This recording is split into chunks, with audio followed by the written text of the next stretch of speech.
How's it going? All right, so as the title says here, we're going to be talking about race.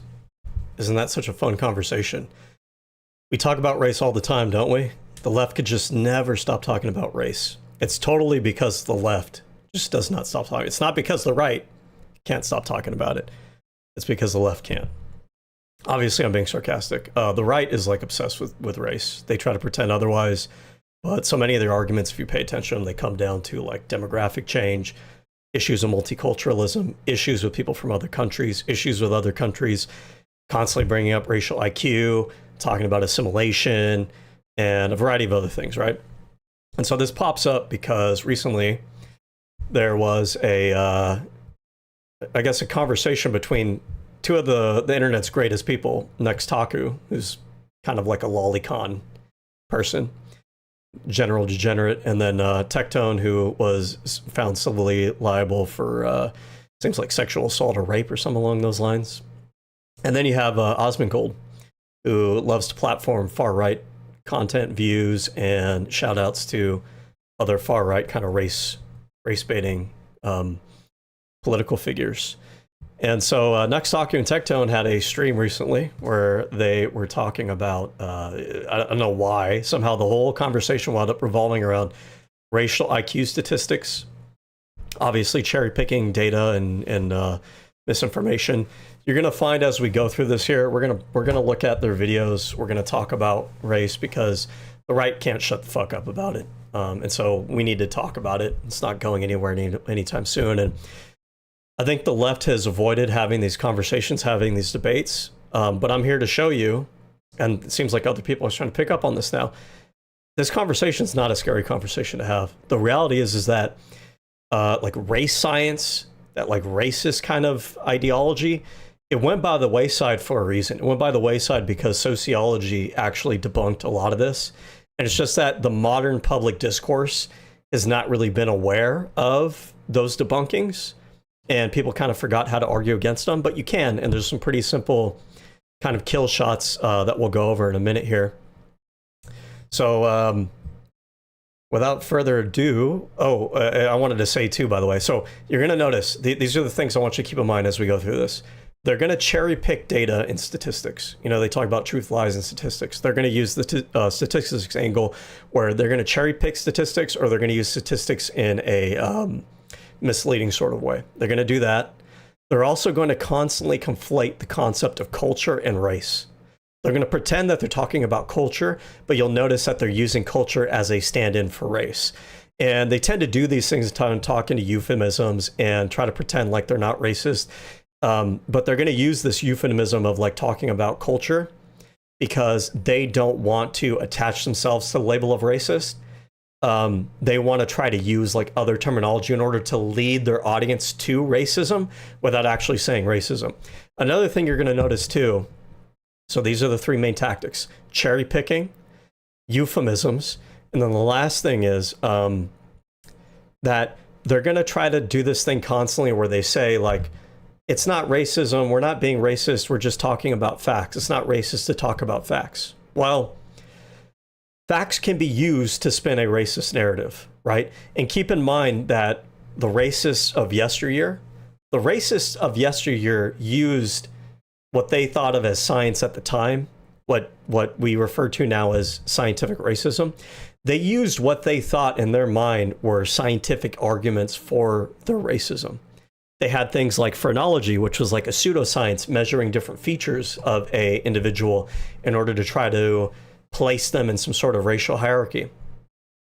So the idea, excuse me, the idea that you're not racist if you have a reason for it is silly, it's stupid.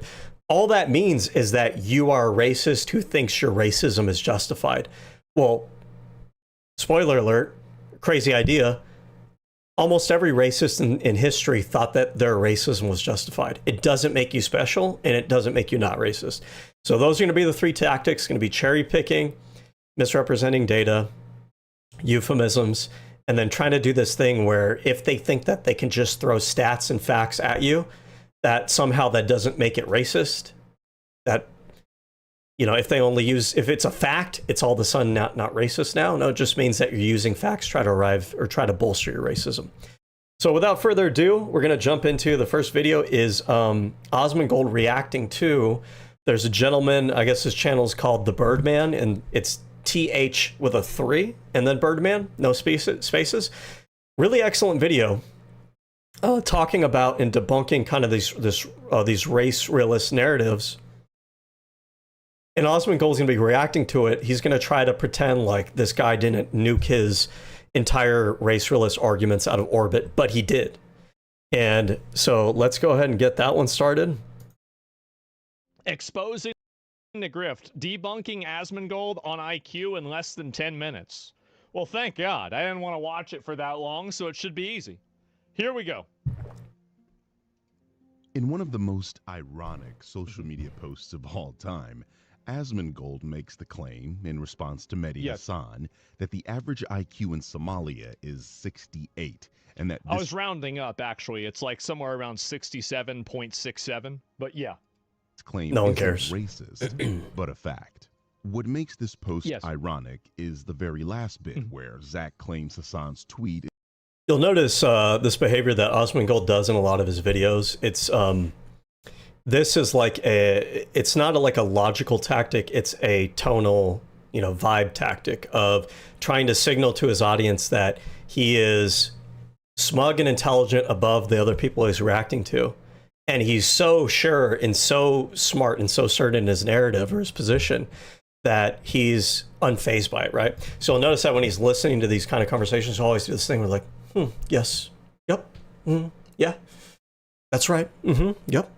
I'm not even phased. Look at me. Do I look phased to you? That's totally right. Yep. Yeah.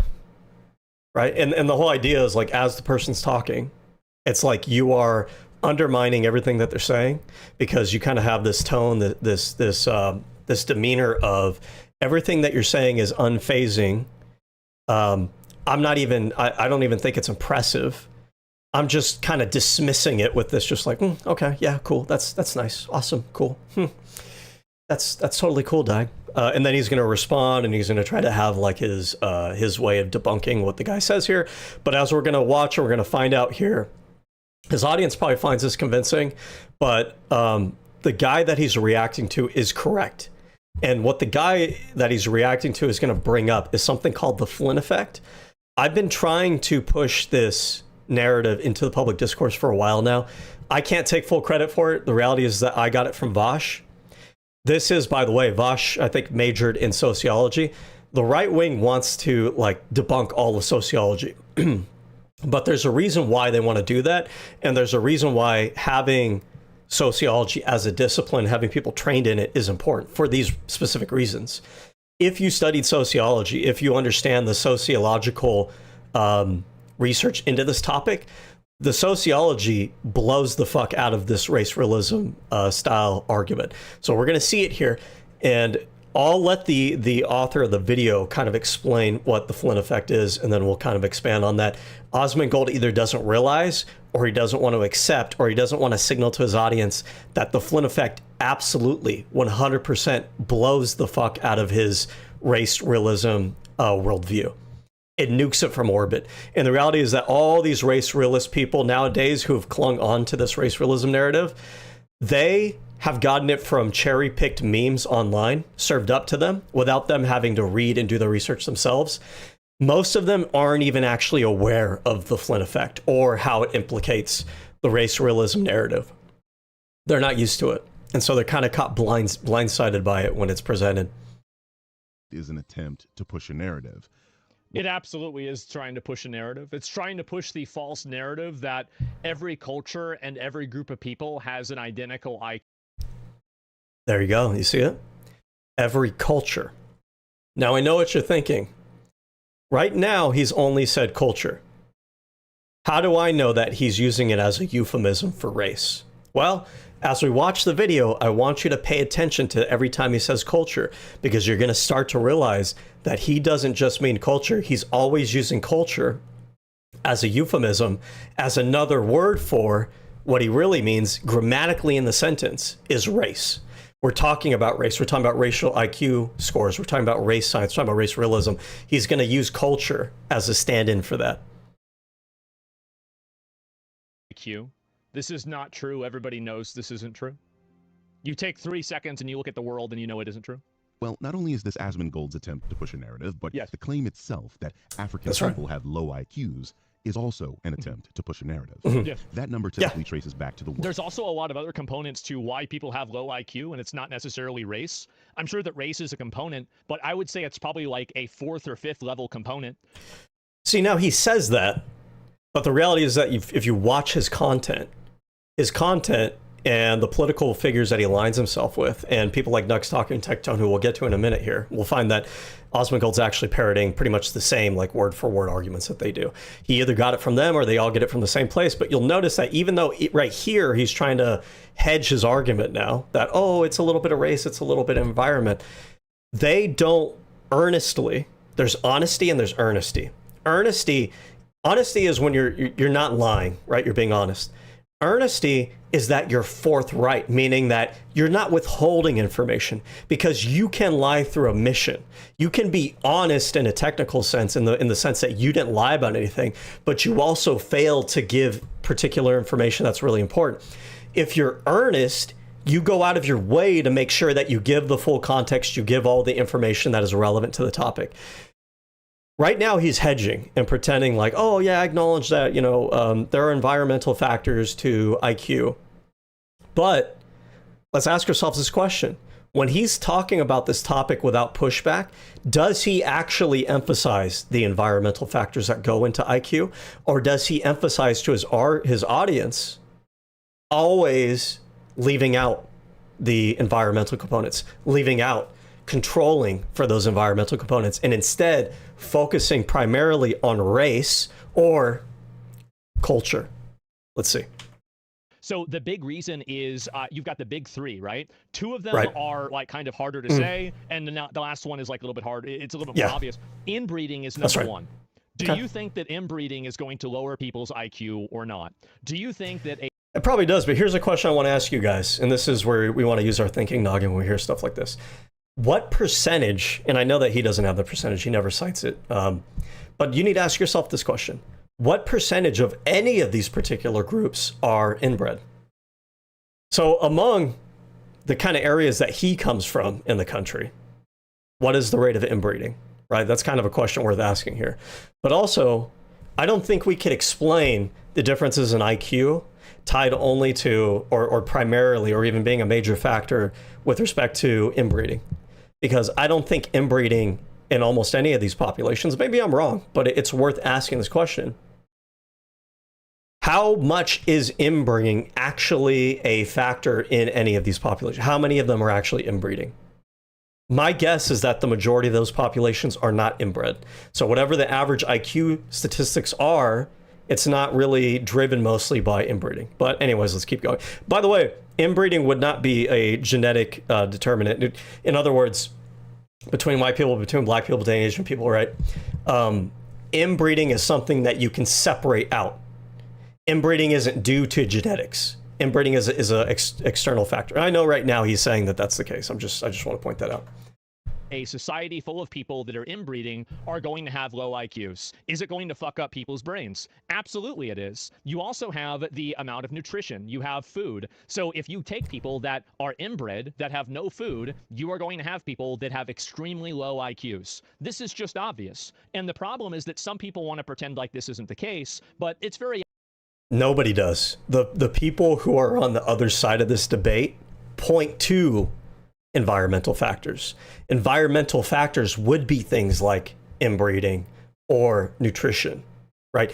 It's his faction that tries to underplay those things and not mention them most of the time, to only focus on the racial component in order to steer his audience to a particular conclusion without actually owning it, because they're pussies. Anyways.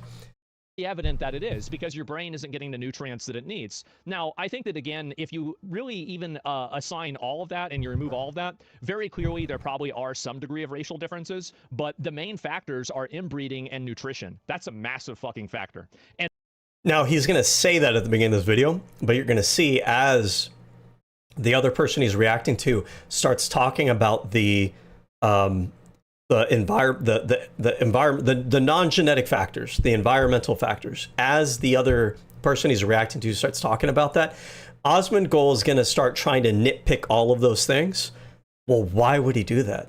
If he acknowledges, if he genuinely thinks that race is like down the list of factors contributing to IQ, why does he have an issue with the other person emphasizing the environmental factors rather than the racial factors?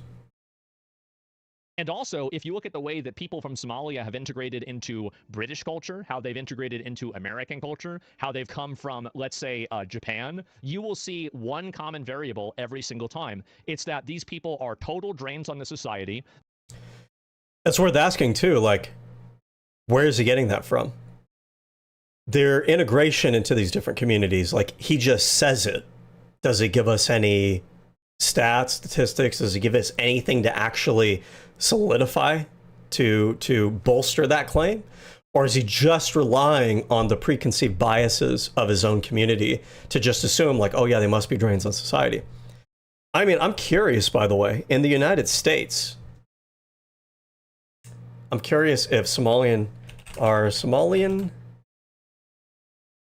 immigrants in the US net contributors. This is generally true from immigrants on the whole, but we want to ask for this specific cohort of immigrants. Is that true? So I see here Somali immigrants in the U.S., particularly in Minnesota, are significant economic contributors, with data indicating they generate over 500 million household income and roughly 8 billion in total economic impact annually. While they often have high initial social service usage, they have a high labor force participation rate, 70%, and pay approximately 76 million in state and local taxes. Okay, so it does say here that they have a high initial social service usage. Okay, and what that might mean is that, like, maybe the initial population of immigrants that come in might require more social services than they pay back in terms of taxation. This stat right here, this would imply that maybe the next generation, maybe their kids, or maybe after a few years, that pattern inverts itself and then they become net tax contributors. But let's read a little bit further down.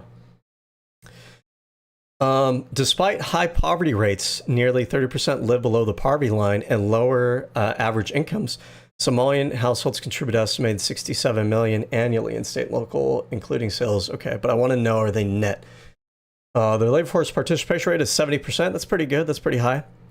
Long-term integration. While refugees often access public assistance at higher rates upon arrival, studies indicate their economic contributions grow over time, leading to improved socioeconomic outcomes and increased net contributions.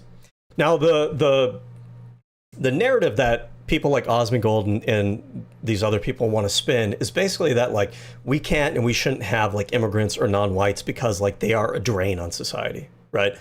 And what they try to either hide from their audience or try to downplay is that immigrant communities on net, generally speaking, maybe not Somalian specifically, but on net, they're generally net tax contributors. They generally commit crime at a lower rate, right? And then the children that they have become more Americanized.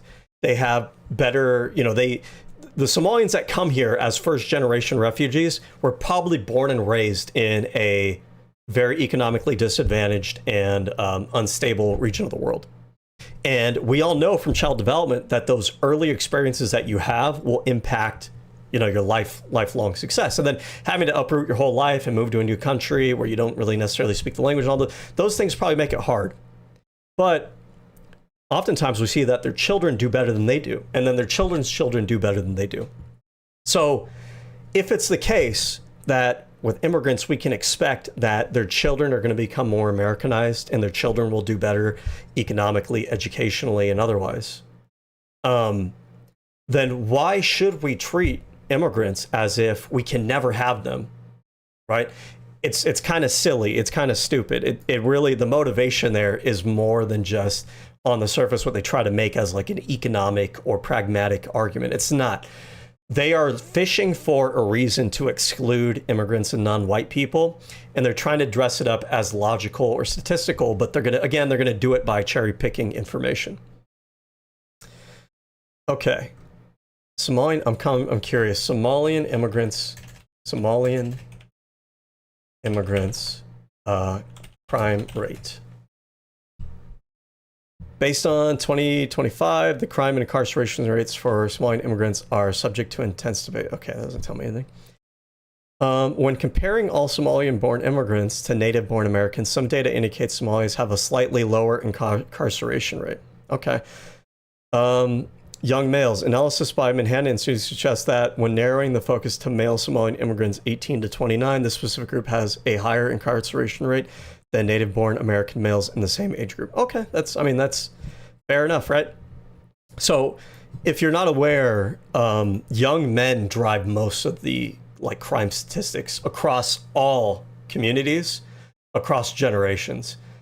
This is why, for example, the age of drinking had to increase from 18 to 21, because when they looked at the data, they saw that young men were getting drunk and they were engaging in reckless driving, they're engaging in fights and whatnot. That's why it was moved up. If you look at the stats for crime across the board, well, not so much white collar crime, but those crimes of theft and speeding and all these other murder, things like that, it's always younger males. So not surprising that the young men in the Somalian population have a higher crime rate. And it does say here that they are a little bit higher than the native-born American males who are also in that age bracket. Okay, that's fair enough. But if we look at the Somalian population on the whole, it seems here that their rate of incarceration is a little bit lower than the native U.S. citizen population. And then if we look at, for example, the Minnesota fraud case, there was about 80 individuals involved in that. So let's look at how many Somalians are in Minnesota. Spelled that wrong. So about 80,000. So we have 80 to 80,000. And if we do 80 divided by 80,000, that's what, 1 in 1,000? Is that right? We have less than 1%. We have a tenth of 1%. So what, in another way of stating that statistic is to say that 991% of Somalians in Minnesota are they're not involved in fraud. So why are we, when we talk about it in the media, why do we talk about it with not these individuals committed fraud, but Somalians are committing fraud? Motherfucker, 99.99% of them are not committing fraud. And by the way, that's just Minnesota. Usually we don't talk about our crime statistics related to race with only one state in mind. Usually we're talking about national. And let's go a little bit further. I just put Somalian immigrants. When they talk about Somalian fraud and crime and everything, they're not distinguishing Minnesota versus the rest of the country. They're not distinguishing immigrants versus U.S. citizens. Let's look at the total population to be fair. Somalian population of the U.S.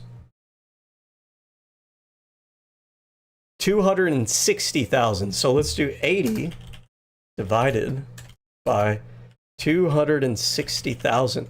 An interesting thing about that stat too is that tells me that actually the majority of Somalian descendants living in the United States, the majority of them are actually not immigrants, but we don't really talk about it that way. But if we look at the overall population, the Somalian fraud cases of the Somalians living in the United States represents only 0.03%. Why are we generalizing Somalian fraud, right? We don't talk about white fraud, white violence, white murder, white rape, right? Why do we do that with Somalians? Well, because they're racist. Again, another way to say the statistic is 99.9997% of Somalians in the United States are not involved in the fraud that Nick Shirley, quote unquote, uncovered. Important to keep this in mind. So when he talks about integration and they're not integrating well, Understand, he's making shit up. He's either making shit up or he's parroting memes and stuff that was cherry picked for him through the online radicalization forums that he likes to frequent. They are massively problematic. They're scamming. They steal. But they're not. And keep in mind, right, this is the way that racists have talked about different races throughout all of our history. If we look back at like black people back in the day, right, what did they used to say about black people? Same exact thing. Oh, look at the black people. They're scammers. They're stealing things. They're murdering. They're raping, right? Let's see some statistics, because when we actually looked at the statistics, what we're going to find is that the overwhelming vast majority of these populations are not involved in these things. You guys just generalize. You don't specify the proportions, the stats, because you're not interested in letting your audience know that it's not a majority. You want to leave that ambiguity there. You want your audience to form the conclusion that you're talking about this group as a whole, as a generalization, as a stereotype, which is what racists do. Anyways. Things they do not integrate, and at the end of the day they are a negative for the societies that they come to. So why would you bring in all of these people that have such a high rate of there being a negative outcome? Why would you ever do that? It's stupid. It has like, why would you make shit up and then tell your audience that in order to target a group of people? Why would you do that for? Where do you get the gall to behave that way? That's what I want to know.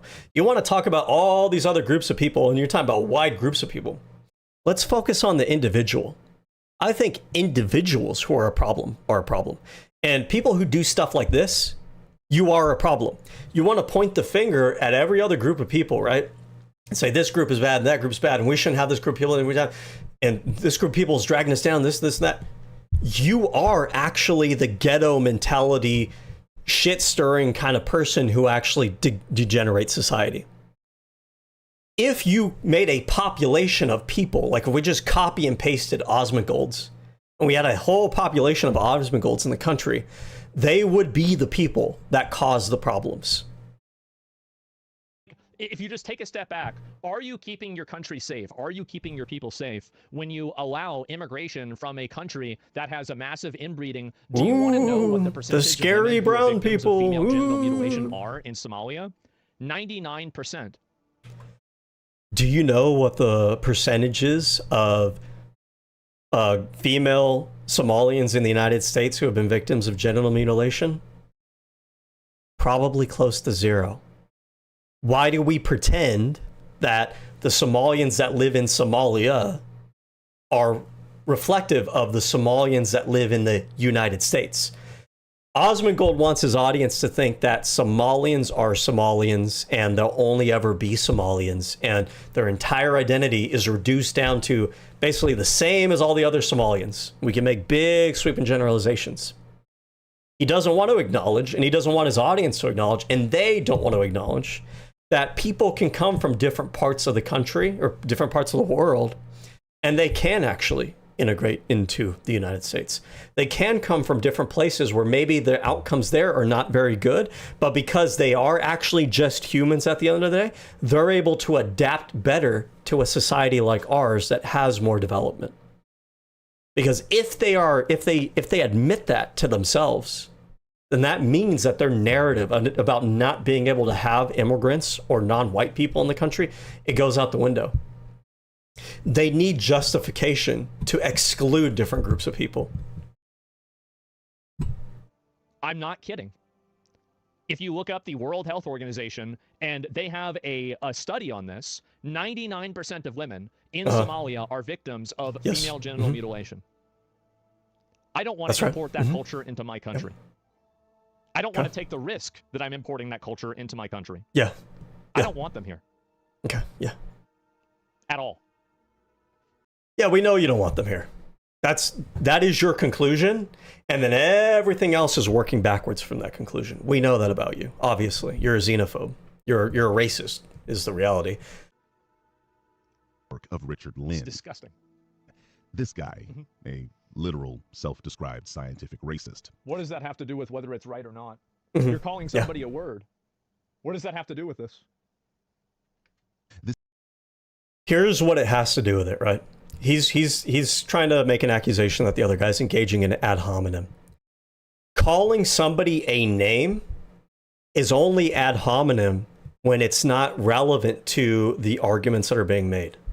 In this case, the other guy is bringing up that the person, this researcher or whatever, is like a self-described race realist. The reason he's bringing that up is because that speaks to the motivations and the biases of that individual. If that individual does research in race, IQ, and stuff like that, stuff of that nature, if we know that that person is a racist or a race realist or whatever, then that colors the way that we look at their research. It makes us have to question, do you have a conflict of interest that biases the way that you approach and analyze that research? It is relevant. This man was part of a secret eugenics conference where, and I'm not joking, there were people favorably arguing in favor of pedophilia. So that's obviously bad, but you know what's even worse is probably the fact that pedophilia is normalized over in Somalia. If you're going to act like that's bad, why don't you look at what they're doing? Again, why are we talking about Somalians in Somalia? The question is Somalians in the United States. Look at whenever they're getting married. And also, what is actually the rate of pedophilia in Somalia? Do we actually know, or are we just assuming that it's really high because we don't like these people? I don't know, maybe it is high, but I'm just saying, does Osmongold actually present his audience with anything? Or is it that they already have these preconceived biases about these groups of people, and so they don't even need to actually see any evidence? It just sounds right to them. It sounds like common sense to them. Yeah, this is the guy Asmongold is quoting. Lynn published. Keep in mind, by the way, when he's like talking about, oh, look at this group of people, pedophiles and everything. Again, if we just copy and paste people like Osmongold, we're probably going to develop a culture of pedophilia. Because who does Osmongold associate with? He associates with Tectone. I'm not 100% sure, but it seems like he probably associates with Nextaku as well. And like, isn't his whole, like the VTuber community that is the company he works for also, so aren't they like involved in all this kind of lolicon shit as well? And then doesn't he support the pedophile party of the Donald Trump MAGA, party that's going on right now? So like, they point the finger at everybody else as like the degenerates that are degenerating society, but like they exhibit the same patterns of behavior and thought process. Which, by the way, gets to a point that I want to make in this overall video, which is that the reason that a lot of these people latch onto race realism and racism is because I think internally they know that they're kind of like losers of society. They're kind of like degenerates themselves. They haven't built anything themselves. They haven't invented anything themselves. They're not scientists. They haven't, some of these guys, they're famous for being on YouTube because other losers watch them. But like anybody can fucking do that. Paris Hilton can do that. Kim Kardashian can do it. Doesn't mean that they are positive contributors to society. Right, but if they attach themselves to other people within their race, they feel like they can validate themselves as part of a racial project rather than having to actually validate themselves based on their own merit. And so Osmongold and the people like him, they don't really have to account for the degeneracy of their own culture, their anti-scientific mentalities that they have, the retrograde social values that they have, even though they have them. If they can just look at other communities, other cultures out in the world and point to those and go, oh, look at them, they're backwards. You're backwards. And you try to pretend that you're better than all those groups of people, but when you point the finger at them, what is it, 4 of them point back at you, 3 of them point back at you? You're looking in a mirror. And you only think that you're better than those people because you think you're part of like this group of people as part of your race, that some of those members of that racial group have been explorers, inventors, scientists, so on and so forth.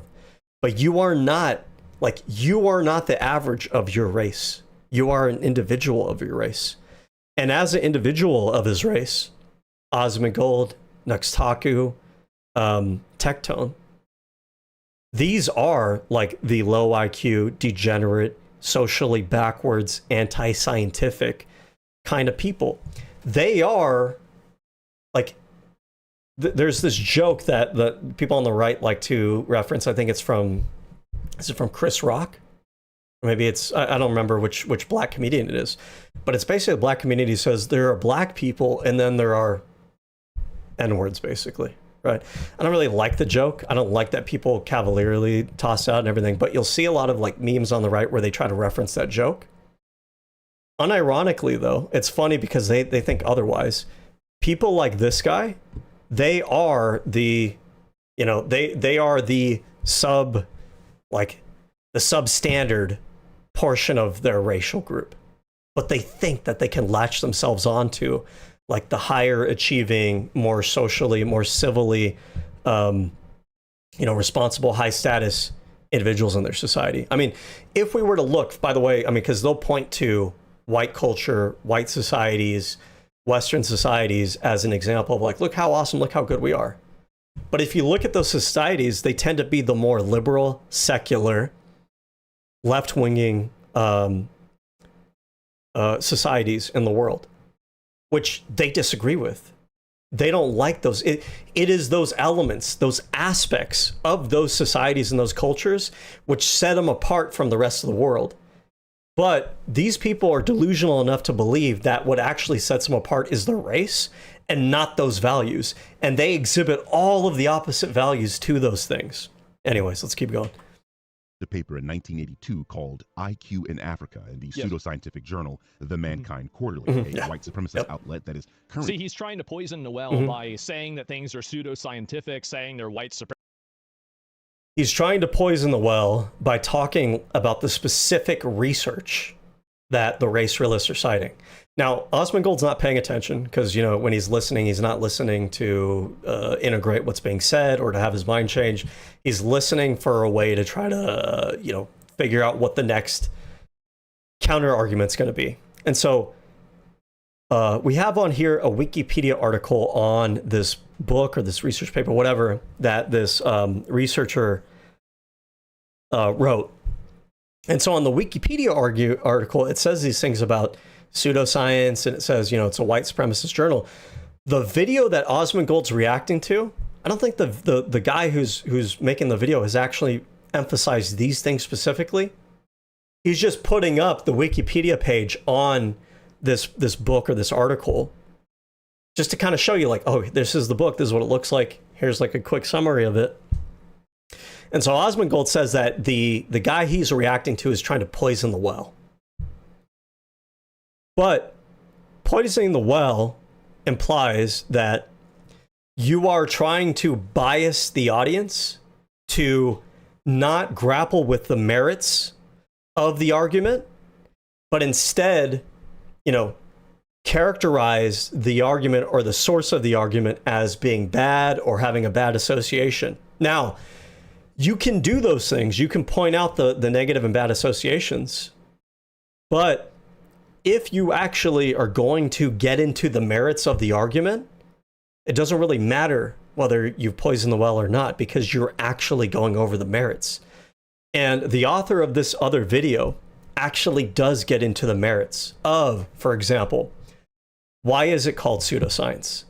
Calling it pseudoscience is not ad hominem. It's not poisoning the well, because the author of the other video is actually going to point out why it's pseudoscience. Pseudoscience isn't just a slur.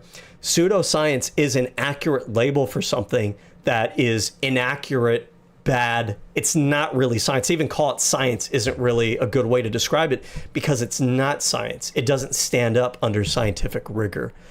However, it's utilizing the tapestry, the presentation, the terminology, the mathematics that you find in science to convince a general audience that it is legitimate, right? But as we're going to find out as the video goes along here, the methodology of this pseudoscience, it is pseudoscience, is flawed, and it is called pseudoscience for a legitimate reason.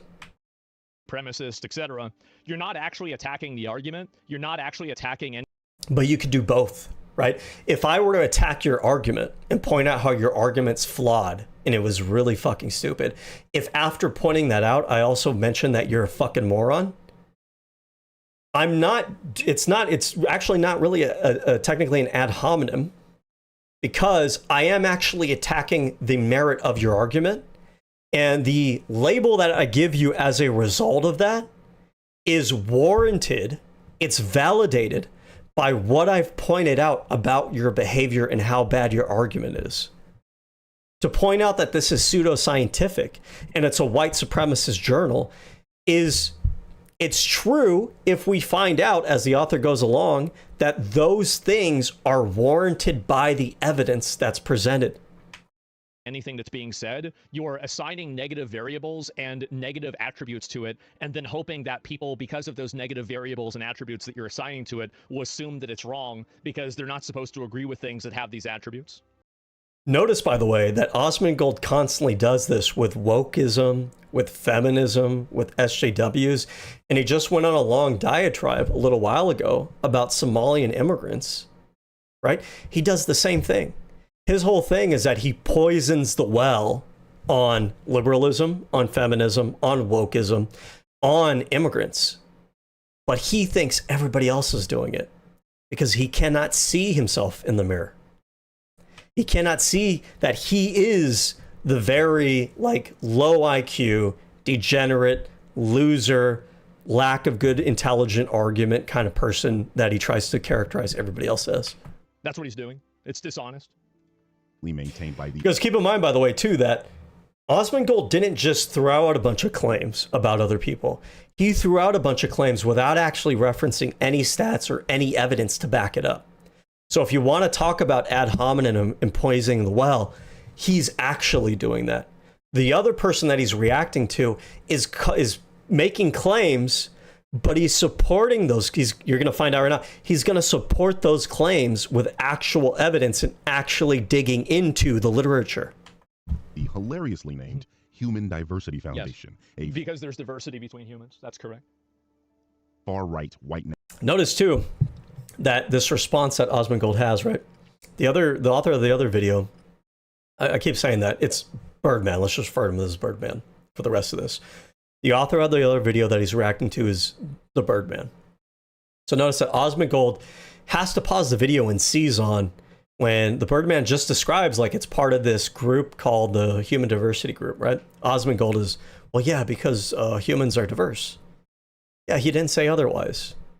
Like, that's not even the point of him bringing that up.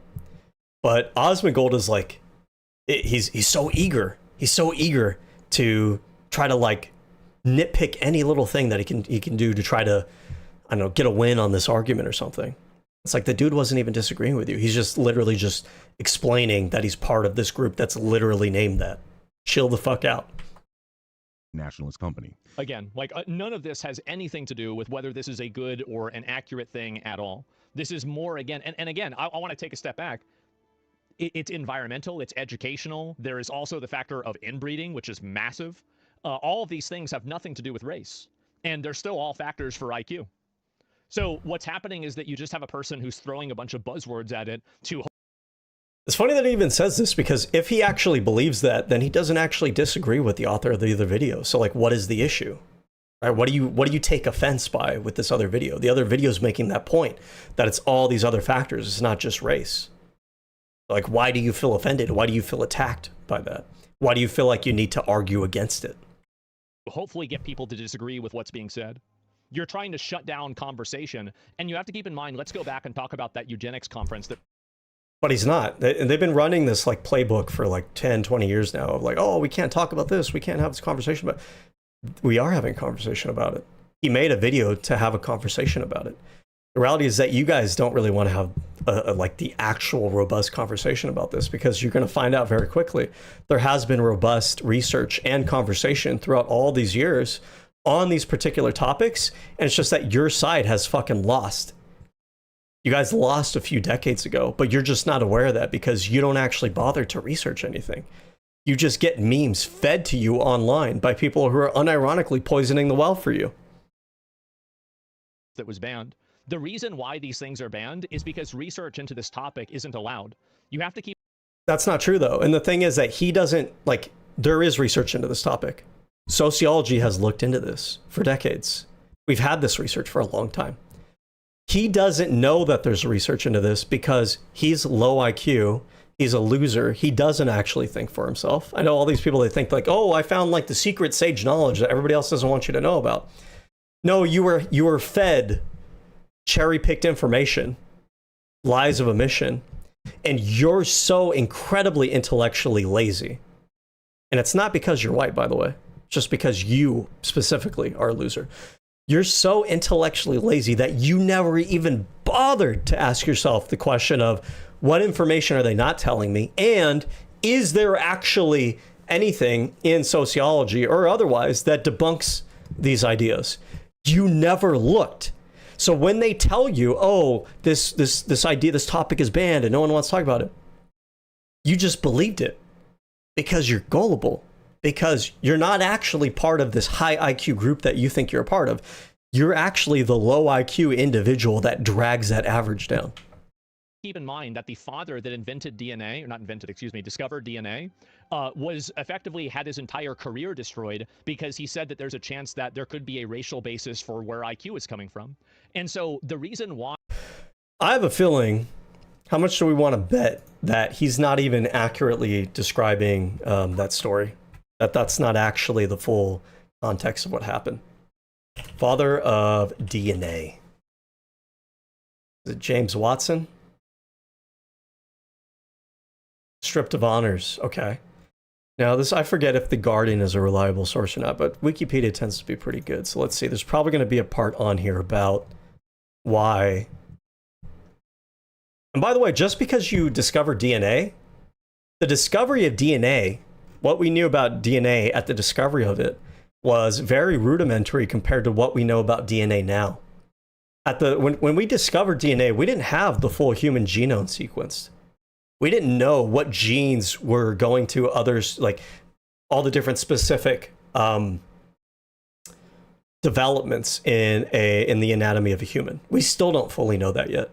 So like Osmongold here, it sounds clever to his audience, but it's actually, it's not, it's a very low IQ thing to think that, oh, this guy's the father of DNA. And I know he's not specifically saying this, but this is what's implied here, that, oh, he's the father of DNA, so therefore he should know something about racial, like, genetics and stuff like that. Well, he probably didn't, because the DNA, what we knew about DNA at that time period, it was not robust enough. It was not developed enough to even, like, make accurate scientific claims about DNA and, race isn't even actually a category in science. You use something called haplogroups, but that's a different conversation. Well, let's look at this here, because I'm willing to bet that the full context of why he was, I guess, canceled is probably more than what Osmongold is trying to impress upon his audience. And again, this is probably something that Osmongold heard from other people, and he just didn't question it because he's low IQ. So it looks like he was part of the Human Genome Project. He was appointed as the head. So this would have been the project to sequence the human genome, I believe. But he left after conflict with the NIH director, Bernadine Healy.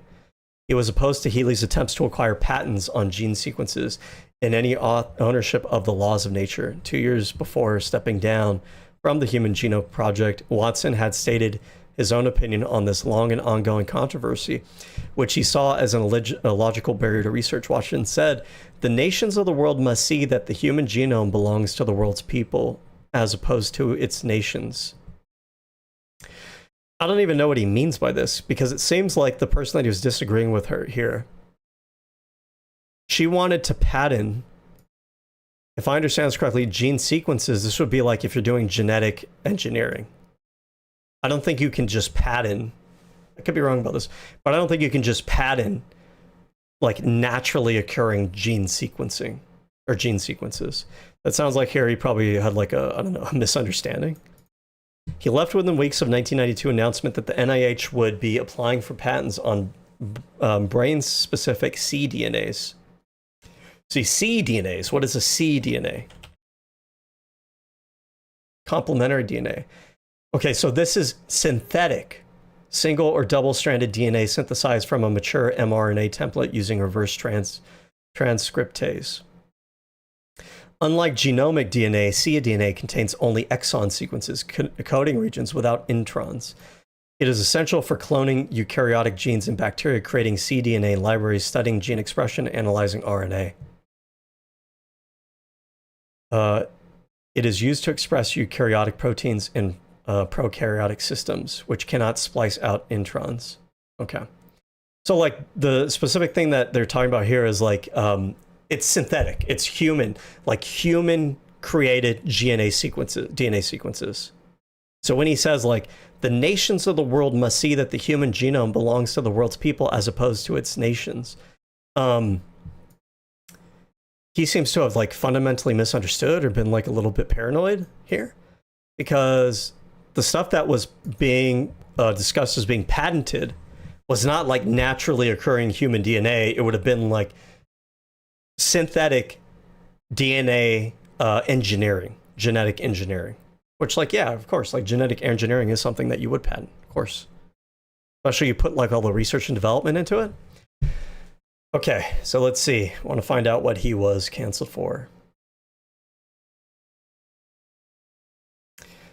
In 1997, Watson was quoted in the Sunday Telegraph stating, "If you could find the gene which determines sexuality and a woman decides she doesn't want a homosexual child, well, let her."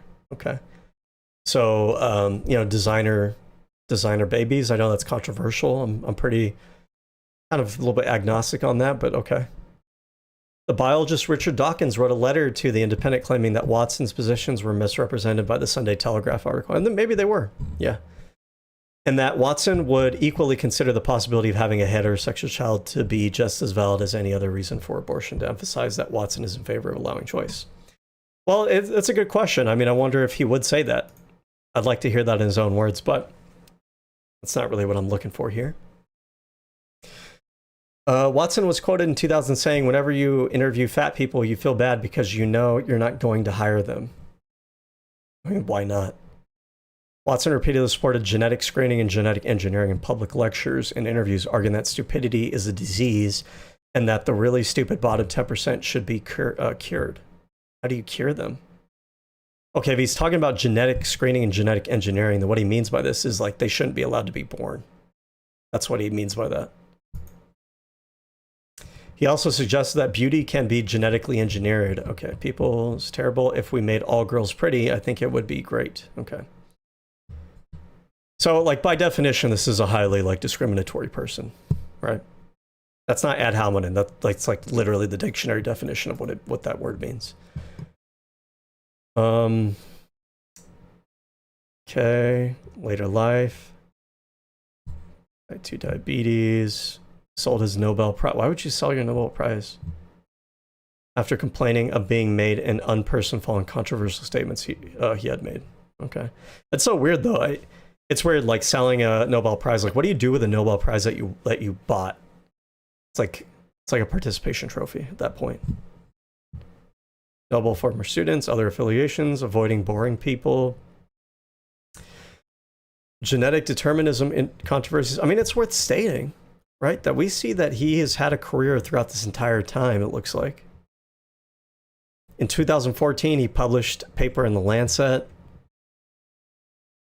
2017 was named the head consultant of Cheerlin Investment Group, a Chinese investment company which sponsored his trip.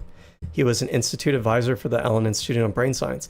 So, like, why are we pretending that this individual was canceled? Maybe something later on happened in his life, but, like, it seems like he had a career despite controversy. And look, if you're going to say things that are controversial, it's fair for you to know that there's going to be people that agree and disagree with you. And everybody in society has the right to either agree or disagree with you. The rest of the world doesn't have to like what you say or hire you based on things like they can decide that they don't agree with the stuff and what you represent. They don't want to associate. That's fine. But it looks like here that he's had a pretty robust career despite being controversial. Suggest a link between, okay. Watson suggested a link between skin color and sex drive, hypothesizing that dark-skinned people have stronger libidos. So I think this has been like a popular racist meme going back generations. Basically that like dark-skinned people are promiscuous, but I don't think there's ever been any actual data showing this to be the case. So if he's making claims like this shows like this is probably one of the reasons why he might have been avoided by other people in genetics research, because this isn't really scientific. This is letting your biases get in the way of being like objective. His lecture argued that extracts of melanin, which give skin its color, have been found to boost subjects' sex drive. That's why you have Latin lovers. Okay. He said, I'm Latin, by the way. So some say that we make better passionate lovers. I didn't say that. I would never say that, but you know. He said, according to people who attend the lecture, you've never heard of an English lover, only an English patient. This is so stupid, though, by the way. This is what somebody's supposed to be a scientist in genetics. And like, none of these are like based on any facts. They're just like old, like impressions that people have. Why would you, as a scientist, why would you think these things? Your scientific mind should tell you that you shouldn't like just base your idea of objective reality on like random dumb bullshit that people in society have been convinced of. People get convinced of all kinds of stupid things. You know, there may not be any scientific basis for these things. Okay. Chinese being intelligent but not creative because of selection for conformity. So I mean, I don't know if there's a genetic basis for that. I tend to believe that that's not the case. I could see the case for like a cultural like a cultural thing here. One of the things that I really appreciate and love about, you know, the United States and other liberal countries is that the freedom that we have, that people like Asmon and Tectone and these other losers don't like, that freedom allows for exploration into the sciences, into different kinds of like cultural work, right? And it's the reason why we like look at rap music, for example.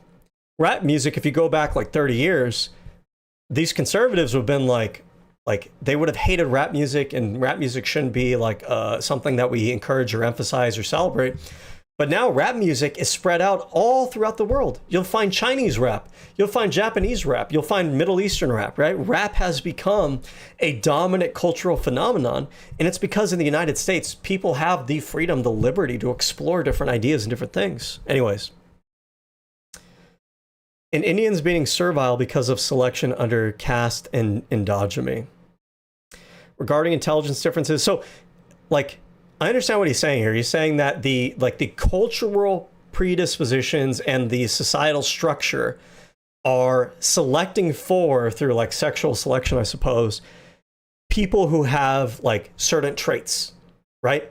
But it's worth asking, if you genuinely have a scientific mind, do we see more of that behavior in these cultures because they are like sexually selecting for genes that predispose for those things? Or are the people just literally just born and raised in a society that socializes them to behave in certain ways? For example, when conservatives talk about assimilation, what do you think assimilation means? It means you're imposing cultural standards and norms on people. It doesn't have to be genetic. Sometimes it's just social pressure. And as a scientist in genetics, you should be smart enough to know like that is a confounding factor that you need to rule out for before you make stupid claims like this. Regarding intelligence differences between blacks and whites, Watson has asserted that all our social policies are based on the fact that black intelligence is the same as whites, whereas all the testing says not really. People who have to deal with black employees find this to not be true. Okay, so like, yeah, I mean, these are just like racist statements. We don't have to pretend otherwise.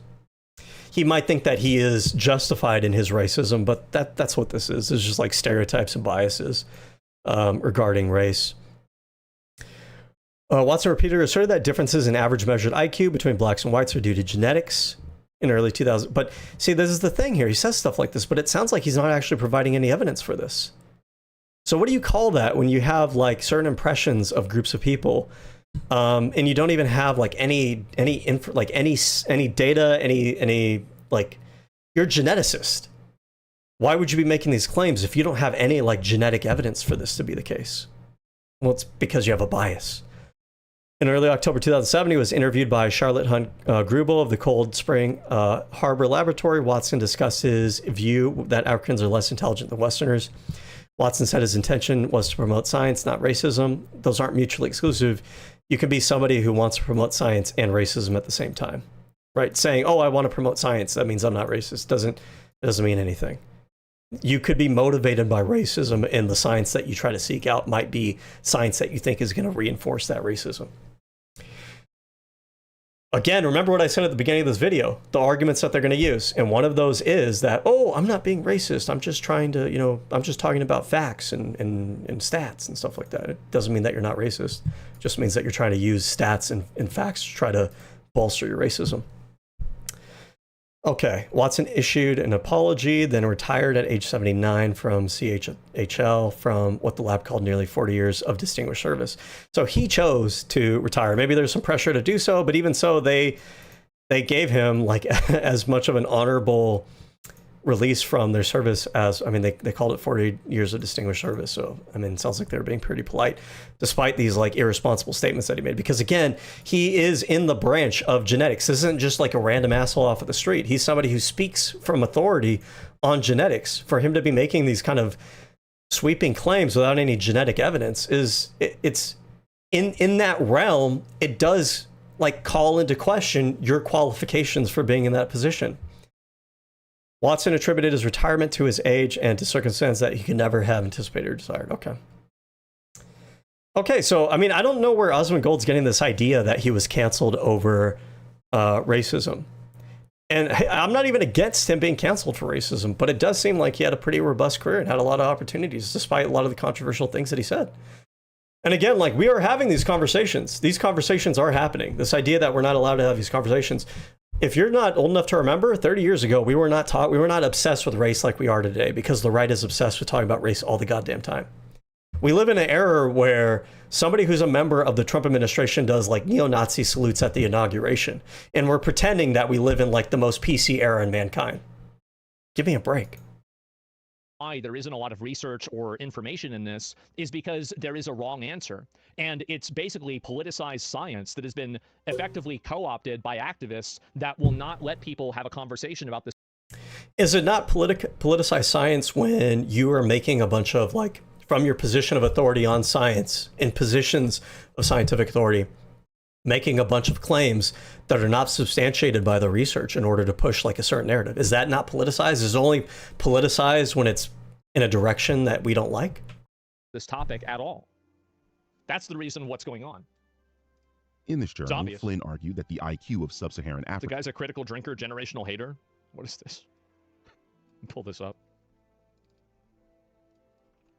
See this? Drinker is a grifter. He's trying to tell the audience what he thinks they want to hear.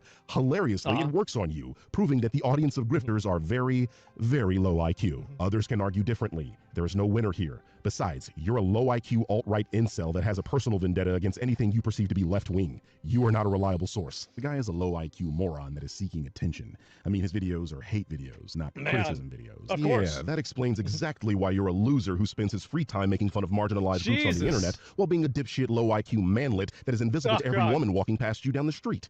Again, it's all about the approval of women. It has nothing to do with whether somebody's right or not. It's about, are you getting the consensus approval? What you got fired for, you low IQ piece of shit. One thing I always Notice how his arguments are low IQ? Yeah, because IQ matters. It obviously matters. And anybody that thinks that it doesn't matter is probably low IQ. IQ probably doesn't matter as much as people actually say it does. I'm going to be completely honest with you. Most people that are highly, like, exceptionally intelligent in fields like engineering or science, stuff like that, if you're in those crowds, in those communities, if you've ever been there, they don't obsess with IQ like other people do. You're never going to hear them say, like, oh, I had my IQ tested, it's such and such thing. Like, you can tell that they're intelligent by the way that they talk about their particular topic that they research. Or they lean on their accomplishments. Maybe they have a PhD, maybe they have papers that they've written, maybe they have research that they've conducted. And if you look at society, most of society is not revolving around high IQ individuals. If you look at how society functions, we have people who do streaming jobs like Osmond Gold, who entertain people. You don't have to have a particularly high IQ for that. In fact, high IQ might be a detriment to that sort of thing, because there is some research suggesting that as you go up the IQ scale, I think maybe it's according to like standard deviations or whatever, you have a harder time kind of relating to and communicating with people in a different bracket than you. And I think you tend to see like more introversion among high IQ individuals. So things like entertainment, probably not super great at. Maybe at managerial tasks, you may not be super great at. You need truck drivers. You need police officers. Police officers, like, this isn't just a meme. This isn't just a joke. Police officers generally don't have like the highest IQ. That's just the, as far as I understand, that's what the data says. But that's not a bad thing. It's okay. Not everybody has to be high IQ. By the way, if 100 is average, are we saying that everybody that's just average IQ is like bad? Like we can't have a society like with most of the people? The only people who are worth anything are the people with high IQs. We have societies that are built around people who are average. And it's just fine. Most of the jobs, most of the roles that people fill are average roles for people with average IQ. IQ is not everything. And IQ will not get you to being like a surgeon or an engineer. Applying yourself is going to be the determinant more than anything for those things. So there's intelligence and there's knowledge. Intelligence is like the efficiency with which your brain is able to acquire and synthesize information. Knowledge is how much of that information that you have. You have individuals, some of you might have this experience growing up, where they're really intelligent. You notice them in school, they're super intelligent. But you also notice like they're lazy as fuck. I used to be that kind of student. I was lazy as shit. I would score well on the tests and stuff, but like I didn't always do my homework like I was supposed to. And sometimes if you're high intelligence like that in school, you can become lazy because you don't have to try as hard. And a lot of those students, believe it or not, actually wind up burning out in college, and they don't really wind up doing well. There is this study, or the whole concept around like gifted children. The original person who came up with that idea, who like had a cohort of students that he was following, his prediction was like, these students are like highly gifted. These are the students who in like 30 years from now, they're going to be the leaders of society. The interesting thing is when he actually tracked and followed those individuals when they grew up, they were actually overrepresented for not being in positions of like high success and authority. Because there are personality defects that sometimes come along with that intelligence, which wound up kind of hindering their ability to acquire success. As far as I understand, the highest indicator of success is actually like networking and extroversion and the ability to be like charismatic and talk to people, stuff like that.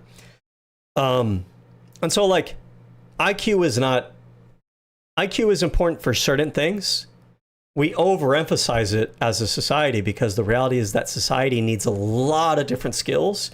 And to me, it almost seems like the majority of those skills are not just intelligence based.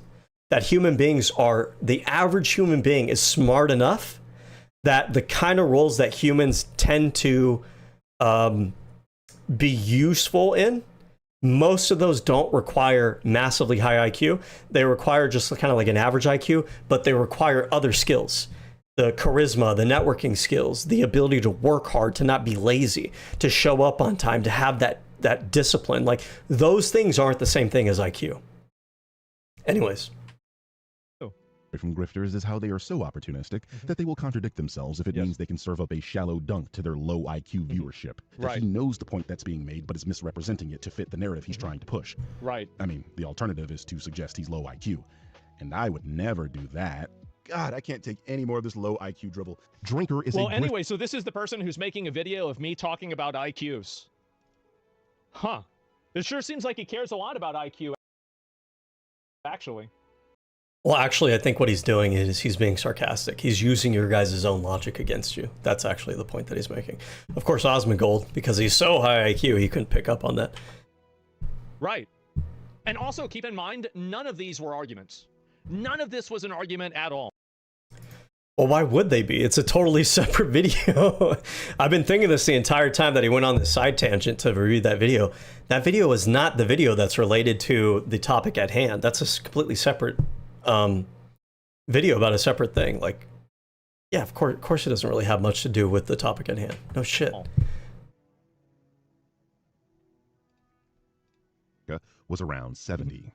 Notice I said Wait, IQ of what? sub-Saharan Africa was around. In this journal, Flynn argued that the IQ of sub-Saharan Africa was around 70. Okay. So this is where we get into, everybody needs to learn this and remember this, the Flynn effect. The Flynn effect basically nukes the race realist argument from orbit. It leaves like the entire landscape of their worldview like a nuclear wasteland. And what the Flynn effect is, I mean, the author of the video is going to get more into it in a minute here, but I'll just give a quick summary. The Flynn effect is the observed, and it's a very consistent observation over generations now, that in developed countries, the IQ of successive generations gets higher and higher, and it's pretty significant. You've probably seen like an article recently that we were seeing for the first time in like modern history, that trend reverse itself. And now I think it's either Gen Z or Gen Alpha that's actually lower IQ than the previous generation, which is concerning, right? And the question is, why is that? But what the Flynn effect shows over successive generations is among the same exact genetic racial groups, right? In the same countries, you see their IQs increase over time. If race was just genetics, or I'm sorry, if IQ was just genetics, or most of it was due to the IQ differences were mostly due to genetics, then why is it that people from the same genetic group have wildly different IQ ranges depending on the generation that they're in? You would think that they would have similar IQ ranges. What that points to is that a big, massive determinant for differences in IQ is not genetic racial differences, it's environmental differences. In other words, among the same exact like racial groups, you're seeing increases in the IQ of successive generations. The kids are smarter, the kids are smarter, and so on and so forth. Because it's not because of evolution. Evolution happens over much longer timescales. We're not different from an evolutionary standpoint. Our genes are more or less the same. It has to be environment. It has to be that as the generations come up over time, what gets better? The infrastructure gets better, the education gets better, modern understandings of science gets better, nutrition gets better, the economy gets better, kids get raised, their parents do better than their parents, and so on and so forth. So those parents get to raise their kids with a better upbringing than they were raised in. And those kids get to raise their kids in a better upbringing than they had. They are more economically successful than their parents. And so because they have a higher level of economic success, you're going to find that IQ is correlated with socioeconomic status. So if the generations are getting better socioeconomically, they have more expendable income that they could spend on their children. They are able to send their kids to better schools as a result. They're able to afford a higher quality nutrition. They're able to afford putting their kids in different kinds of hobbies that nourish their intellectual development because they can afford it. Their IQs are going to increase over time. It's mostly environmental. And knowing that, when you look at racial IQ differences, if you know that that environment has such a massive impact on IQ distributions, then you cannot study the racial IQ differences without looking at what are the socioeconomic differences between these groups. It's not all genetic. A lot of it is environment. And if one particular racial group has been economically disadvantaged through the entire time that they've been in this country, like let's take the black population, for example, yeah, no shit, their IQs are going to be lower than the white population that has much better environment that they were raised in. No fucking shit. And if you look at Somalians in Somalia, coming from a country that is less developed, has been war-torn, has been colonized, so on and so forth, yeah, of course their IQs are going to be lower on average because they are a developing country. They're not a developed country yet.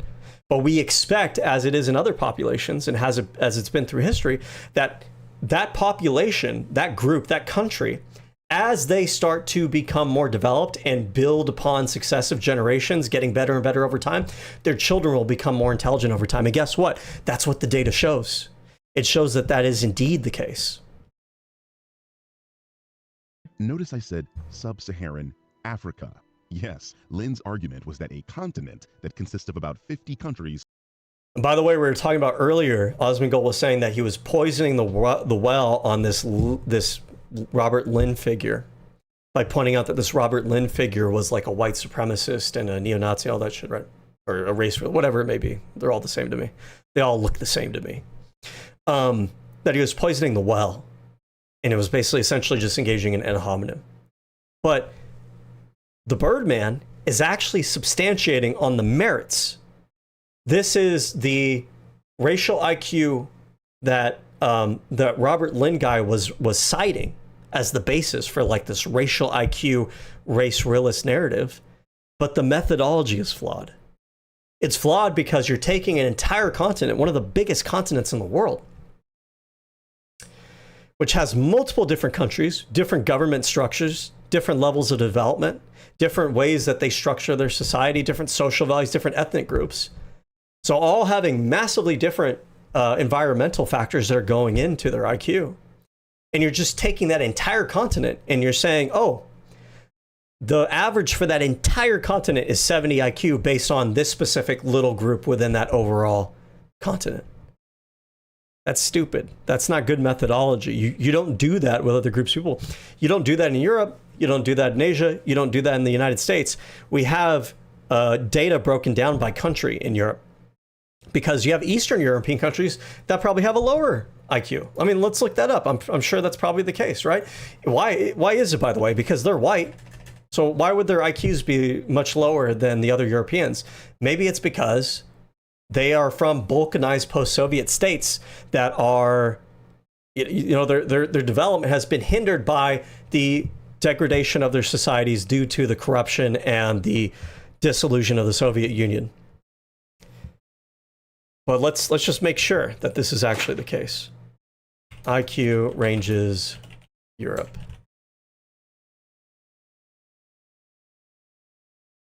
Okay, so see this here? 100 is average. So you see in these Eastern European countries, it's lower. Even once you get down here into some of these Mediterranean countries, 84, 83, 88, 88, 92, 92, 94. These are lower than these other regions of Europe. Why is that, right? I think it should be pretty obvious why that is the case. Let's see. Eastern Europe IQ over time. I bet you if we look at this, we're probably going to see pretty low at the around the time that you had like balkanization and different wars that were going on and the Soviet collapse, and then start to raise up recently. If we could find that data.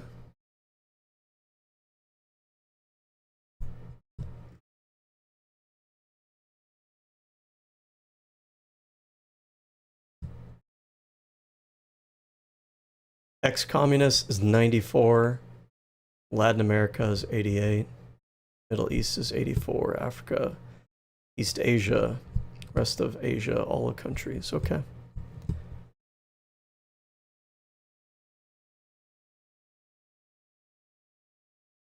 Okay. Oh, well, this doesn't go as far back as I wanted. You see, there's a big dip in 2020. I wonder why that is.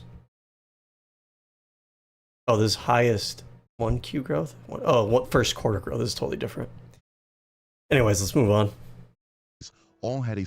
Also worth noting, by the way, when we talk about IQ, 100 is average and it's normalized, meaning that when you have a population that you're studying and you're compiling the data on IQ, you always normalize the data to 100. 100 is the average, and then everything else is normalized around that. And what that means, too, is that if you combine that with the Flynn effect, what 100 is today, 100 is always the average. 100 today is a higher 100 than it was 30 years ago, 40 years ago, 50 years ago, 100 years ago. And so if you talk about like racial IQ of, let's see, like we're just going to go full tilt. We're going to full bore. I don't have nothing to hide. I'm not afraid of these race realist arguments at all. Let's look at the US IQ by race. Asian Americans, 108, higher than white people. White people, 103. Latinos are 94. African Americans are 91. 91. Okay? So you look at that 91 and you're like, oh, that's 10 points lower than average, right? But keep in mind, 91 is not the same as 91 was 100 years ago or 50 years ago. The white population 50 years ago, let's say, probably had an average IQ of 100 because, again, it's just normalized to be 100. But their 100 might be what we consider today to be an 84. And so if we consider that variable, that Flynn effect variable there, that what the African American average IQ is today, it's possible that Osmond Gold's ancestors had a lower IQ than the average African American today does. But like, we want to discriminate against all these different groups of race people based on their IQs, even though, like, if we use that logic that, oh, their IQ is this number, well, that number is higher than your ancestors' number was. But we gave your ancestors a chance, and your ancestors were able to be here and have children and have children's children and lead to you today, and that's okay. But like, this group of people now who live here today, you don't want them here because their IQ is the same as your grandparents? Make that make sense to me. That doesn't really make sense to me. An IQ, I'm curious what the actual scale is. An IQ of 100 in 1950 would be what today? 85 today. So yeah, that's true, right? So in 1950s, America, when America was great, make America great again. In the 1950s, the average white person, because keep in mind that the population of the United States was overwhelmingly white in the 1950s, meaning that the average for the IQ was predominantly, like, the average for whites is basically going to be 100 because of how big their population size was with respect to the rest of the country. So the average white person in 1950s, the greatest generation, our grandparents' parents, maybe some of us are our grandparents, was 85. And yet we look at Somalians today in the United States. Somalian, let's find out, what is the Somalian American IQ? Okay, unfortunately, we don't have data broken down that specifically. But what is the Somalian IQ average? Average today. Just people from Somalia. And keep in mind, we're not even talking about Somalian people from Somalia. We're talking about Somalians that are either born and raised in the United States or have come here and lived their life here in the United States with the influences and the environmental factors of the United States. They're not the same, but 2026, do we have Somalia?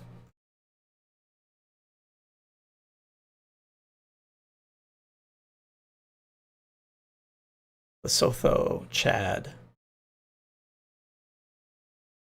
Somalia, 83. So, like, look at that. The average Somalian today, born in Somalia. Somalia, one of the most impoverished, shitty countries in the world, frankly speaking. Somalian, like, are they in war right now? I don't know, but obviously it's not a very well-developed country.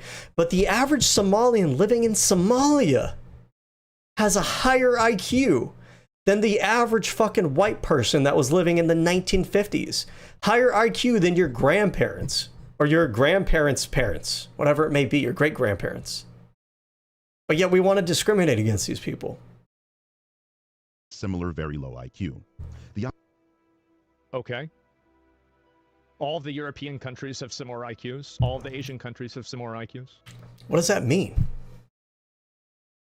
What are we counting as a similar IQ? Because, again, we looked at the IQ distribution in Europe, and you have Europeans that are in the lower 90s. If you go from lower 90 to 100, and in some cases, some of those European countries are above 100, that's at least 10 IQ points difference. But if we're looking at Somalians who are around 83, and then we're comparing them to some of the Europeans who have 92, that's also a 10-point difference. So like the difference between some like Somalians and some Europeans is about the same as the difference between some Europeans and other Europeans. But why are we pretending like it's okay for some groups, but it's not okay for the other group? I don't know. This tracks. Yeah. The obvious problem with this argument is that this is an average. Is huge, and there are over 1 billion people with over 1,000 different ethnic groups. Nigeria alone has more than 200 ethnic groups, and that's a single country. Do you think Lynn tested every ethnic group in Nigeria, let alone? Do you think that one of them is going to have a higher IQ than people in China? It's possible that there are ethnic groups in China that have a lower IQ or around the same IQ as groups in Nigeria. And there's probably groups in Nigeria that have a higher IQ than people in China. Understand that China itself is a massive country with a lot of different ethnicities. Like, let's just look up, what are all the Chinese ethnicities? And keep in mind, some of these, and by the way, it's been suspected that China like fudges their numbers a little bit. I have no doubt that there's a lot of very intelligent people in China, but there's a lot of underdeveloped regions of China who probably have lower IQs. I don't think those people are bad, by the way. It's just like their lifestyle doesn't really, like if you are born and raised in the rural part of China where like farming is what you do, you have no reason to develop like high IQ intellectual skills in mathematics and reading and writing and those sorts of things. You had no reason for it. If you were born and raised, if they took that same person in rural China and you supplanted them into like, I don't know, what's the big city in China? Beijing, Hong Kong? I don't fucking know. And if you put them there in one of those areas, they'd probably have a high IQ too. But it's also worth noting that if you take a person from one of those metropolitan high IQ centers in China and you dump them in the rural countryside with the farmers, I'm not even exaggerating, they probably don't know what the fuck they're doing. Much in the same way that if you take like these university students in America and you drop them in rural America, they probably don't know how to drive a 4x4 for shit. And they probably don't know anything about agriculture either. People adapt to their environment. They adapt, like that's one of the amazing things about humans in general. Like think about it for a minute. Most other species on our planet are adapted to one specific geographic environment. And if you drop them somewhere else, if the temperature is a little bit too much one way or the other, they die. If they don't have like the specific kind of prey that they normally prey on, they die. If they run into other animals, they die. The fruits and the berries and shit, the wrong ones, they die. They're not adapted, but human beings are so amazing that we've adapted to every single corner of the globe. But not only that, but we adapt to a million different things. We have people that are farmers. We have people that are scientists. We have people that are engineers. We have people that are construction workers. We have people that are like, I don't even like it, but like we have people that are like religious, like orators and stuff. We have people that are like political, like leaders. We have people that are like military strategists. Like we are incredibly adaptive people. Human beings. And if you think about like you take a person from the caveman days and you drop them into anywhere in society, anywhere. You drop them in Somalia, you drop them in the Middle East, you drop them in sub-Saharan Africa, you drop them in China, you drop them in Europe. Doesn't matter where you drop them. The reality is that human beings have come such a long way from where we came from, what we evolved from, that we take for granted. And like we're still squabbling over the minor differences from an outsider's perspective. If you take like a step back and you just look at the big picture, human beings, regardless of whatever race or geographic region they come from, they're incredibly adaptable, incredibly adaptable. This getting hung up over like minor IQ differences it is genuinely low IQ behavior. It is like busybody, you don't have anything better going for yourself behavior. It is you have some kind of psychological problem behavior. The only people who get obsessed with this kind of stuff, like they have some sort of like social malformation. And I feel bad for them in that regard, but that is the case. People who obsess over this shit, you have a problem. What are we doing? Yeah, what are we doing? What are we doing? Oh yeah, that's right. We were looking at what we were actually doing, as we were looking at ethnic groups in China.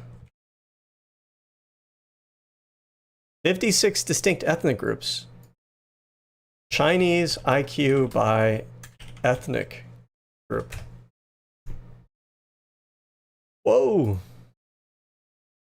I didn't mean to do that. Let's drop this back over here. So Han majority generally has higher IQ averages, 105 to 110. These are like your high status majority ethnicity group in China. Research indicates Han Chinese children outperform Mongol, Dor, and Awakni children. If I mispronounce these, you're going to have to get the fuck over it. With gaps of 8 to 11 points reported. So like, yeah, if you have 105 minus 11, that's going to be what? It's going to be what, 96? Is that right? Han Chinese minority groups in China, 5.3 to 11.1. A strong positive correlation exists between the percentage in Han and a region's population and average IQ of that region. Of course. Like we all know that environment plays an outsized role. Let's look at Nigerian IQ by ethnic group. Okay. There's not a lot of reliable information, unfortunately. Do we have anything even like non-super duper reliable that can kind of give us an idea, maybe?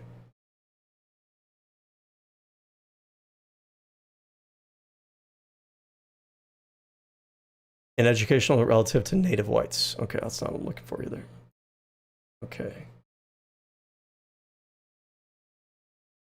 I'm sure we probably have this information somewhere, but anyways, you get the idea. Like even within these countries, you're going to find regional IQ differences depending on which ethnic group they're a part of, what region of the country they're a part of, what socioeconomic bracket they're a part of, and you probably have overlap, even if the averages are different. Like, really, it is so retarded that it's just like you think about this for 3 seconds and you immediately realize that it's retarded. Oh my God. The rest of the continent? Yeah, me neither. Anyway, let's be honest for just a second. Other psychologists went back and actually checked Lynn's work. Let's look at Wichards, Dolan, and van der Maas published a systematic review in the journal Intelligence, looking at IQ data from sub-Saharan African samples. What they found was that because African countries are developing countries, they hadn't experienced the variables that cause the Flynn effect, such as improvements to nutrition, healthcare, and even toys. In other words, the environment is the most relevant variable in determining one's IQ score. So why would you want to bring people from the country that have a bad environment into your country? Because they don't take their environment with them, you fucking retard. Like, what are you talking about? The entire point of this, which you pretended that you acknowledged earlier in the video, is that environment plays a massive role. So if you're taking people out of one environment, you're putting them in a different environment, what do you think is going to happen? They're going to have differences in their outcomes. The only reason that you wouldn't believe that is because you actually are racist and you think that genetic predisposition is more massive than it actually is. But you don't want to own that. Why would you want to do that? So, like, I don't understand. Because, like, so if of course you don't understand. Develop properly because, like, for whatever reason, you know, environmentally or whatever else, who creates it? Well, they do. They're killing each other and cutting each other up. They've been doing this for thousands of years. I mean, obviously, that's the reason why. And you can't understand. Who's he even talking about, by the way? Who's killing each other and cutting each other up? Who? It's just like, again, it's just, we already have these biases within the audience. And so we don't even have to substantiate these things. We just, oh, of course they're killing each other and cutting each other. They're black people. You don't know that. You have a variety of different countries in there, like a wide variety of different ethnicities. The whole point is we have different ethnicities, different socioeconomic groups that we're talking about here. Or just, they're all cutting each other up and killing each other. No, they're not. Their IQ is so good they have to keep living in mud huts rather than building houses. Exactly what you said. Yeah, of course. And they don't do that either. Like, these are just like racist 4chan memes. It's like genuinely actually ignorant about I was about to go about society. Like let's just look at Nigeria. Nigerian city. Look at this. You know what I mean? Like, what's annoying is not just that these people spread their ideas online, it's that they're so lazy about it. They're so intellectually lazy, and they feel like they're superior than everybody else, and everybody else is bad, and we don't, like, I don't want Osmond Goltz in my country. I don't want him, I don't want his audience. Like, if I could just exclude those people, I absolutely would. But the funny thing is, they want to exclude everybody else when like, they are everything they think everybody else is. Super fucking lazy, super unintelligent. Does this look like a mud hut to you? Does he genuinely think you go throughout all of Africa and like everywhere is just like a mud hut? It's so incredibly stupid. By the way, African immigrants to America tend to actually have like a very high IQ and tend to have like very high socioeconomic status. And it's because the immigrants that we take from Africa are like among the top of their country. And so, like, even having this whole narrative of like, why do we want to import these people in there? We don't even actually import in like the worst of these countries. We tend to actually take in the best of these countries. People who actually have a way higher IQ than Osmond Gold and his audience, or and are way better, like more socially well-adjusted. I don't know about you guys. I've met a few people who are immigrants from Africa. Like my experience so far, again, like these are just individual people, just anecdotes, like really cool people, really like genuinely friendly, and just like carried themselves really well. I was very impressed. But let's look at this. African immigrant average income. Sub-Saharan African immigrant households in the U.S. had a median income of approximately $58,000 to $6,200. So let's look at what's the median income of American. 39. 39,000 of American.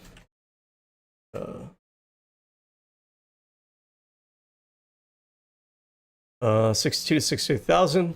Okay, so this is pretty much on par. But that's sub-Saharan Africa. That's not even what I was really looking for.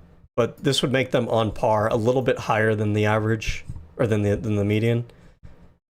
Median household income, earnings vary significantly by gender. Okay. Oh, but this is from 2019 to 2021. So the median, let's do 2020. 61,000 for men. So the median for African American immigrants from sub-Saharan Africa, this is supposed to be the bad part, seems to be higher. The average seems to be higher, or about on par. Let's just call it on par with the average for the native U.S. population. Recent data indicates higher figures from certain groups, with top earners including South Africans, 180, but South Africans, they might be white. So what we're looking for is we're looking for like black people, right? Because that's, Osmond Gold thinks these black people are, you know, they're not good immigrants. They're not good human capital. Kenyans are 90K. So Kenya are probably not white people. Kenyans are probably black people. But the median for them would be 90K. That's really good. Sub-Saharan, okay, 50,000, regional variation. Kenya, Cameroon, 90,000. And then African American or African immigrant degree holding. I think I've also read that a very high degree of them compared to the US population have bachelor's degrees or higher. So look here, 46% of sub-Saharan African adults hold a bachelor's degree or higher. The US born population is 32%. And shit, if we look at like the men's degree, let's actually look at that. Bachelor's degree holder men. Let's look at Gen Z men.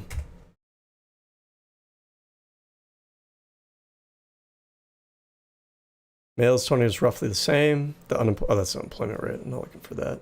Young men when diverging employment rates. I don't want that either. Gen Z with college degrees now have the same, although it remains lower rate among all young workers. Okay.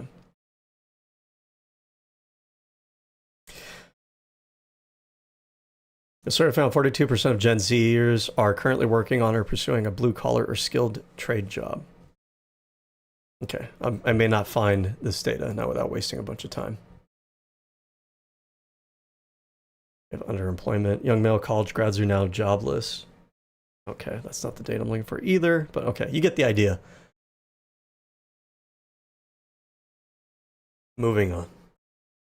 So the thing is that it's not relevant to me whether the IQ is arrived at through racial, genetic, or environmental reasons. The only thing that matters is whether the IQ is or isn't. Here's the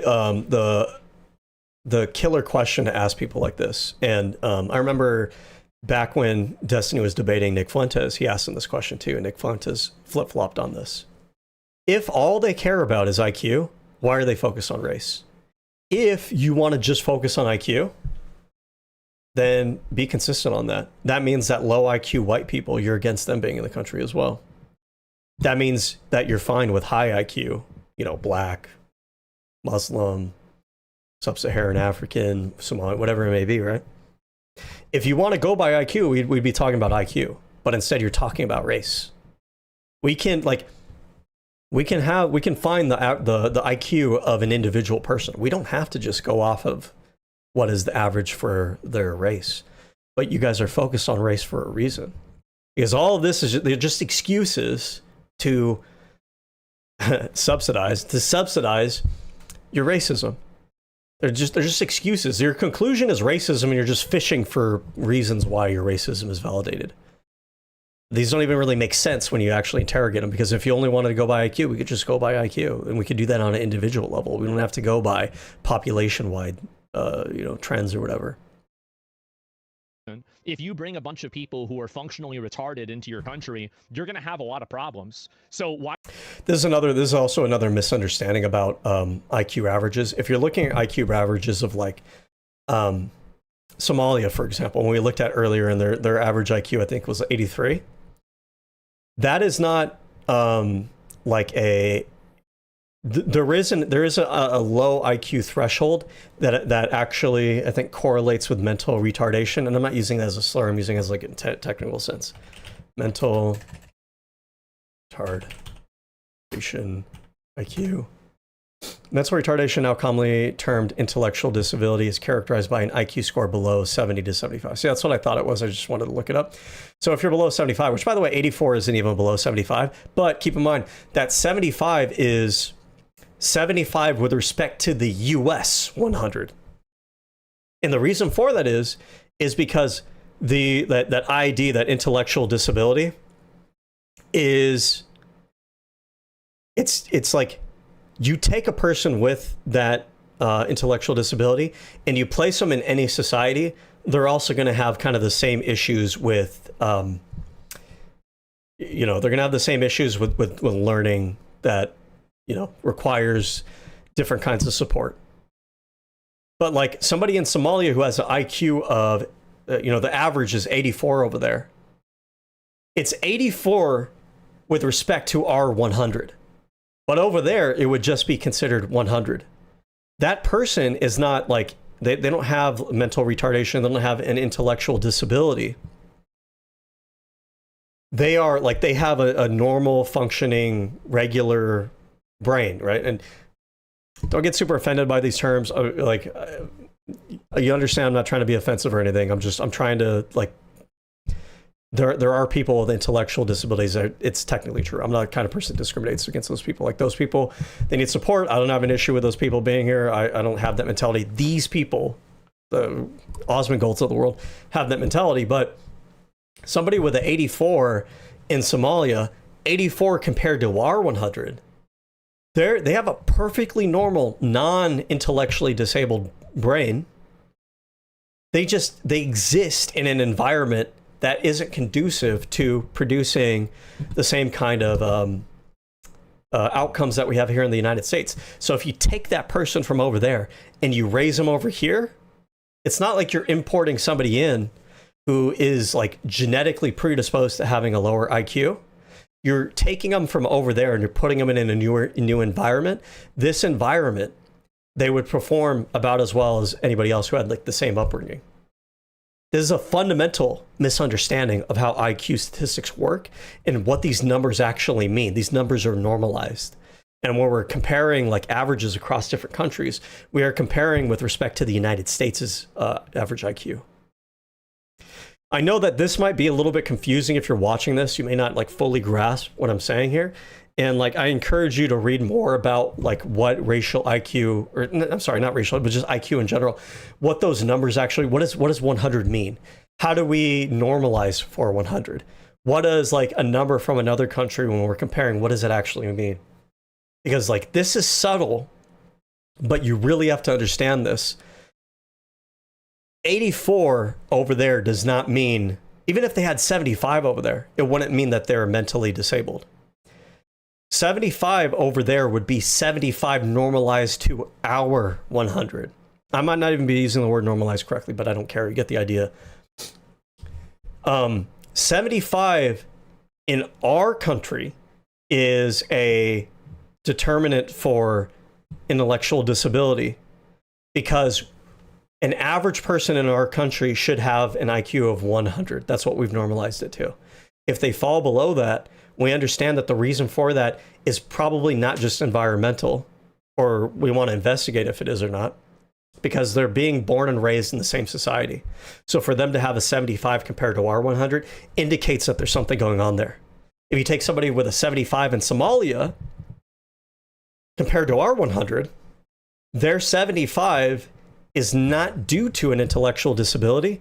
It's probably due to having a different environmental upbringing that they have. Again, keep in mind, white people from 50 years ago had an IQ of around, what was it, 80, 80 or something like that, 85?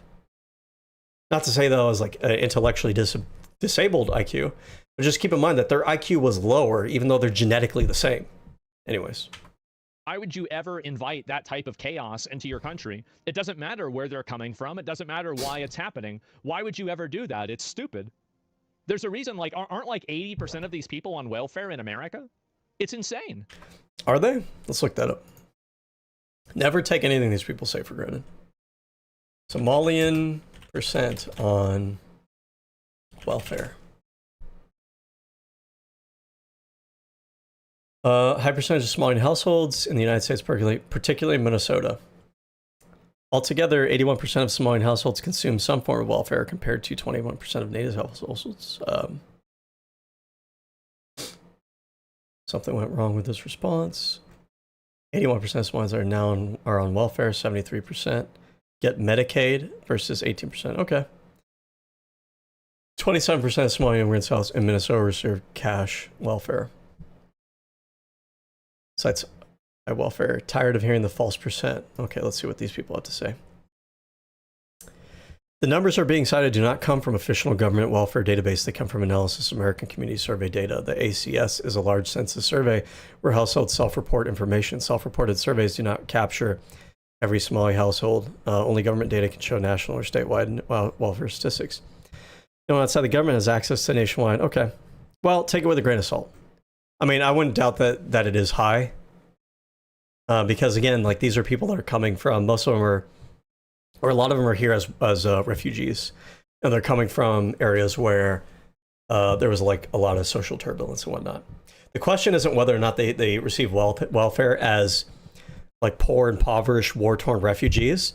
The question is whether it's inherent to them, whether it's like a genetic predisposition that won't go away, or if it's something that, like, okay, yeah, they come from like a war-torn, impoverished society, shit, but their children's children are going to do better, probably, because that seems to be the trend for most groups of people. Also, keep in mind that it's not just systematic, right? Or it's not just environmental, because even, like, for example, Somali American families inside of America that have been here for 10 years, they have been in America for 10 years. They still have a much dramatically higher rate of being on welfare than, normal, like, I would say, like, just average. 10 years isn't a lot of time, though, because keep in mind, like, if you are a refugee coming from a war-torn, impoverished country, that's already kind of baked into you. You were born and raised there. Again, like, your child development, your early years are going to be like big determining factors in how the rest of your life kind of goes. And so they're here for 10 years. Like, that's not going to massively change their outcome. You take like a white family who was born into poverty, they're also probably going to be in poverty when you follow up on them in 20 years. That tends to be how it goes. Where you really start to see changes is generationally. Kids are, do better than their parents and so on and so forth. You don't tend to see that. Like if someone is born and raised in a poor environment, it sucks to say this, but it is kind of true, right? And it's something worth like looking into how we can, and this goes across the spectrum. They tend to also, that tends to be what their outcomes are later in life as well. Everyday Americans from the general population. That's it. Genetics. But let's rewind for a second. It has nothing to do whether it's genetics or not. Mention something that you all may not be familiar with. What is it? The Flynn effect. Right. The Flynn effect is the observed rise in IQ scores over time. Basically. So yeah, this is what we were talking about earlier. This is true. So in general, you are going to have a ceiling and a floor of IQ. Like, for example, if some... I don't think that's really generally true either, though, right? This ceiling and floor thing. Like, we have successively broken through that ceiling over and over and over again. That's what the Flynn effect kind of shows. Because again, 100 today is higher than what 100 was 50 years ago. And 100 years from now might be higher than it is today, and so on and so on and so forth, right? Whatever we think of that ceiling is probably going to be like, I don't know, maybe in 100 years, maybe 200 years. We're gonna go past that. We're gonna probably keep going past that. There might be some plateau that we reach as a species, but it doesn't seem like we've reached that plateau yet. Or maybe it has, because now we're starting to see the IQs go back down. But I think that has more to do with like social media than it has to do with like genetics or anything, or that the Flynn effect has totally been taken out of the equation. Somebody's really, really naturally smart. If they are not well educated and they're not, basically, they don't have good, what do you call it? They don't have good like environment, or like they don't have good nutrition, excuse me. And for whatever reason, they don't have these options. Well, what ends up happening is that, yeah, they're not going to be as smart as they could be, but their floor is higher than somebody else's. So there is some truth to this. I think that there are genetic factors to IQ. Yeah, we know that. And by the way, recent studies seem to suggest that it mostly comes from your mom's side. And the reason for that is because she has 2 X chromosomes, and the X chromosomes, I guess, have more of the genes that are related to intelligence on them, right? Whereas the male contributes like an X and a Y chromosome. So they're only contributing like half of that, or only one of their chromosomes or that X chromosome. At any rate, there is genetics involved in there. But I think these people, they overemphasize genetics. I think if you take people, an average person from pretty much every ethnicity group, the differences in IQ are going to be marginal. The average person among all these different ethnic groups, if you put them in the same environment, have the same environmental upbringing, most of them are going to be pretty fucking average. I don't think you're going to get like this huge ceiling and floor that he's implying here, that like, oh, you take like a white person and a Chinese person from an ethnic group, and like, let's say you put them all in an orphanage. They all get the same exact upbringing. You put them in a society that just magically is colorblind and has no history of racism or anything. I don't think that white and Chinese child are going to have like it's not going to be like 130 and then the other students are 85. The differences might be like 103 versus 100. Who cares? 98 versus 101. Those differences are marginal to the point where you're not even going to really notice the difference. You take 2 individuals, one person is smarter than the other. Most of the time, that difference in intelligence between any 2 groups of people that you pull off the streets is pretty small. It's not huge. We're way overemphasizing how much genetics plays a role in IQ. And again, all you have to do is look at the long history of human species to realize that our environmental factors to what we can do as human beings is massive, massive, massive, massive. And you cannot account for what we do as human beings today versus 2,000, 3,000, 4,000, 10,000 years ago. It's not genetic, because we are not genetically very different from where we were before, or from where we were 10,000 years ago. But what has changed massively is the environment. The environment has massively changed. And that, more than anything else, is why you see massive changes in human behavior over this time span.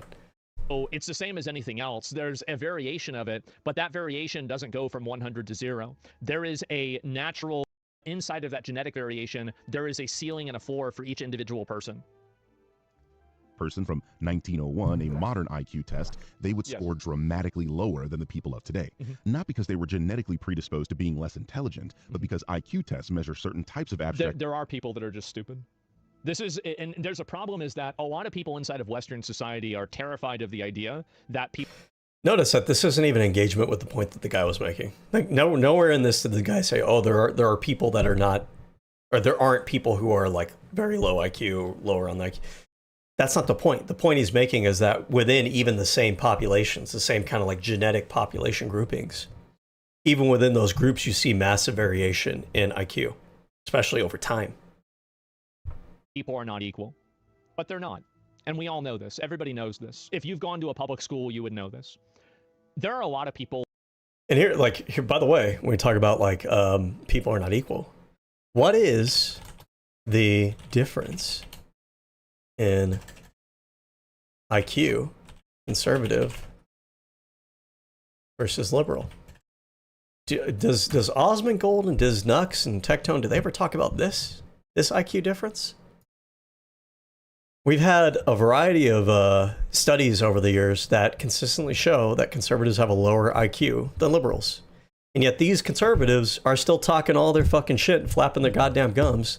Even though like they've been throughout history, they don't have any success to rely on. They've been on the wrong side of every fucking thing. That's not just a meme. Just go back through history. Like they've never been right on any of this stuff. They continue to not be. They complain about like the academic institutions are not conservative. Yeah, because you guys are always wrong. And it's probably also kind of correlated with you guys also having a lower IQ. I'm sorry, but it's fucking true. Study showing the average IQ of 106 for very liberal versus 94.8 for very conservative. That's like a 10-point difference. We want to talk about 10-point differences. Like shit. Maybe we should just support all the conservatives. You know, while we're at it, while we're talking about it. But Osmond Gold represents like a conservative leaning audience. You know what I mean? Like what the hell? Higher IQ is strongly linked with linked social liberalism, right? And by the way, too, like if you look at, there's a correlation between countries that are more liberal and higher IQ, then there are countries that are more conservative and traditional and lower IQ. But we don't ever talk about that. We don't want to talk about that. We only want to talk about IQ differences that benefit our little political project. People that are just born with less talent points than others. They're stupid. They're like dumb. Conservatives, yeah, you're right. There's nothing that you're going to be able to do. You're not going to be able to like teach them something. Maybe you can make it a little bit. But this isn't even true either. I think the data that we have actually does show that like IQ, even for an individual, changes over time. And you can raise their IQ. And yes, you can absolutely teach them things that will increase their IQ. Bit better, but you're never going to teach a lot of these people to be rocket scientists. It's just never going to happen. Yeah, I mean, you might not teach them to be rocket scientists, but most people aren't rocket scientists. He's not a rocket scientist. Most of his audience aren't rocket scientists. That's not the standard that we're talking about. Most people are average. Osmond Gold himself is advocating for average in the United States, 100, right, versus whatever it is in these other countries. Most of those people, most of these white people in the United States with that IQ range, even in Europe, even in China, these aren't rocket scientists either. Who fucking cares? It's a delusion, but people don't want to talk about that because they're worried that it could be considered or seen as eugenics. No, the reality is that people do, like, there are people who talk about it. Sociologists have talked about it. There's data on this. We've covered a lot of this, right? Your average person doesn't talk about it because your average person isn't fucking obsessed with race like you guys are. You guys are obsessed with race and you want to talk about it all the time. That's the difference. Reasoning pattern. And most of us realize that the reason you guys are obsessed with race is because you're race hustling. You want to push racist narratives all the time. That's why most of us don't talk about it. It's annoying. We're tired of it. Society has been dealing with it for decades. Like, just shut the fuck up already. We get it. You're racist. You're a loser. You don't have anything interesting to give to society in terms of an ideology. We heard it already. What are you telling us that we haven't heard 50 years ago, 100 years ago, 200 years ago? Get some new material. It's fucking boring. Pattern recognition and problem solving that modern societies train us in constantly. Mm-hmm. We're going to take a quick voyage over the cognitive history of the 20th century. Yes. Let's speed this up. During that century, People want to believe that anything's possible with the right luck and the right the right opportunity. Yeah, it's not. There are some people that are just losers, and some people that aren't. our minds have altered dramatically. As you all know, the cars that people drove in 1900 have altered because the roads are better and because of technology. Well, it's because people with high IQs designed them. And our minds have altered too. We've got... That's not entirely the whole story. Yes, people with higher IQs tend to be engineers and whatnot, but part of the reason that our roads are better and whatnot, and I think what Flynn is trying to make the point here for, is that we build on top of past success over and over again. Our societies get better over time.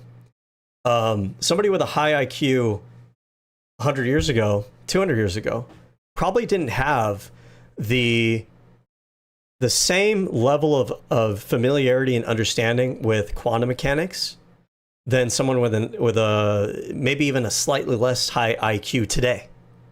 But that's because quantum mechanics was discovered and explored 100 years ago, and over that time period between then and now, there's been more and more research into it. There's been more talking about it. It's become more familiar in the public consciousness. There's been TV shows that talk about it and whatnot. So it's not just that it's the high IQ individuals. It's that these ideas get disseminated out into the larger public society. When it comes to bridges and roads, they get better over time. Why? Because we wind up discovering, oh, this bridge had a flaw. And so when we go back and we look at what that flaw is, now we've learned something and we apply it to the next round of bridges.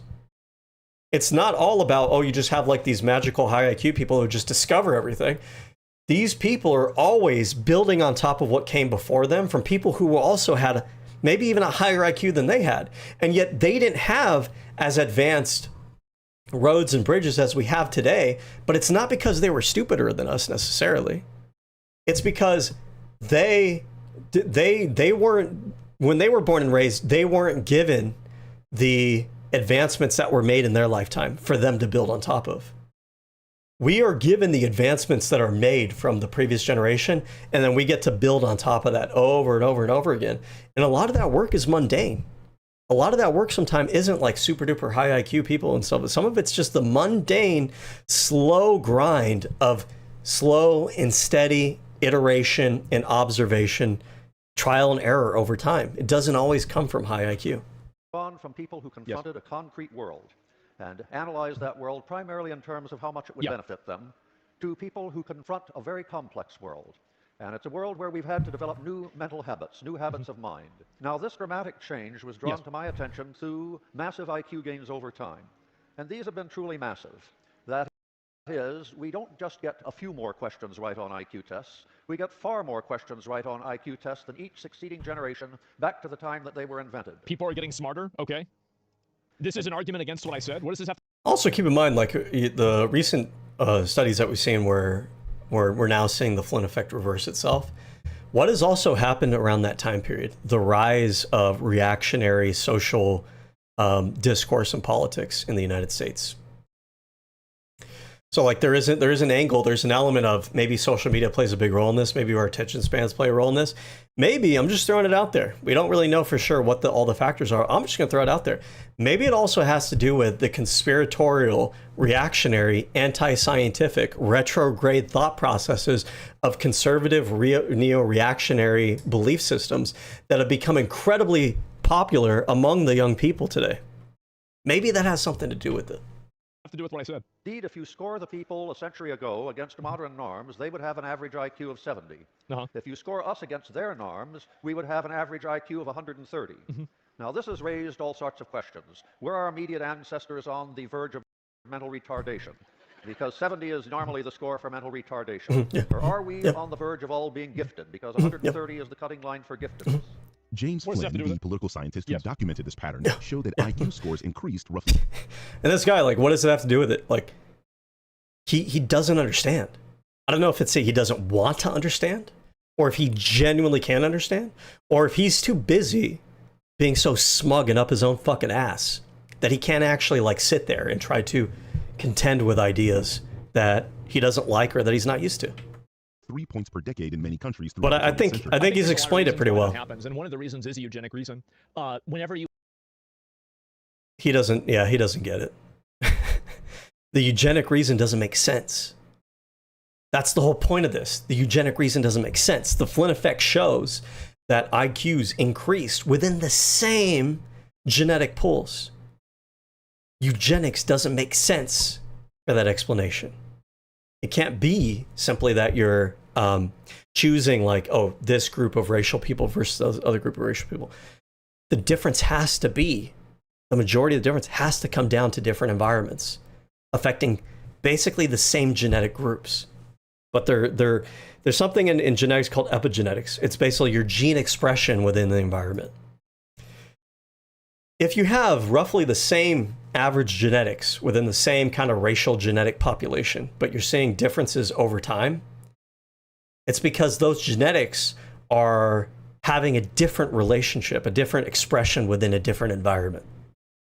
In Osmond Gold, he either doesn't get this because he's too dumb, he doesn't get this because he wasn't listening, or he doesn't get this because like he's pretending that he doesn't get it, and he doesn't want to admit that this is the case.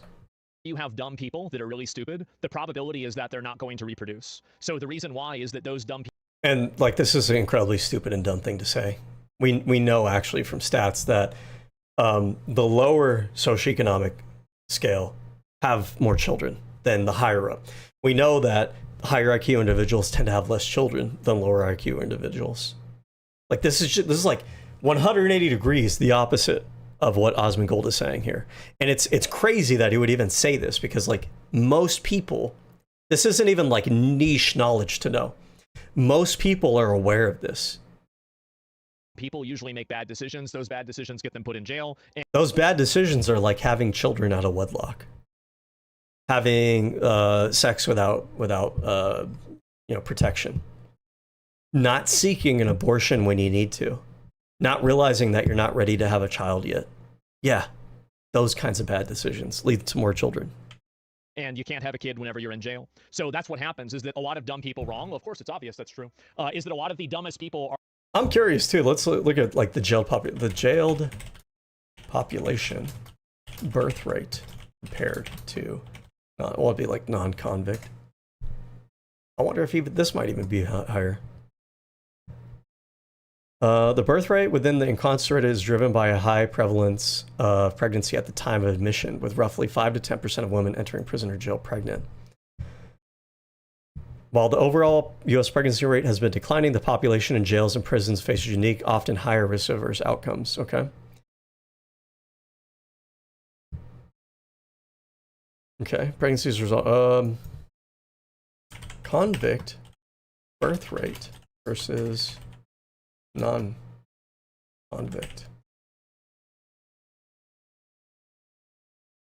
The birth rate for incarcerated individuals differs significantly from non-convicted in terms of pregnancy timing, outcomes, and frequency. Active pregnancy rates. Data from 22 states found that pregnancy rate of 85.6 per 1,000 women in prisons, slightly lower than the total U.S. rate of 89 points. Okay, so it's actually a little bit lower for people that are in jail, but not a lot. I mean, it's pretty much the same. Like these rates are damn close. But we're not just talking about people in jail. We're talking about like people on lower IQ scale. Are going to get removed from the gene pool, right? What about Idiocracy? I love how people are using it. People are saying the argument against me is it's a movie. The movie, yes, Idiocracy. But a lot of people know this meme from Idiocracy, the movie. But in Osmond Gold, like everything about Idiocracy is like being proven in this whole fucking this whole video right now. Because the video, that movie Idiocracy, yes, it's a fiction movie, of course. But that part about higher birth rates among the lower IQ population and lower among the higher IQ population, that is based on reality. That part, that premise for the movie, it's a science fiction movie. And it's a hard science fiction movie in the sense that hard science fiction takes like ideas from science or technology and it extrapolates, okay, if like we discover this scientific thing, what would it lead to?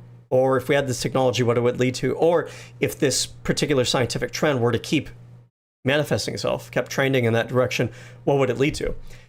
Idiocracy takes a scientific reality that we know of, and then it extrapolates, okay, what if that trend were to continue for 100, 200, whatever, however many years. What would society look like?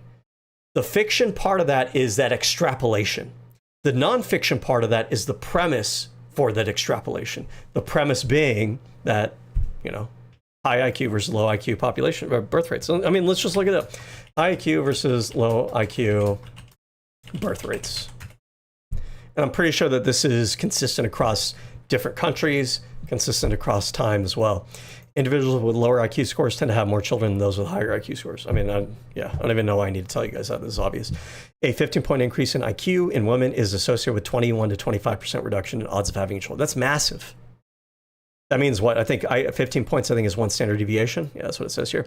So 1 standard deviation correlates with like 1/4 reduction in birth rate. That's huge. Anyways. The argument against what I'm saying is a movie? What do you mean? No, it's obvious this is true. You're going to have the lowest, dumbest people that, like, I'm not talking about, see, like... This guy's so stupid. You know what I mean? Like, you could have looked this up. You have access to an internet connection. You could have looked this up. But like this, by the way, this is what pisses me off more than anything. It's not just, like, people who are, like, intellectually disabled. It's, you have the capability. Osmongold is, like, he's not actually, like, super duper low IQ. He's not. But what he is, this makes me more angry than anything, is he's intellectually lazy. He's lazy. He's too lazy to actually look up this information or to do research. And he's also biased in a way that takes him away from confronting the reality. And I think he doesn't want to. Like there is a conscious effort on his part to, like, not even want to be correct or right. He just wants to confirm his biases and, oh, it's common sense. It's my feelings. Like, this is what people don't understand. You're thinking I'm talking about people with, like, a 90 or an 80 IQ. I'm not. I'm talking about people with a 60 or a 70 IQ. This is a totally different wavelength. Shit, I don't know. I mean, I don't even know who has 60 or 70 IQ. Even the Somalian population, as we looked it up, doesn't even have that low of IQ. But what you're talking about, 60 or 70, you're talking about, like, literal mental retard. You're talking about intellectual disability. Like, yes, that population probably has a lower rate because they have an intellectual disability, like a legit intellectual disability. But we're talking about racial differences in IQ. Those IQ differences they're not in the 70s or the 60s. We're talking about things that are, like, between 85, 90, 100, 110. Like, that is the range. We're not talking about 60s or 70s. And those people are probably not reproducing because a lot of those, especially the majority of those people with that low of intelligence, are men. Those men are getting put in jail. That's it. So, if IQ were purely... I don't even think that's true. It's not purely genetic. There's a lot of factors to it. Genetics are one factor, but it's not the only factor. Let's look this up. Spreading more dumb fuck ignorance because you're smug and you are intellectually lazy. What percent of people with intellectual disability are criminals?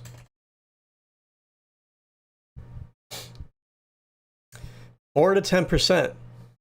Okay. Yeah. So the overwhelming vast majority of these people with intellectual disabilities, are not locked up. They're not in prison. He just makes shit up. He's just like a low, I mean, he's not genuinely low IQ, but he's lazy. He's been given, like, a normal functioning brain. You know, they say a mind is a terrible thing to waste. He's wasted his. Kind of rapid change would be impossible. Yeah. Evolution does not move that fast. Your great-grandparents were not biologically inferior to you. They just lived in a world with less formal education. Well, they were shorter too. Another component to this is that it's height. Who Like, cares? people in general, over the years, It's a deflection. taller, and I think the reason why is the same It's thing. a deflection Like, from the an argument point. against No what one I'm saying. I think cares. everybody knows this. It is actually an argument from what Less you're saying. exposure to Just, abstract you don't want symbols, to. less complex media. You don't want to understand it, or you're not I able don't to think that the understand it. reason why is that they have less complex media or there's less cognitive demands. I don't think that's even the reason at all. I think that a lot of these people just don't even care about it in the first place. Also, the way that you measured something 100 years ago is totally different foundation than the way that you would do it now. Tall people die sooner at a certain amount of height, yes. Again, he just says that. Like, oh, they measured it differently back then. Of Bro, you're making that up. You're making that up because you know that this is this is nuking your worldview out of from orbit. Absolutely decimating it. And you can't cope with that. The cognitive dissonance is spinning that hamster wheel right now. And so like he's just making shit up. They measured it differently back then. I don't even know if that's the case, but I guarantee you that he doesn't know that's the fucking case, and he's just saying that because he doesn't want to admit that he's wrong about something. Yes. Which means IQ scores are sensitive to the environment and improve when the environment improves. Access to schooling, nutrition, healthcare, the complexities of daily life, all of these things are relevant, and none were accounted for in Lin's work. Because of course they weren't. Lin was a self-described scientific racist. His goal was to show how inferior black people were. Richard Lin's work on This is, again, it's not even about race in the first place. This person's arguing with me about something that's different. Now, I do think that if you controlled for every variable, here's the reality, right? Is that if you controlled for every single variable, and every variable was exactly the same, and you took 1 million people that lived in Somalia, and you took 1 million people that lived in China, and you judged their IQ, would they both have the same IQ? Everybody knows the answer to this. No, they don't. You don't have any data on this. You haven't run any of those controls. You don't even bother to factor those controls in. Like this entire thing has been about how you downplay and don't even consider those different factors. Like I don't know. I genuinely don't know. Maybe. I doubt that the differences would be like massive. They'd probably be like within a few points of each other. But like, you don't know that. And when you say like everybody knows, no, everybody doesn't know. What you're talking about is your feelings. And when you have that kind of like discriminatory feeling about different groups of racial people, there's a term for that. And whether you like it or not, whether you're gonna be a baby back bitch over it, the reality is that what you call that is, it's called racism. You have a predisposed bias against people and you have no actual fucking basis for it. That's called racism, my guy. I know you don't like it, but Everybody it's accurate. knows. No, they don't. They don't know. You don't know. You're making shit up. You feel that way. A book by psychologist Richard J. Herrnstein and political scientist Charles Murray that argued intelligence is largely shaped by genetics with some environmental influence, and that IQ is a stronger predictor of life outcomes, income, job success, crime, out-of-wedlock births, than the socioeconomic status you were born into. The bell curve has been challenged by geneticists, psychologists, and statisticians for overstating the heritability of IQ across groups and for downplaying environmental variables, treating socially constructed racial categories. All this smugness, while at the same time just being completely fucking intellectually lazy and wrong on fucking everything. As biological truth. Richard like all these like white supremacists, they all stand in a circle and just circle jerk each other the entire fucking time. So of course he feels like so proud of himself, so smug, because everybody's giving him a fucking pat on the back while they're giving him a reach around at the same fucking time. But like, he's wrong on everything. On everything. And he's making shit up and he has nothing to fucking back anything that he's fucking said in this entire thing. And despite all that, he's super smug about it. And was one of the primary scholars who compiled and popularized cross-national IQ datasets. Here's what I think also, because this is just like more bullshit. I think that what you should do is you should do more research into this and figure it out yourself. Maybe you should do an iota of research on this. The guy is showing you the research. There's a lot of research on this, and the reality is that you've never looked at it and you've never engaged with it at all. You were fed racist memes on 4chan and Twitter, probably Twitter more than anything else. And you're such a lazy fucking loser that it never occurred to you that there might be information to the contrary. And it's never occurred to you that that research might already be out there. You're fucking lazy. And it told you what you wanted to hear, which was, oh, Asmon Gold, you're a white boy. You're so smart. You're so pretty. You're so handsome. You're such a good boy. Because I think deep down you know that you're a fucking loser. And your audience is a bunch of fucking losers. And they got nothing to, point to for validation. And this is the reason why, by the way, I think a lot of, like, the majority of the people who are racist, they have nothing to validate their existence behind. They have no individual accomplishments. They themselves are not high IQ. They themselves did not, invent the roads and the bridges. They didn't invent scientific discoveries. They're not, highly successful business people. They're mostly losers who are gaming all day and jerking off all day. The only thing that they have to make them feel like they're as cool as they want to believe that they are is that they think that they're part of this larger group with a higher average IQ, which is only a few points higher. It's not even an entire standard fucking deviation. Like, get the fuck over yourself. Go over there and test these people for IQ. Test people that came over here that don't have these same problems and then see what their IQs are. There's a reason why we don't do a lot of research on this. And we have done the research. You're just too fucking lazy and you're too satisfied with yourself and your preconceived biases to have looked at any of the research. You were fed memes, and you're so gullible. You're so easy to influence. You're so stupid that you just had the memes just shape your entire self-image and worldview, and you didn't even question it. These people all the time talk about how the mainstream media is indoctrinating people and everything. You guys are indoctrinated by Facebook and Instagram memes, Twitter memes, and you've never thought to think for yourself. You don't think for yourselves at all. You think thinking for yourself means that you just find somebody who has an opinion that's contrary to the mainstream opinion. You think that's thinking for yourself. That's not you thinking for yourself. That's you substituting thinking for yourself with just getting your information from another person. And that other person is cherry picking, and they're worse than the mainstream media when it comes to presenting their bias and giving you the full, range of information that's out there. You're not a critical thinker. You haven't risen above the plebiscites. You're not high IQ. You haven't discovered the sage secret wisdom that everybody else in society is being hidden from. You're just being force-fed, like cherry-picked information that turns you into a political and social extremist. That's it. That's all there is to it. That's all you are, unfortunately. That's all this community is. And the reason why people don't do research on this is because they're afraid of the answer. That's the reason why. Yes, he's right. They are afraid of the answer, but it's him and it's the people like him. You guys are afraid of the answer being that, oh, actually, race isn't as significant as you want to think that it is. And actually that racial IQ differences are not really significant at all.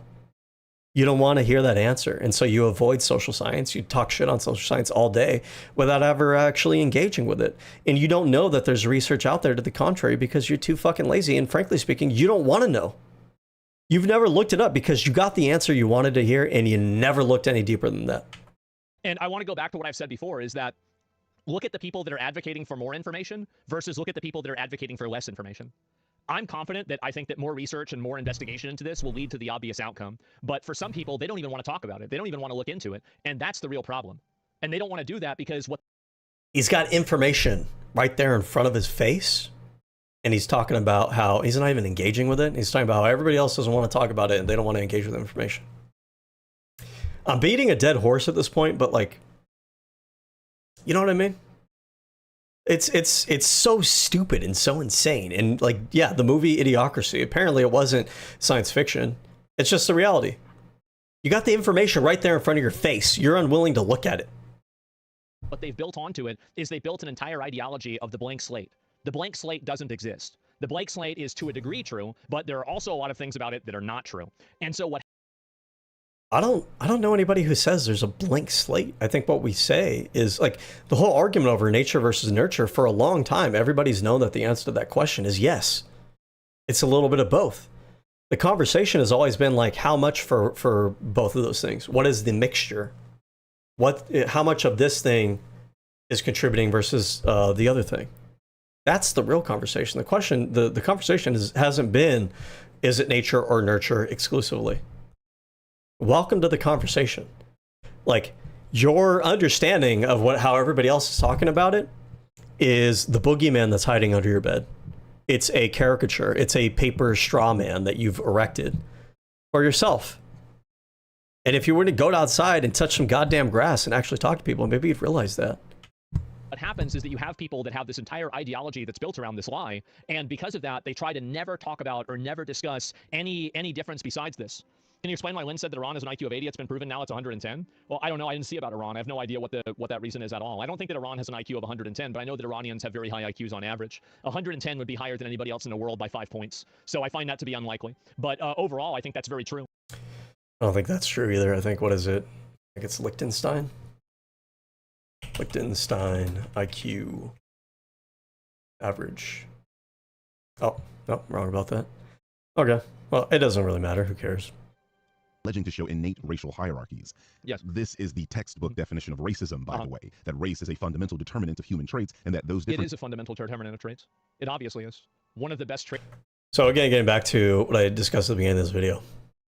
They're not, like, they try to avoid the term racism, but, like, they agree with racism. They agree with it conceptually. He thinks race is very determinative traits, and he thinks that, you know, these racial hierarchies, like, they are true. Like, he doesn't want to be called a racist. He gets mad when people point that word out and everything. Like, you are racist. You just think that you have a reason for your racism. And guess what? So does every person who's racist. That doesn't make you special, and it doesn't make you not racist. And just own it. Stop being a goddamn, like, pussy about it. Shit's annoying. Traits is skin color. Big surprise. People of one race are going to have one skin color. This is one thing that people... That's not what people mean. Everybody knows that. You're acting stupid right now. Don't even consider with, like, racism and skin color are actually two different things. Like, if you have people that are from a different race, like, race isn't always defined by just, like, one specific thing. Skin color is just the most obvious indicator of that. Very clearly, there are racial differences between people. Anybody knows this. This is the type of a priori knowledge that every single person in the entire world knows is true, but inside of Western culture, we're supposed to pretend like it's not true because people are all willing. You guys, apparently in Western culture, in America, we're not able to acknowledge that some people are black and some people are white. Can you believe that? We don't talk about that. This is stupid. Genuinely stupid. This is immature, it's stupid, and it's dishonest. Willingly participating in this deliberate lie. Very clearly race is a factor. It's obviously a factor, same as gender is in everything. A factor in what? In skin color or more than that? Because again, these are like conflations of things, euphemisms and everything. Like, you're not just talking about skin color differences. Otherwise you'd be saying race is only skin deep, but you don't actually believe that. You think that it's highly determinative of behavior and IQ.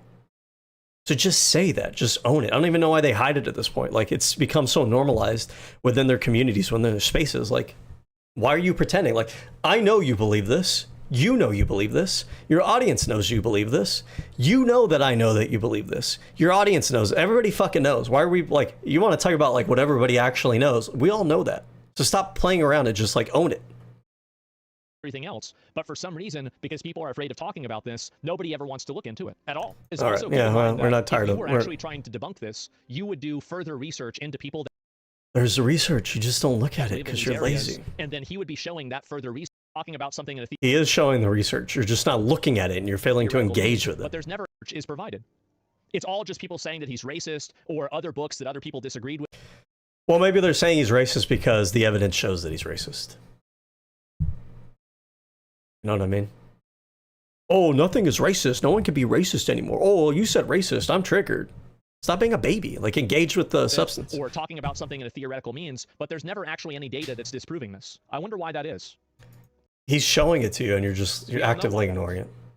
Extreme views, including open support for eugenics. This is all, by the way, this is all just massive cope. I think at this point he knows that he's like blown the fuck out. He has nothing to fall back on. None of the memes that he's taken off of Twitter have prepared him for this. He doesn't realize that, like, there is no really good argument against it, because there really isn't. And so now he's just like coping. This is just mad cope stream. The rest of this is just going to be him coping.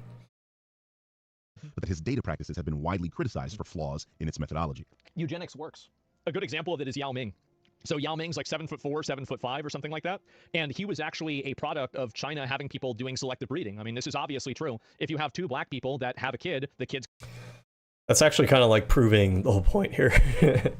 The Chinese, who are generally considered to be like short on average, can produce exceptionally high, like, tall people with the right, like, environmental and genetic factors. So, like, even within populations, like these different racial groups, you get genetic variation like that. You also get, like, with the right environment, the right nutrition and stuff, you're going to get different kinds of outcomes. So, like, we can't just reduce everything down to this racial group, that racial group. These are, like, some characteristics that we, like, Asian people are short. African-American people are lower IQ and blah, blah, blah, blah, right? We see that there's genetic variation even within these groups. You're kind of proving that point. It's going to be black. If you have two white people that have a kid, the kid's going to be white. If you have two people that are very tall that have a kid, the probability is the kid's going to be very tall. This is the type of what I was saying before. It is this willing, deliberate, and desperate attempt to totally deny every observable facet of reality. I mean, even within like populations that we consider to be tall populations, for example, Europeans, I think certain African populations tend to be pretty tall as well. But if you were to go back like 50 years ago, like, let's look at what is the average IQ? I mean, IQ. What is the average height of northern? Let's look at Northern Europeans. 2025. It's going to be like 6 foot or something like that. 5'9", 5'10". 6 foot. Several nations 5'11". Some countries 6 foot. Okay. So let's look at now Europeans 1950. 5'9", 5'11". So we're starting to shrink a little bit. Let's go back further. 1800s. 5'5", 5'7". Do you see what I mean here? So like, what is that? Is that because, oh, you know, white people have genetics that are so much taller than everybody else? Or is it because these white countries develop faster, and as a result, over the last couple hundred years, they've had better nutrition, probably, I don't know, better diet, better exercise, I don't know, and they're taller now as a result. So like even this shows you that environment plays a massive role.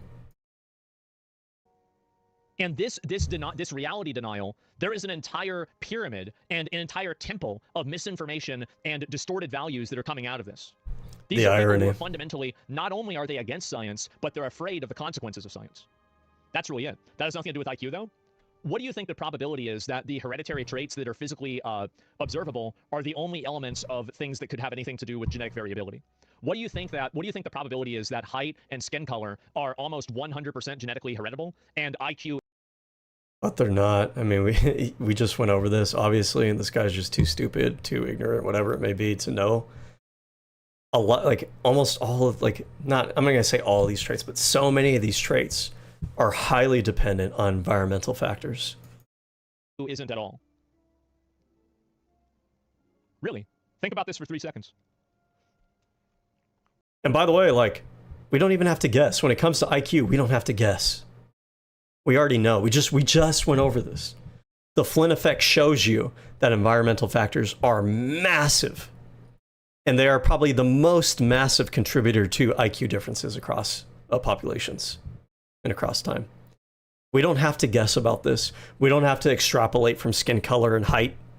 We don't have to. We already know. The data's already there. Upon reviewing Lynn's work, Wichert states the following. The assertion that the average IQ of Africans is below 70 is not tenable, even under the most lenient of inclusion criteria. Because Lynn missed a sizable portion of the relevant literature, their estimate of average IQ of Africans is clearly too low. Combined, the current systematic review and the results of our review of Raven's test suggests that the average IQ of African test takers is close to 80. Is this an argument against me? Yes.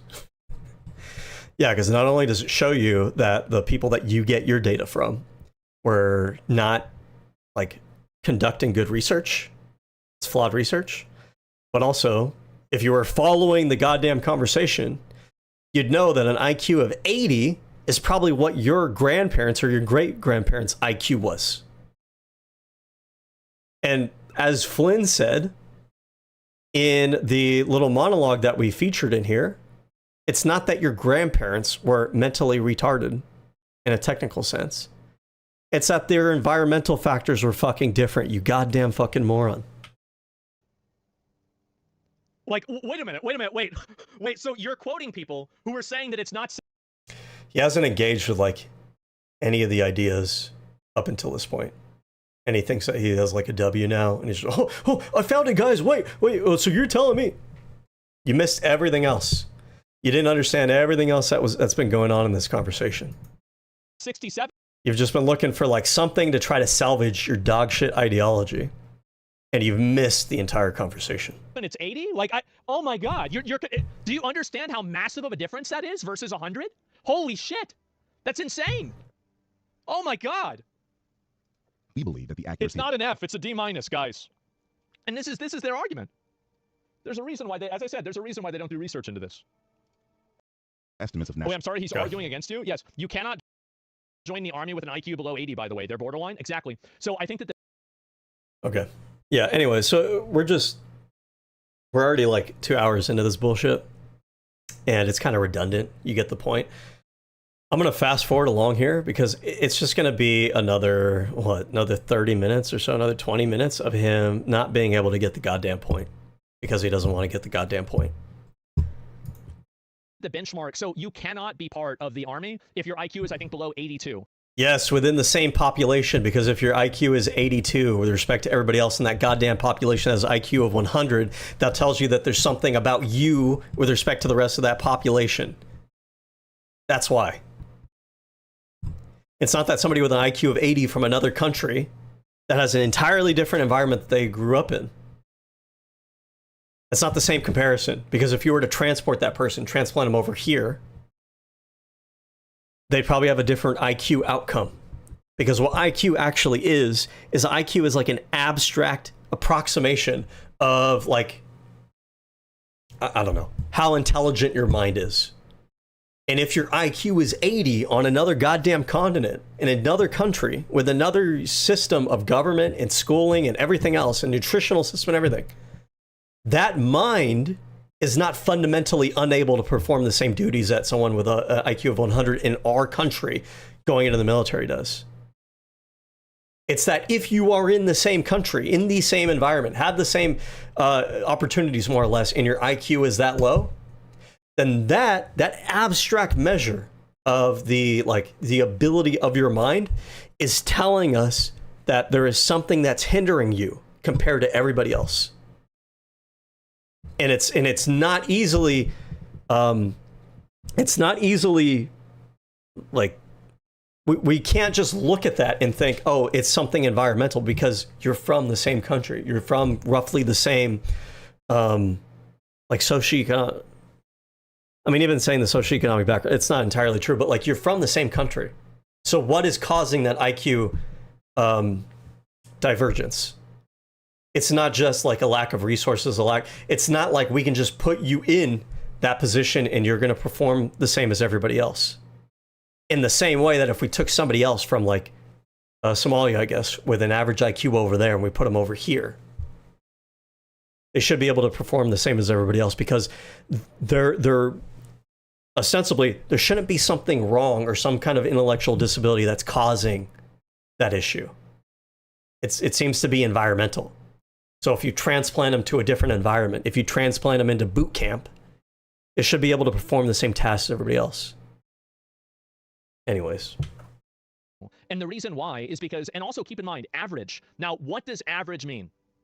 It means half of the people are below that. Uh-oh. Fill a society. That's the median. The median is half are above, half are below. Average is oftentimes skewed by outliers. If you had an entire population, let's say you had 100 people, and let's do the math real fast. I don't even want to pull up the calculator app on the freaking thing, but that's okay. I'm going to run you through it. Let's take a population of 100, and let's say, no. Let's do simpler math. I don't want to add up 100 people. You have a population of 10. One of those people has an IQ of 90. Another one has an IQ of 95. Another one has an IQ of 100. Another one has an IQ of 102. Another one has an IQ of 110. Whoa. With a bunch of people. Another one has an IQ of 85. Another one has an IQ of 132. Another one has an IQ of 96. 1, 2, 3, 4, 5, 6, 7. Another one has an IQ of 101.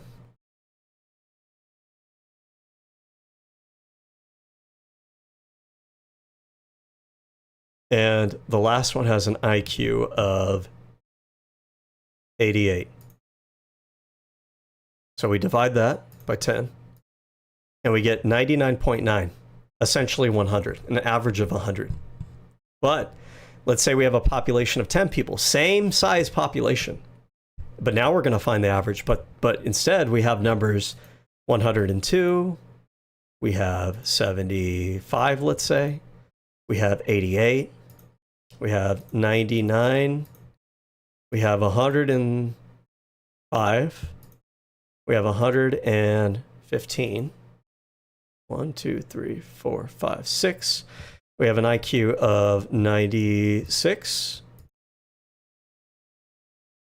We're at 8. We have an IQ of, oh no, 80. No, that's too low. Let's do 94.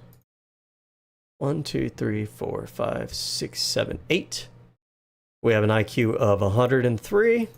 And then finally, we have an IQ of 180. Now let's divide that by 10. 105. So the IQ has been shifted up significantly by that person with an IQ of 180. Extreme outliers will shift up that average. And so let's look at the history. So I want to remember, what are the numbers that we had here? So for the population where we averaged 105.7, we had I'm counting them here, 1, 2, 3, 4, 5. 5 were above. Well, that would mean 5 were below. 1, 2, 3, 4, 5. Okay, that's fair. This other group had an IQ of 100. We had 1, 2, 3, 4, 5. Okay. All right. So there's my low IQ. That wasn't a good example, but let's do this again. Let me show you. Let's do, we're going to multiply this by 10. Multiply by 10. Get that number again, but we're going to subtract out. We're going to subtract out one of these numbers. We're going to use a different number here. We're going to subtract out the 75. Subtract out the 75.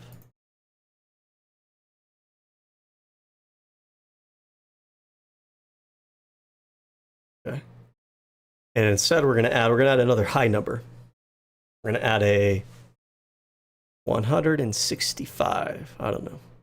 I think past 160, the measures are not even super accurate. So now we divide that, we get 114. So how many were above and how many were below 114? We have 1, 2, and 3. So only 3 of the people in that population are above the average. The rest of the 7 are below the average. And that's why those 2 outliers, that 165 and that 180, they skew the average away from the middle position. The median is actually where the average is. Or I'm sorry, what the median is the number that's in the middle that splits that data set in half. So it's funny he's talking about like IQ. He's got median and mean mixed up with each other. People where the average IQ is 80, and you're going to have a PvP server. Let's skip. It's actually close to average. 80 is not the average at all. What are you talking about? Okay, so all right. That's extremely low in America. That's incredibly low. It's Yes, low in Asia. in America. I watched this video already. He was talking about the average in another country. He wasn't talking about 85 being the average in the United States. He was talking about being in another country. But Asmon Gold, he's either not watching for comprehension, or he's actually just too dumb to really follow along. Asia too. All great reasons to bring these people into America. This is such a great list of reasons why these people are people and people's 96, the American Psychological Association's Task Force on Intelligence explicitly warned that environmental factors such as education, nutrition, and health significantly influence IQ test performance. Why do they keep warning and not researching? They do. I mean, it's based off of research. He's given you a lot of he's given a lot of research in this video, different papers that he cited, different authors. What data, what stats has Asmon Gold provided to bolster any of his claims? None. None. He has a belief that's based on his feelings, his biases. And he's criticizing somebody else, all in the context of IQ, by the way. Somebody else who is consistently showing data. And so like this paper that's warning about, why do you think it's warning about environmental factors? Why do you think it's doing that? You think it's doing that just because of their feelings? Or do you think it was basing that warning on research that they looked at that showed that there was a lot of environmental determinants for IQ, or environmental correlations for IQ, and that's why they issued that warning? If you have a decent IQ, you should be able to arrive at like, oh, this is probably why this academic institution made that recommendation. This isn't a huge logical leap. This is like a very like easy, normal, logical next step that you should be able to arrive at yourself. Why is it that all of these people are talking? I mean, let's look at this. Intelligence. Look at my spelling. Intelligence, knowns and unknowns.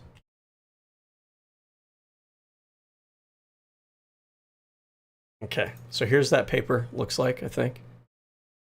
Sure, make sure these are the same authors.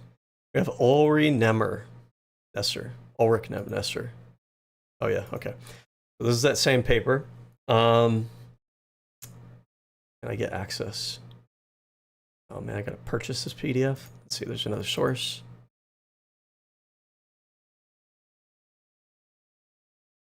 How much do we want to bet, just using some inductive reasoning here, using our brain, that the recommendations that they give were probably because they're citing other research in their field?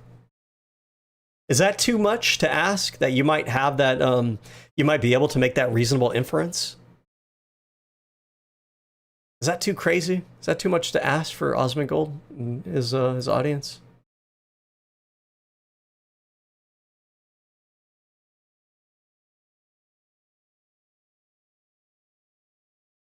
Where's the text at? The preview is not available. Okay, no, I don't want to download citations.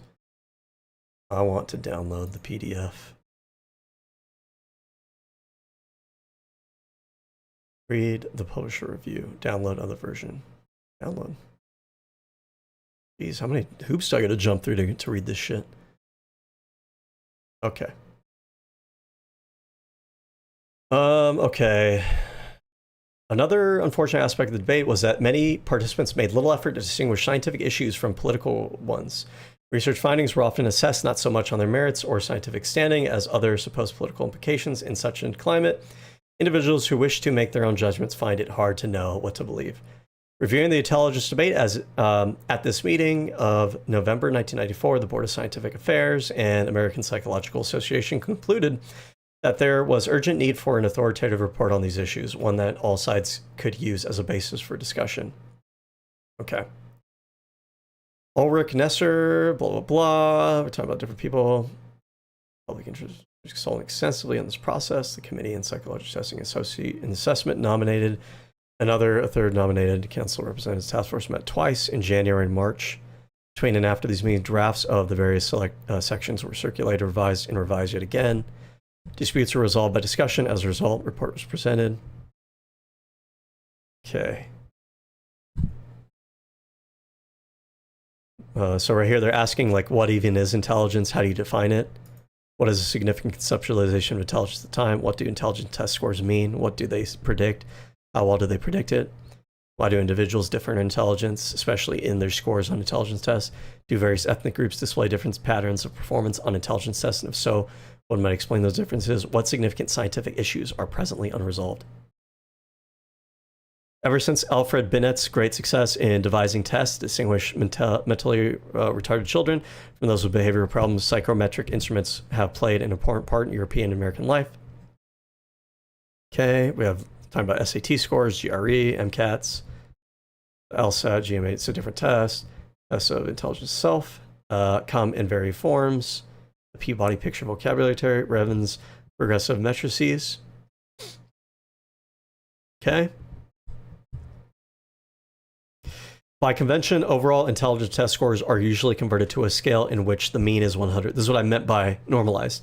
Whenever you take like a population, 100 is always set to be the average, and then the numbers around that are with respect to that average. So 100 is always average. And then whatever your number is, you get a 95, you get 102. What that's saying is that your IQ is that many points above or below the average for that population. Standard deviation is 15. Approximately 95% of the population has scores within 2 standard deviations of the mean. That's what a bell curve looks like, between 70 and 130. So that means 95% of the population, 95% of the population falls between 70 and 130. Okay, keep that in mind. So a majority of people fall in that range.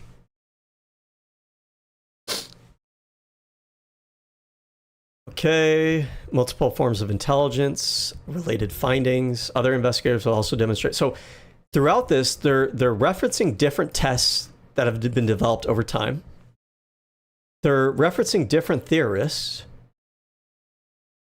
They're referencing, so these are all references. Thurston, 1938. Thomas, 1939. Statistical regularity. A kind of mental energy. Spearman, 1927. Generalized abstract reasoning ability. Gustafsson, 1984.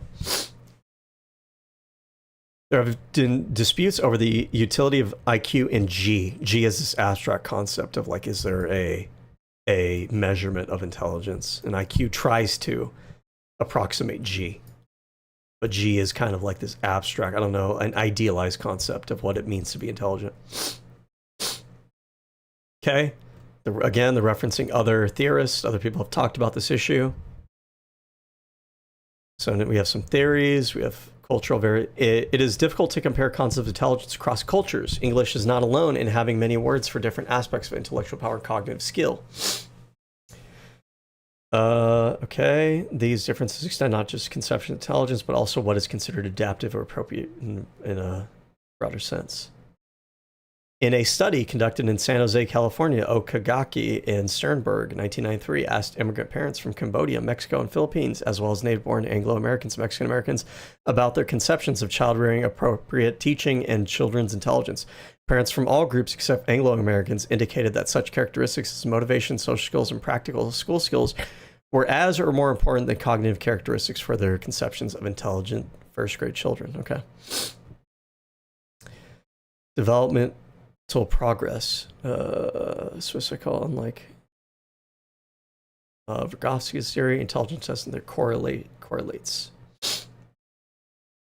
Some investigators have recently turned the study of the brain as a basis for new ideas about what many aspects of brain anatomy and physiology have been suggesting potentially relevant intelligence. The arborization of cortical neurons. So you're telling me this isn't research? The cerebral glucose metabolism. You're telling me this isn't research? Evoked potential. I don't know what that is. Nerve conduction velocity. This isn't research. Sex hormones. Okay. But like, this is all research. Advances in research methods, including new forms of brain imaging such as PET and MRI scans. Okay. Basic characteristics, test score stability. Factors in G's, school performance. So we're referencing research about IQ as it correlates with school performance. Is this not research? Years of education, social status and income. So now we're getting into research around IQ as it relates to social factors and income factors. By no means, the two predictors, IQ and parental SES, so SES, socioeconomic status, are by no means independent of one another. So there is a correlation there. The correlation between them is around 0.33. So they're referencing research that specifically addresses the question of socioeconomic factors and IQ. So this is exactly what Osmongold was saying that they should do, specifically, and they reference it here. He's just fucking lazy, and he's too unintelligent to think that, oh, a group of people in an academic journal in psychology about IQ probably looked at a variety of different fucking research in the goddamn field, in related fields, before they arrived at some recommendation. That was too much of a logical leap for IQ-addled Osmongold. According to Jenks, 1979, measures of parental SES predicted about 1/3 of the variance in young adults. So, like, we're referencing actual data and actual research. But, like, I shouldn't even have to read through this to know. This isn't a huge leap of logic for you to, like, yeah, obviously. Fucking obvious. What do you think that they didn't? You think it's more likely than not that they didn't do this? I feel like you got to be really fucking stupid to think that this wasn't the case. And to stake your reputation, your claim, without even bothering to look into this, that they didn't do this. Why would you assume that? Okay. Job performance. Scores on intelligence tests predicted various measures of job performance. Okay. Social outcomes. Test scores and measures of processing speed, choice reaction time, introspection time, neurological measures, problems of interpretation, the genes in intelligence. They have a whole section on the goddamn genes in intelligence. Jesus fucking Christ. And they're citing different research over the years. How genetic estimates are made. Results of IQ scores, parameter estimates, implications, environmental effects. God. I mean, honestly, obviously. I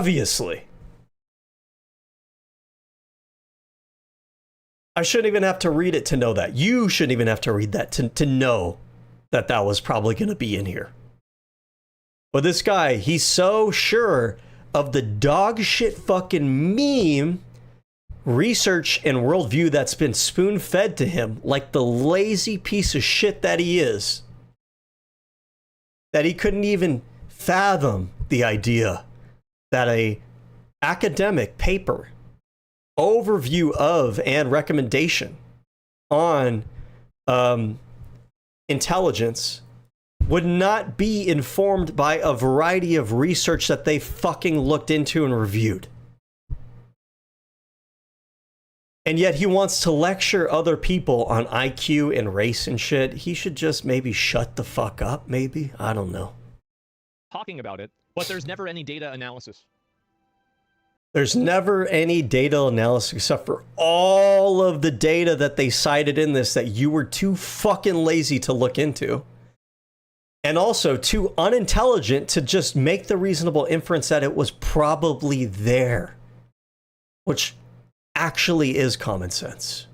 He uses that phrase a lot, but it's common fucking sense that something like this would contain data that they were referencing. Don't you find that to be interesting? I do. Yeah, I do. What are the odds of that? If you ignore those variables, pretty high. Of biology, based on your history and your track record, science. pretty fucking high. So this brings us back to Zach's tweet. Right. Yes, this claim is racist because it was made by a racist whose entire purpose was to denigrate an entire continent through a... That's been proven by this whole thing, by the way, but he's just too unintelligent or too unwilling to cognitively engage with what was said in this video.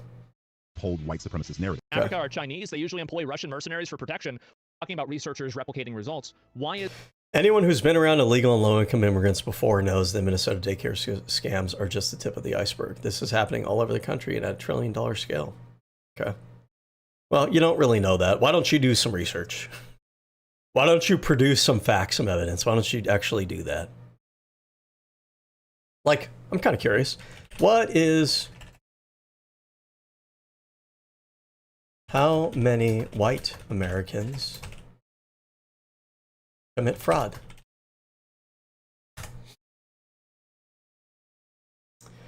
Based on represents a significant portion of individuals arrested or sentenced for fraud offenses in the United States.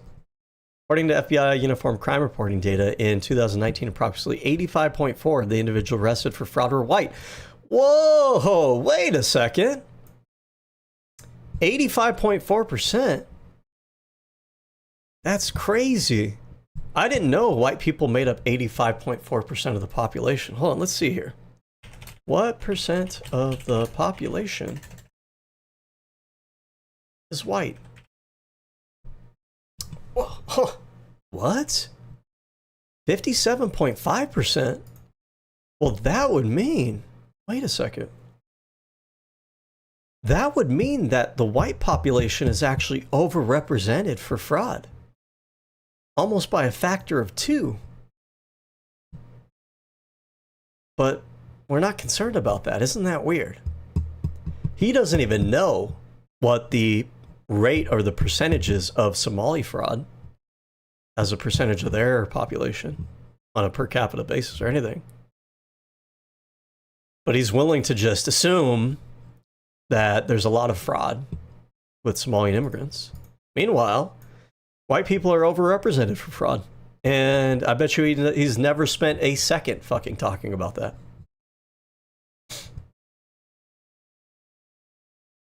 Okay.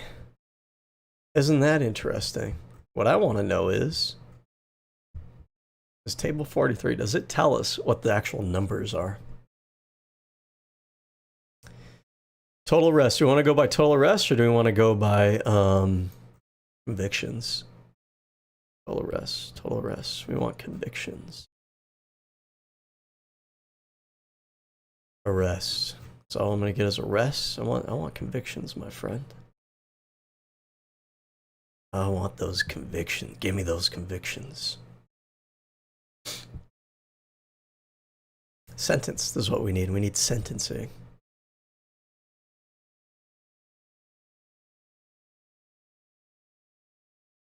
Oh my God. Trump administration. Their websites can't even run effectively. Number of theft. Okay, so that was 2019, right? What?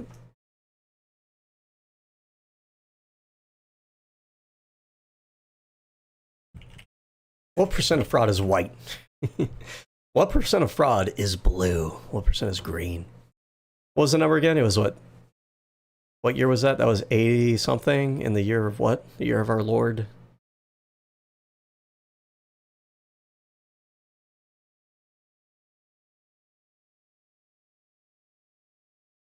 What percent of fraud is caused by white people?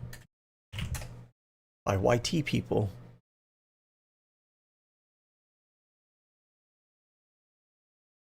Oh my God. I just want that same stat that we had before. That's okay. Let's just we'll do securities fraud.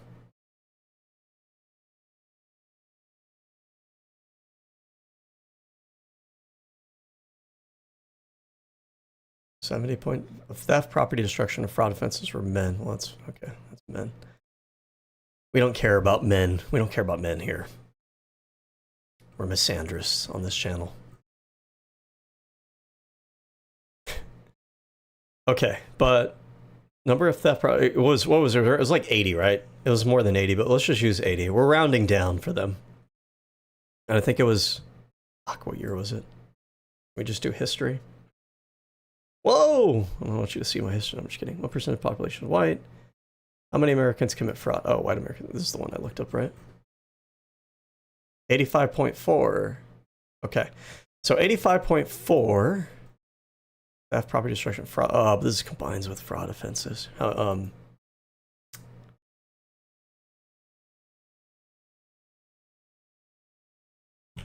many fraud offenses in the year? What year was this from?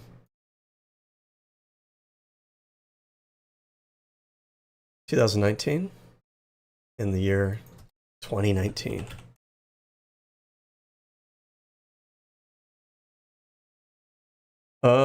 Recorded 467 and 361 complaints of internet related crime. That's not what I'm looking for. I'm looking for fraud in general.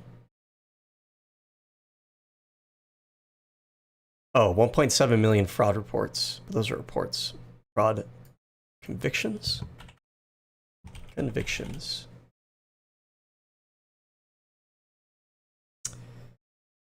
Federal prosecutors with the DOJ fraud section secured 257. Separately, the U.S. reported 6,390 federal convictions for fraud, though. Okay, 256. So 256. 256 times 0.8. 85.4. 854. 218. White population. Hold on, so let me make sure I got this right, this stat right. According to the FBI crime reporting, in 2000, approximately 85.4 individuals arrested for fraud. Oh, arrests. Okay, so we do need arrests. Let's go to that table 43. We want to make sure that we're comparing apples to apples here. So the total is offenses charged by race. So we have 4 million white population in the US. 204 million in 2019. This is from 2019. 2019. 197.3. Okay. 4 million.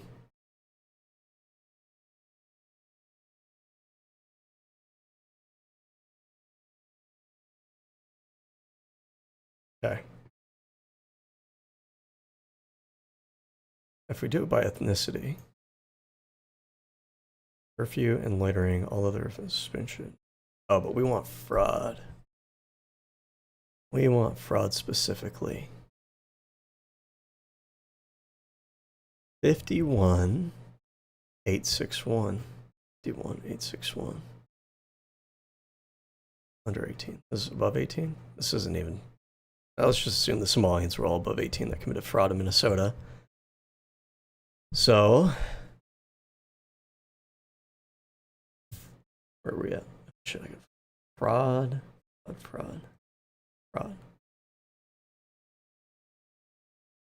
Okay.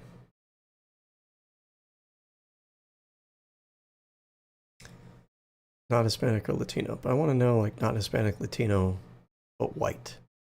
Like how they totally just separate out the Latinos there. Okay. Well, let's see. White, 51,861 divided by 197, 1973, 7,300. Oh, shit. Holy fucking shit. 2%, almost 3%. But what was the Somalians again? It was 80 divided by 260,000.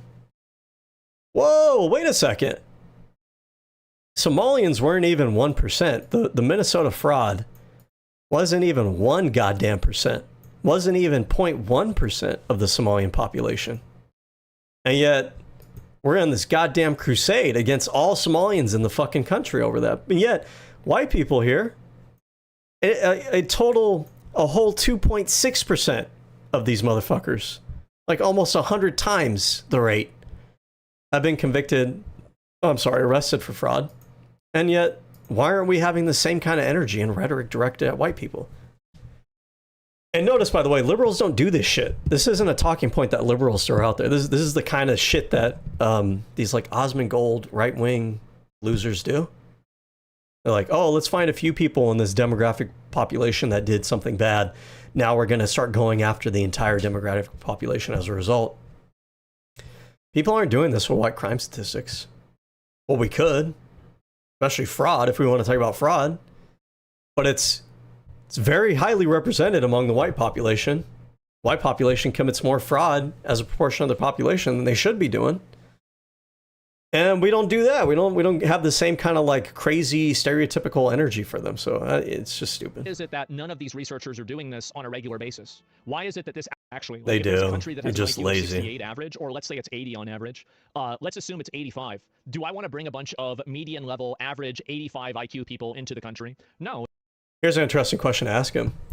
Do you want to bring in all the high IQ individuals so they take all the IT jobs and engineering jobs? Like, I bet you he's going to say no to that too. The reality is you don't want immigrants in general. You bring the 85 IQ people and they come over here and they work the manual labor jobs that you're not really competing with. The economy can't just be made up of high IQ labor. It can't. Some of it has to be low skilled, lower IQ labor. Construction workers, farmers, policemen. I'm sorry, but like their IQs are not the highest. But like they're necessary members of society. As long as they're being productive and stuff, like that's cool, that's awesome, they're doing great things. Average IQ of police. 104. Okay, that's not as bad as I thought it would be. A lot of people.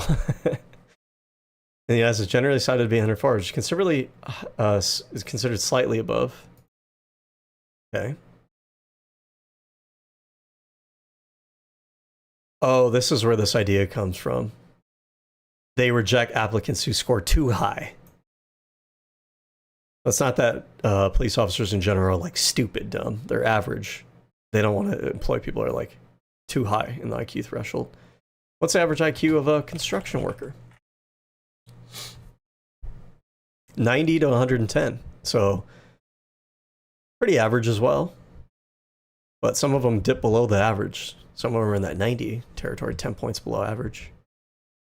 Average IQ of farm workers. Unfortunately, this one's probably going to pick up some of those non-citizens, I imagine. But even that, I mean, even that's like pretty average. So yeah, I mean,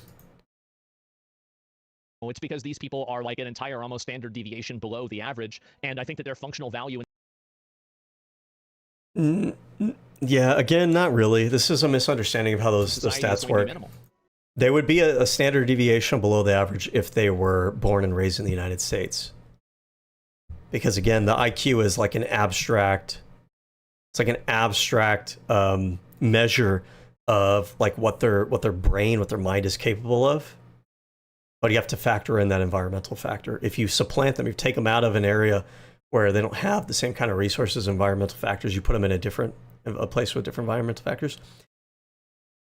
Like for like, that person's IQ is probably going to be higher. They're going to be the average. That same average person is going to be the average in the new environment they go into. They're 85 over there because that's the average over there. And that average does not represent like a mental, intellectual disability. It represents when an average person's mind, what their outcomes are within that environment. If you take that same person with that same average mind and they don't have an intellectual disability, they're also going to perform average over here. They're going to have an IQ around 100. You're not really measuring like to like. It's not really truly like a standard deviation the way you're thinking of it. That standard deviation would apply if they had like the same environment that they were born and raised in.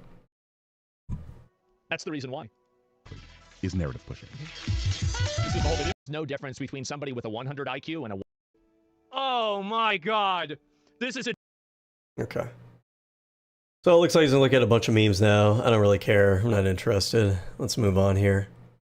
So then we have this conversation with Tectone and Nuxtaku. Tectone and Asmon being kind of part of the same streamer ecosystem. I don't know if they still are, but they were during like their kind of like the prime years, I guess, when they're coming up. And Nuxtaku is kind of one of these weird like right-wing political, or not really a political figure, but he's like a VTuber, but he leans like conservative right-wing. And this conversation is just like, they just start talking about racial shit the entire time, racial IQ. And you're going to see here, we're going to try to speed through it. I'm not going to try to break down a lot of the same stuff we've already broken down, but I just want to go to show that all of these people get the same talking points.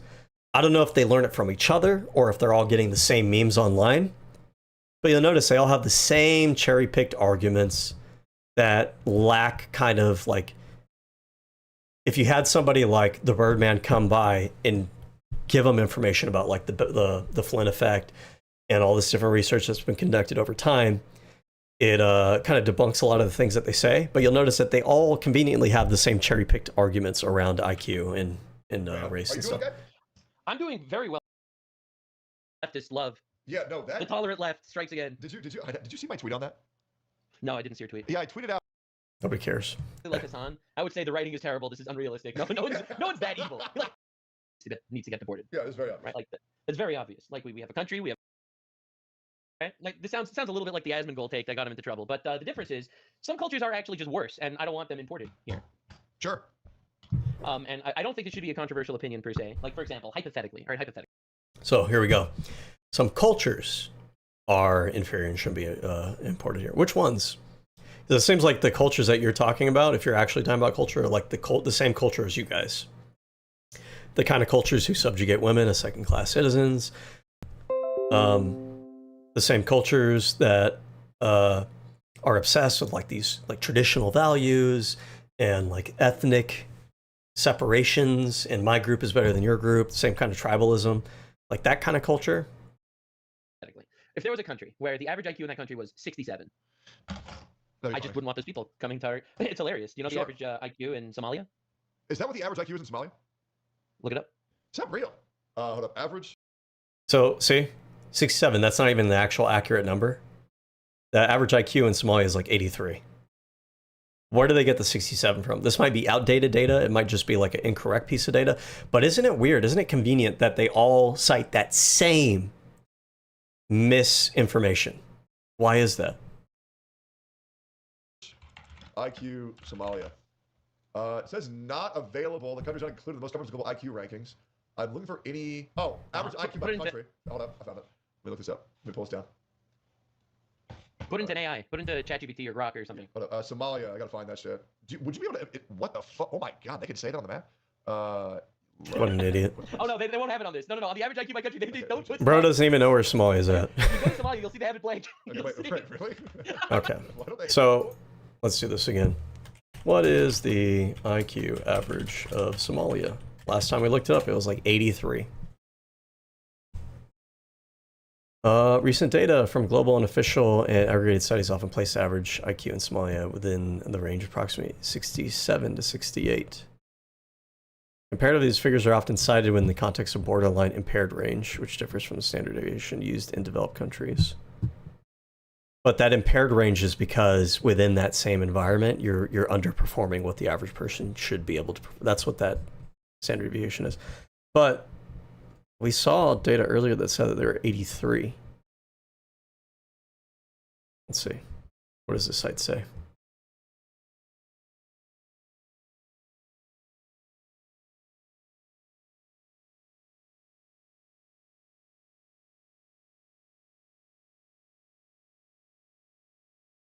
Have it here. Control F. Somalia.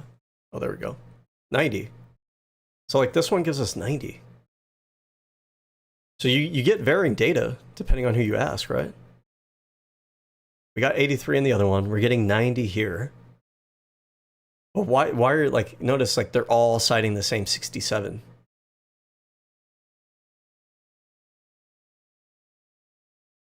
Let's see what this is. Facebook. Richard. Oh, this comes from Richard Flynn's flawed 2002 estimates. That's right. So I think that's why that other guy, the Birdman, was talking about, Richard Flynn. It's based on unrepresentative data from nearby countries rather than direct. Oh, are you kidding me? How stupid. A small 2017 study suggests 67 to 72, but critics highlight methodological biases and environmental factors like malnutrition and poor education. Without large-scale testing, mainstream psychologists consider this figure unreliable. Yeah, you need a representative sample. You need a certain percentage of that population. What is, by the way, what is a representative sample? What is a representative sample size? Typically required around several hundred to 2,000 per national, is defined more accurate by selection than raw size. Oh, okay. But generally, what are we looking at? Small population, higher percentage may be needed, 20 to 30%. Subgroup analysis. Okay. So yeah.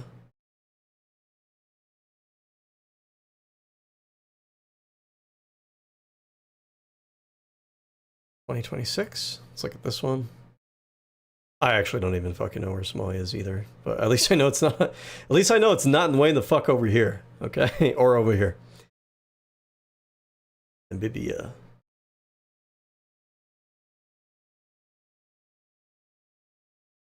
I believe Somalia is on the coast, right? Like Somalian pirates. Oh, here we go. 83. So this data gives us 83. Let's look at this one from 2019. Control F. Somalia. Okay, this one's 67.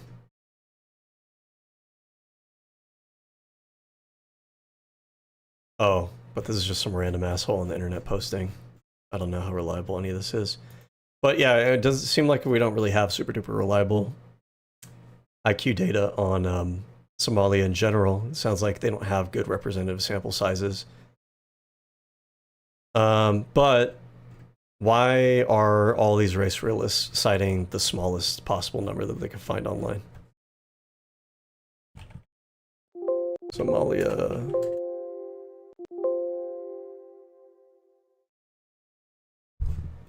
Okay, we know it's down here somewhere. Okay, we know it's like one of the lower averages, but I just feel like people exaggerate. It might not be on this list.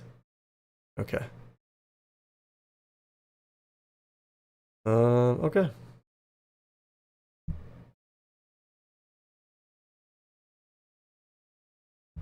What we do know is that that Flynn study that gives us that number 67 is wildly inaccurate. It's not even testing the same country. And it's the sample size is too small.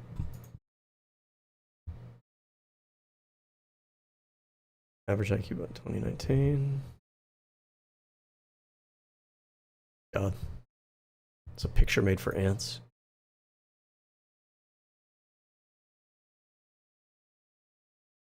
A lot of them are using this number. They shouldn't be using this number if the data's not good.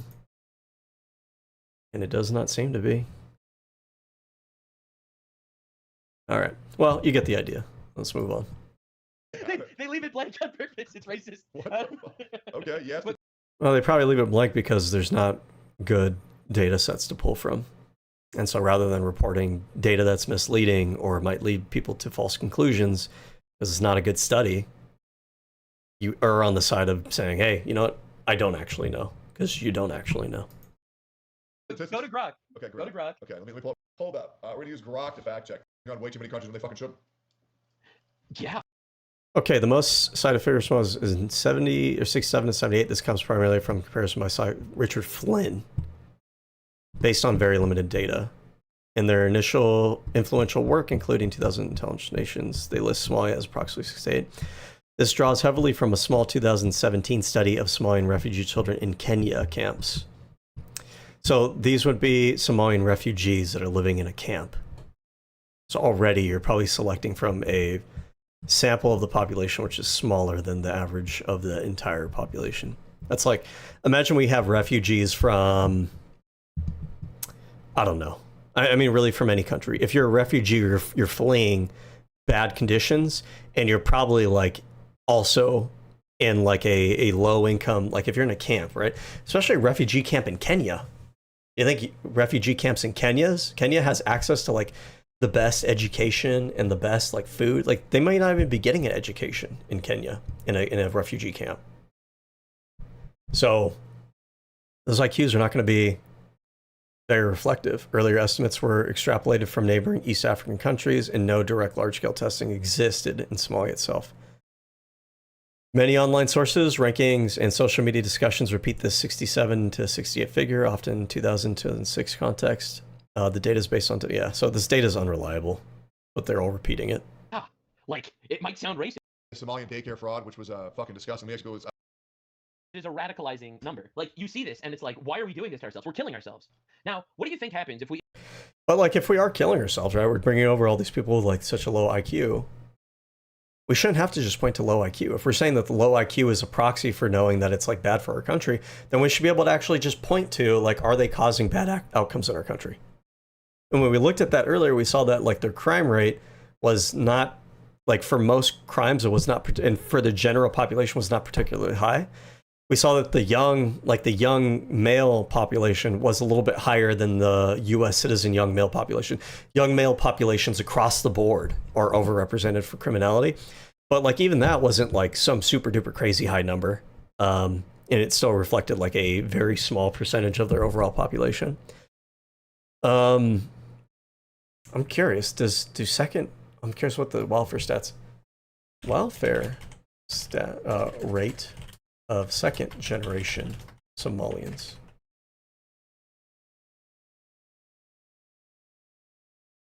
Keep in mind too, like their overall population size is very small compared to the entire US. So to even pretend like anything related to this population group is killing or destroying our country it just doesn't really make sense. From like the numbers just don't add up. They don't make sense. So okay, we have this 81 figure of households in Minnesota. That's in Minnesota specifically. But what I want to know is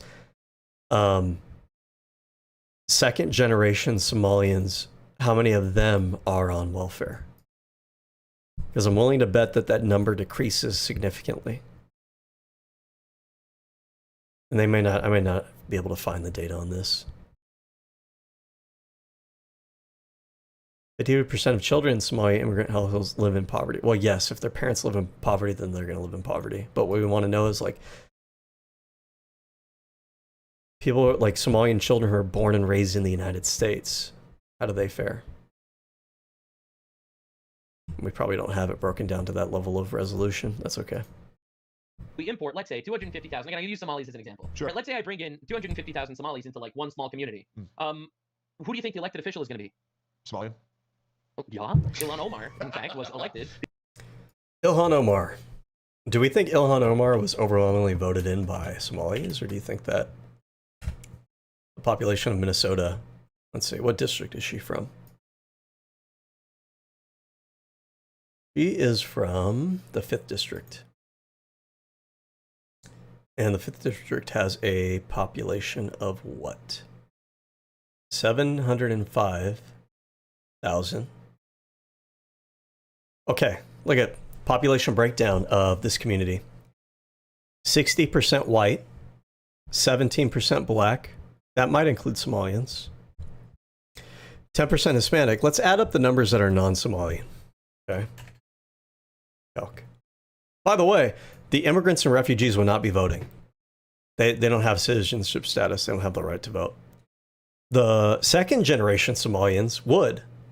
But understand that of the overall Somalian population in Minneapolis that voted for Ilhan Omar, we can't even use the total amount of Somalians living there because only a fraction of that fraction would be U.S. citizens with a right to vote. But let's just pretend, okay? Let's just pretend all 17% of this population, of this black population, is Somalian. We know it's not that number. We know it's going to be a fraction of that. But let's just pretend. Let's give them the benefit of the doubt. Let's take 60%. We're going to add the 10% for the Hispanics. We're going to add the 6% for the Asians. We're going to add the 5.2 for well, we don't know what 2 or more races is. We're going to give them as much a benefit of doubt as possible. And then 1% Native American.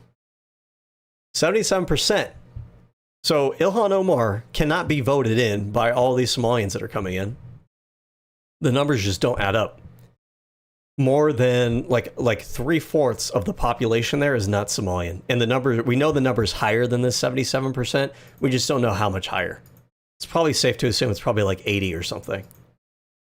So the stupid idea that Nextaku has that, oh, we're bringing all these Somalians. What are they going to vote for? They're going to vote for Ilhan Omar. Well, apparently everybody else in her fucking state wanted her in because she needed the vote from all these other demographic groups that make up a much larger percentage of Minneapolis. I wonder if we even have, do we have information on what is the, what's the word I'm looking for? What is the Somalian? Jesus Christ, I would need to know what is the Somalian citizen, what is the U.S., what is the Somalian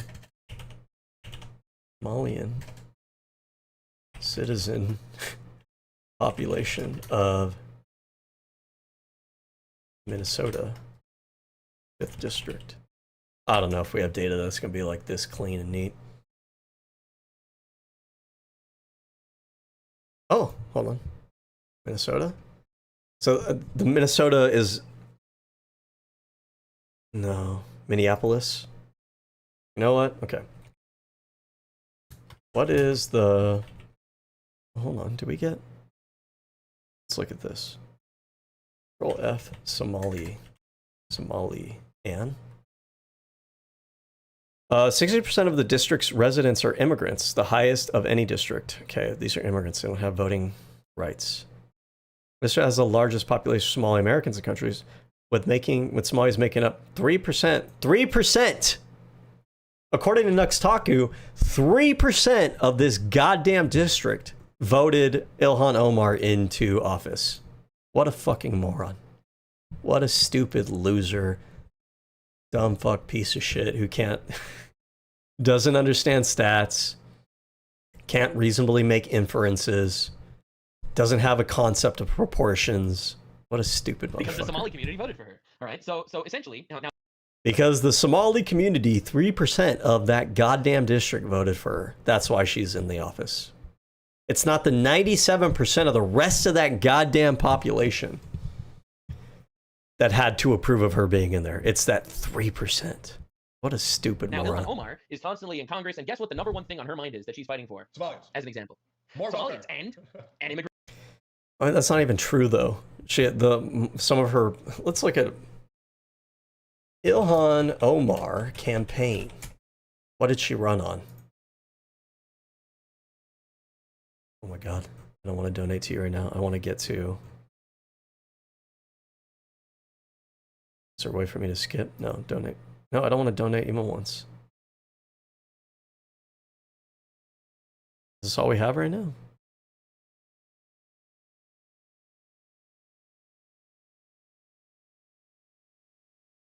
Ilhan for Congress?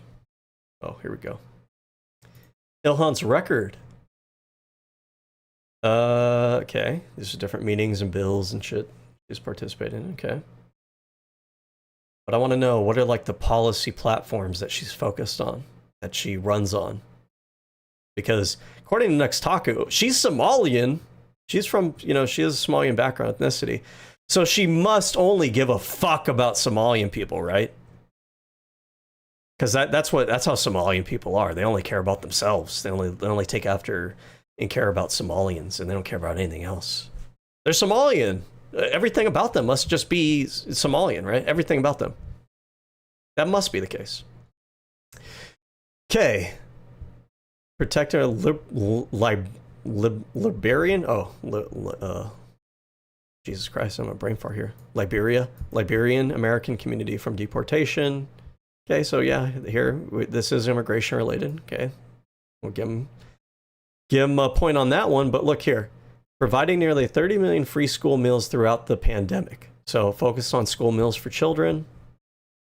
This isn't just going to apply to Somalians, by the way. Form of casework and securing critical local government funding during the pandemic. Okay, legal taxation for hysteric. Inflation Reduction Act. This Inflation Reduction Act contains a lot of different legislation, including, I think, wasn't the CHIPS Act part of this? Maybe I'm wrong. But this had funding for infrastructure. Okay, energy production while promoting renewable energy, lowered prescription drug prices, reduced the federal government budget deficit. Okay, blah, blah, blah, blah. Conditional tax reform, including $783 billion on energy and climate change and 3 years of Affordable Care Act subsidies. It also includes large expansion of Internal Revenue Service, including hiring 87,000 new employees to replace tens of thousands. You want to close the budget deficit, by the way? Did you know that there's like a shitload of money that the IRS knows that is owed to the IRS, but they simply don't collect because they don't have enough staff to actually process? Did you know that? Isn't that crazy? We don't even have to do crazy things like raise a shitload of taxes. All we have to do is just have the IRS actually do their job. But they don't have the money to do so. They don't have the staffing to do so. They have a lot of IRS workers who are retiring and not enough money to replace them. Because Republicans don't want to replace them anyways. Okay. The act is generally not believed to have reduced inflation in 2002 and 2022, although some economists predict the renewable energy investment will bring down inflation in the medium to long term. Okay. All right. Prescription drug reform, imposing a selective corporate minimum tax rate for companies with higher, increased tax enforcement, impose 1% tax on stock buybacks. Apparently this is all immigration, because all she cares about is Somalian stuff. That's her entire, she's Somalian, she's her ethnicity is Somalian, so that her entire brain is just all Somalian focused. That's all she cares about, apparently. Affordable Care Act subsidies, Medicare Part D, and then, okay. So we get the idea there. What else? Largest climate, so she's focused on climate. Community projects. Some of this could be related to immigration, we don't really know. Okay. Okay, what else? Green New Deal, so she's focused on environmentalism. She's focused on student debt. She's focused on policing reform. She's focused on housing. Focused on healthcare affordability. She's focused on child nutrition. Okay, here, immigration. Okay, ignore all the rest of that stuff. Nuxtaku doesn't see any of this other stuff. All he sees is the immigration one right here. Okay, but we're not going to do that because we're not stupid. Protecting workers, so labor, she's focused on labor, and she's focused on peaceful foreign policy agenda and gun violence. So, no, obviously not. Obviously, she represents other things too, but Nuxtaku, Tectone, these are race hustlers. They're obsessed with race. Immigration and welfare. So essentially what we're doing is we're taking massive communities of foreigners, we're putting them, we as in the Democratic Party, which left the borders open for 4 years, all right, we are bringing them in. Borders weren't open, okay? We're processing border claims and asylum claims and all that nonsense, right? Borders were open, we wouldn't have any enforcement.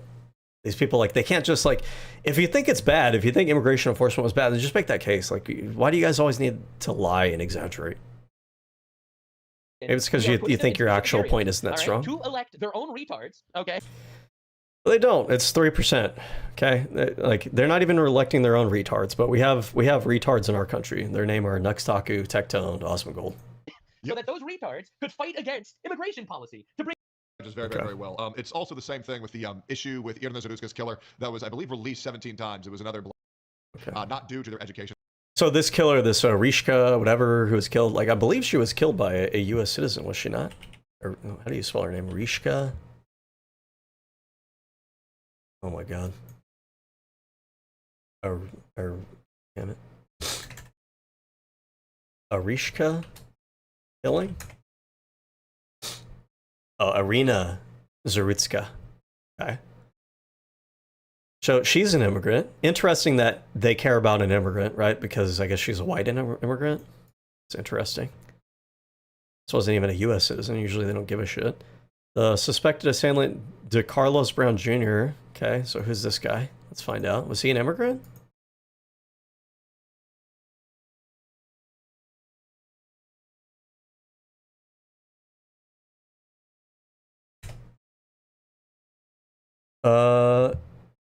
Implying Brown was signed up for a free newsletter. He's a natural born citizen. See what I mean? Like, these people they're so fucking stupid and they're so lazy. So in this case, like, this is like the entire flip side of their argument. This wasn't an immigrant destroying our country or hurting American citizens. This was an American citizen hurting an immigrant. Not so due to route classification, but always out to talk about that. All right, well, I'm good with that. We could do it now or we could do it later. Like, but certain races. So, like, for example, the United States reading level is incredibly low, but if you just do the average IQ or the average reading level of the white people in America, it's actually one of the highest in the world, I believe. Right. So isn't that a little interesting that we're constantly talking about how shitty the United States is, but it's not because of the Americans that it's shitty? No, yeah, of course. Everybody knows that if they're not fucking brainwashed on Twitter. Well, a lot of people are brainwashed. Yeah, they are, of course. America bad. The first thing you think of. It's not because of the Americans. Are they implying that other people in the country who are not white are not Americans to them? That is what they're implying, by the way. As America is white people, but white people are catching Obviously. and white people are catching all the flack of shit that white people didn't fucking do. I mean, it's the same thing with slavery. Yeah. But they're not, right? This is like super insecure and like a baby, immature reaction to, like, yes, some white people in the past were involved in the slave trade and the Confederacy and other things, right? But like, nobody said that you specifically, Tectone or Nuxtaku, are responsible for that. Nobody fucking said that. You guys are just massive fucking babies, and you think everybody has to be like locked at the hip with all the rest of the people in the racial group. That's why they're obsessed with like talking about race all the goddamn time. It's not like, let's look at this individual Somalian person, or let's look at this group of Somalian people. It's like all Somalian people. Somalian Americans, the same as Somalians in Somalia. And then they're white people, so they must be like responsible for all the stuff that other white people have done in society. And they get to write on the accolades, the accomplishments of other white people who invented things, or, you know, engineers and scientists and all those different things, right? But like, no, you don't get credit for that. You are an individual white person, much in the same way that you're not blamed for what other white people in history have done. And nobody said that, but you guys are just super fucking insecure and obsessed with race. That's a funny one. No, that's fucking ridiculous. Yeah. Dude, the only people who get guilted on earth for slavery is white people, when in reality they were the ones who abolished it. And it was also... This isn't even true. I mean, we've talked about, people have talked about slavery in China. What is it? Is it the Rohingya or something like that? Slavery in China? Not in history. I want recently. Come on now.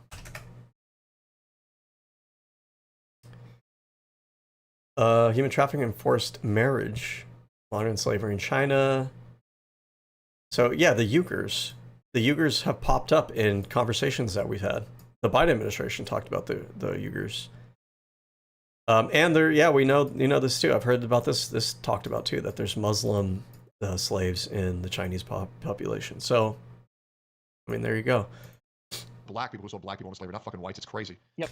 And like the conversation, I don't think anybody but them actually thinks that only white people were guilty of slavery. That's not the conversation. The point that we have is that when people talk about slavery in the United States, it was primarily driven by white people in the United States because white people were the majority of the population in the United States.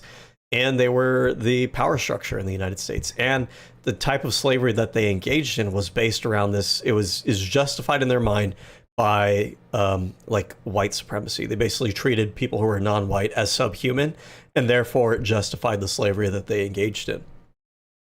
That's why. Saying those things, by the way, like these are the same people that complain about statues being taken down. Like, oh, it doesn't matter if it's an ugly part of our history. We should be able to talk about it. We should be able to talk about this aspect of our history without having a giant hissy fit over it.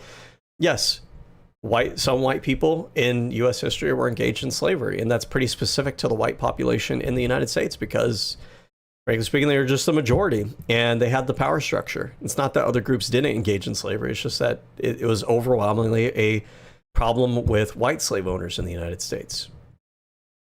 But when we say that, when people say that, nowhere in that sentence does that mean no other groups in the entire world history have been involved in slavery. Nobody says that. You make that up. You're just super fucking insecure about your race because you're obsessed with race. Yeah, but also slavery was literally the first ever business. It was the first, humans were the first commodity that were bought and sold, right? Slavery is like I've actually never heard of this.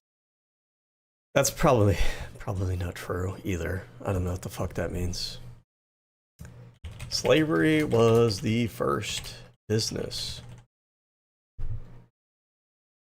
Slavery in American function as highway. Okay, not in America, just in general. The first big historians argue that slave plantations, not railroads, were America's, but not just in general. But even that's arguable. Okay, I don't know. This just sounds like bullshit. I think he just made this up or he's misunderstanding something. Wait, can you expand about that? I've never heard of that. Well, if you think about it, back in the good old days, you had the chief, all right? He was the guy that was in charge because you always need a leader. Everyone thinks that you could live in a communist utopia with no leaders, but that's... No, you don't always need a leader. There's different kinds of societal structures. A lot of them are like this idea that you always need a leader is very telling. These people believe in like, we need like a strong man leader. We need one single leader to rally around. This is like a very authoritarian monarchical mindset. Very anti-American. A lot of societies throughout history, including the history of our society, is built around the concept of not having one single leader and instead having a collective body that meets and convenes a committee, a council, or whatever it may be, right? God, I don't even... So stupid that I even have to look this up. Societies that used councils instead of a single leader. So stupid. I can't believe I have to look this up. You have the Iroquois Confederacy. They had a council of chiefs that represented different tribes. You had the Venetian Republic, utilized a great council and complex system of committees. I mean, shit, the Roman civilization had what was it? Is it a Congress? They call it Congress, a parliament, legislature, whatever it may be. It was a republic. It was the Roman Republic. What do you think republic means? The Roman Republic. Yeah, it was right here. Sparta historically used a system of joint kingship and council of... It's like, no. Like, not only is this incorrect, it's just like, it's obviously incorrect if you use your brain for a second. It's so fucking stupid. A fairy tale that cannot be. Right? Someone's going to break the law. You're going to need someone with the force to actually stop them from breaking the law. In order to have a society, you need a leader. You don't have one person that enforces the law. You have entire organizations of people that enforce the law. So stupid. Now, if you have a leader, then that means you have people that are subservient. If you have people that break the law, you could sell them. You could enslave them, right? I have a nice house, and I need that guy, and This is so stupid. Not only is like not every society is structured with one leader, but even in like you break a law, that means you're a slave now. That's not even how it works.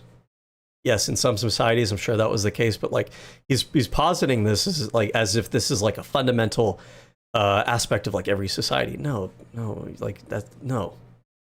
You break the law, there are different punishments for breaking the law. Not all of them even involve jail time, let alone slavery. It's so stupid. I need to clean my house, and that guy is a rapist. Well, why'd kill him if he could clean my house for me, right? And right. sell them. And he got this off of the Andrew Wilson debate. Like, this is the same argument Andrew Wilson was using. Like, oh, slavery is not so bad because it was either slavery or we killed the people. Oh, okay. Human beings, before any inventions, all right, where we were selling Job, I don't think was sold. No, I know he got... Slavery is ancient, right? Blaming white people for slavery is insane. It was a Nobody says that. We blame certain, not all, but certain white people who are fucking dead now, who were involved in the slave trade in the United States because they were the majority power demographic in the United States. Jesus Christ. A commodity that was done by basically every single human culture. Every culture had slaves. So like this kind of defensiveness, do you understand? Like this drips of insecurity. This drips of this idea that, oh, I'm white, everybody else is out to get me. And anytime we acknowledge that there was any white people that were bad in society and history, then that's going to come back on me. Nobody thinks that. Nobody's saying, like, I'm sure there are people who think that and say, but like, this is not a popular view anywhere. This is insecurity, massive levels of insecurity. Well, I mean, the problem is that and honestly, it probably comes from because they themselves have like a very racial outlook on society, and they probably assume that everybody else thinks the way that they do. You know, they find a few Somalians in Minnesota commit fraud, and all of a sudden they want to deport every Somalian in the United States. And so they have the same idea that, oh, everybody else, if they acknowledge that there are white people that have been bad people, then that must mean, oh, all of white people are bad now. No, only you think this way. Americans are being taught a augmented version. For example. Okay. Now, in fact, Hassan Piker, everyone's favorite leftist streamer. So I was literally, and his audience, you know, they're all just like, wow, immigration, wow. And it's like, no, not wow. They're not on welfare. Are you kidding me? Oh, shit. They're not on welfare, buddy. That's fucking nuts. Holy shit. Yeah. No, I mean, that sounds about right. You made a video on this, surely? Yeah. Okay. Yeah, I brought that up. How long ago was this? Oh, this was recently. This was like a week or two ago. Have you ever seen the race map of the United States? Or the race map of the globe? They're all the same map. I know. They're all the same map. I know. It's so sad. It is. But it's real, like, right? And you know, acknowledging that it's real is not being racist. That's just. What are you talking? Well, it can be. If you believe what's real, if you believe racism was real, then that would be racist. Again, this is the three arguments I said. Number one is cherry picking data and statistics. We've already seen that aplenty in this video, both this video and the Osmongold one. Conflating culture with race in order to launder racism without, you know, citing race. We're going to see more of that in this video. And then the third one is what they just did right now, which is, let me back up. Let me refresh my memory. It's so sad. It is. But it's real, right? And you know, acknowledging that it's real is not being racist. Oh, and then this idea that, oh, it's not racism if it's true. Every racist thought that racism was true. You're not special. You're not unique for that. But like the race map, I think I know what they're talking about. This is like a white supremacist, white nationalist talking point, the race map of the world. And the idea is like, oh, white people are a minority of the world population. There's a meme that people share online, that racists share online. Find that meme version. White population. I don't know if I'll be able to find that specific meme that they share. That's probably the specific one they're referring to too, I bet you. But basically what it does is it shows you like the distribution of different demographics around the world. And what they do is they show like the white population, and it's like 10% or something. And then they pretend like, oh, look at white people are being genocided. They're being outbred by everybody else. We're almost an extinct race. And it's like, well, yeah, because you made the categories white and non-white. Almost every other group that you look at, like if you were to look at like what percent, like let's just do this. What percent of the world is white? Yeah, let's do that real fast. Okay. 9 to 12%. So like, oh my God, oh my God, they're such a minority. They're dying. They're being genocided. Okay, well, what is the population? What percentage of the world population is Latin? Oh shit, 8 to 3%. I guess they're being genocided too. What percent of the world population? So this is, again, that first category, cherry picking data. What percent of the world population is, well, Asians actually probably going to be pretty high, but like realistically, all Asians don't consider each other the same. What percent is Japanese? 1%. Holy shit. What percent is Chinese? Even Chinese. Chinese is pretty good population size. They're only 18%. Holy shit, they're being genocided. What percent of the world is, let's say, black? Oh my God, 15%. That means 85% of the population is not black. That must mean that black people are being genocided. What the fuck? What percent of the world population is Muslim? Oh, I know, Muslim isn't a race. Well, it is when we want it to be, and it isn't when we don't want it to be. 26%. Which percent of the world population is Middle Eastern? Ooh. Oh, what? Whoa, that's less than the white population. Holy shit. If the white population is being genocided, then what is the Middle East is being way genocided? Holy shit, what the fuck? Okay, what percentage of the world population is, I don't know, what's another racial group that we want to fucking, ethnic or racial group? What do we got here? Can we cover all the bases? Only those categories? Okay, well, you get the point. So, again, another stupid argument. That's just being honest. Yeah, that was one thing, Chad. I'm not sure if you've ever seen this. Look up the race map of the world, and then look up the IQ map of the world, and then overlap them. All right, well, you know, there is actually a reason why certain cultures have lower IQs than other cultures. And this is also I know this a little. So you see there's that conflation, culture and race. Look up the map of the world by race, then look up the map of the world by IQ. So they're talking about race and IQ. And then Nuxtaku says, oh, well, then he mentions culture.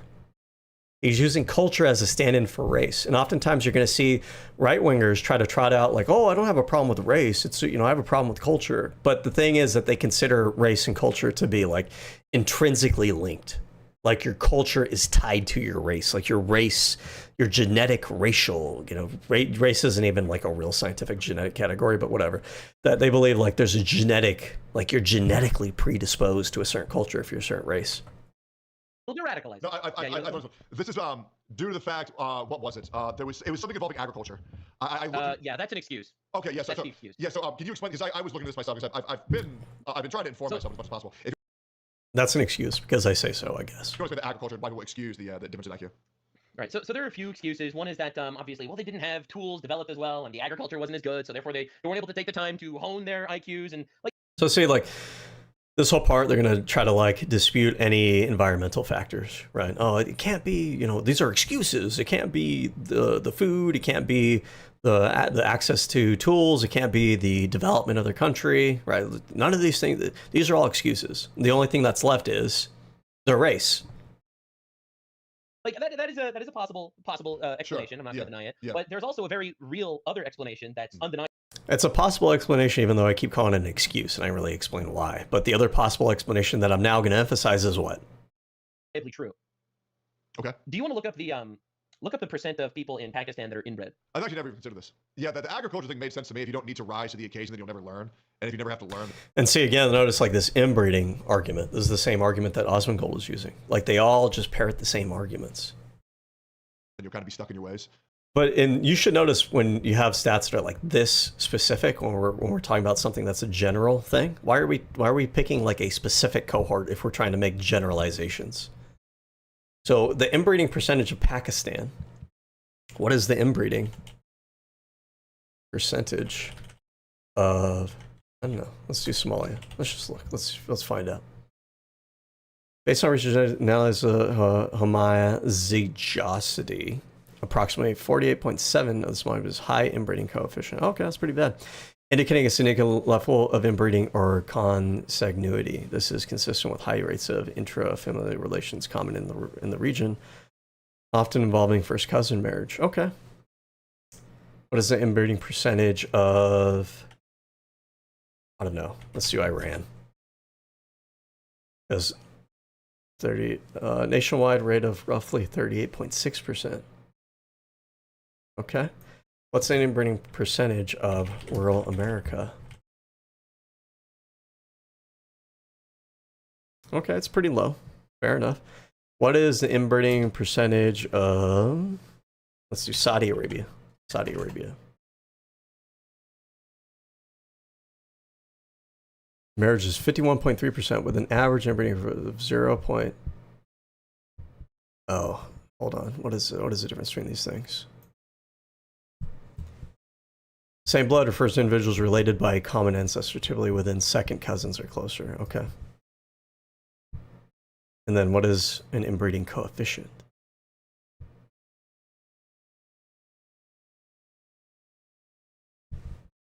Measures the probability that an individual has two alleles at a locus that are identical by descent. It quantifies the degree of relatedness between parents ranging from 0 to 1. Okay, so this would be like 2%. Okay, not crazy high, but it's still high. So this is common in the Middle East. I'm assuming this is due to religious fundamentalism. Inbreeding rate in, well, Israel won't really be considered non-white by their standard, most likely. Let's look at India, kind of curious.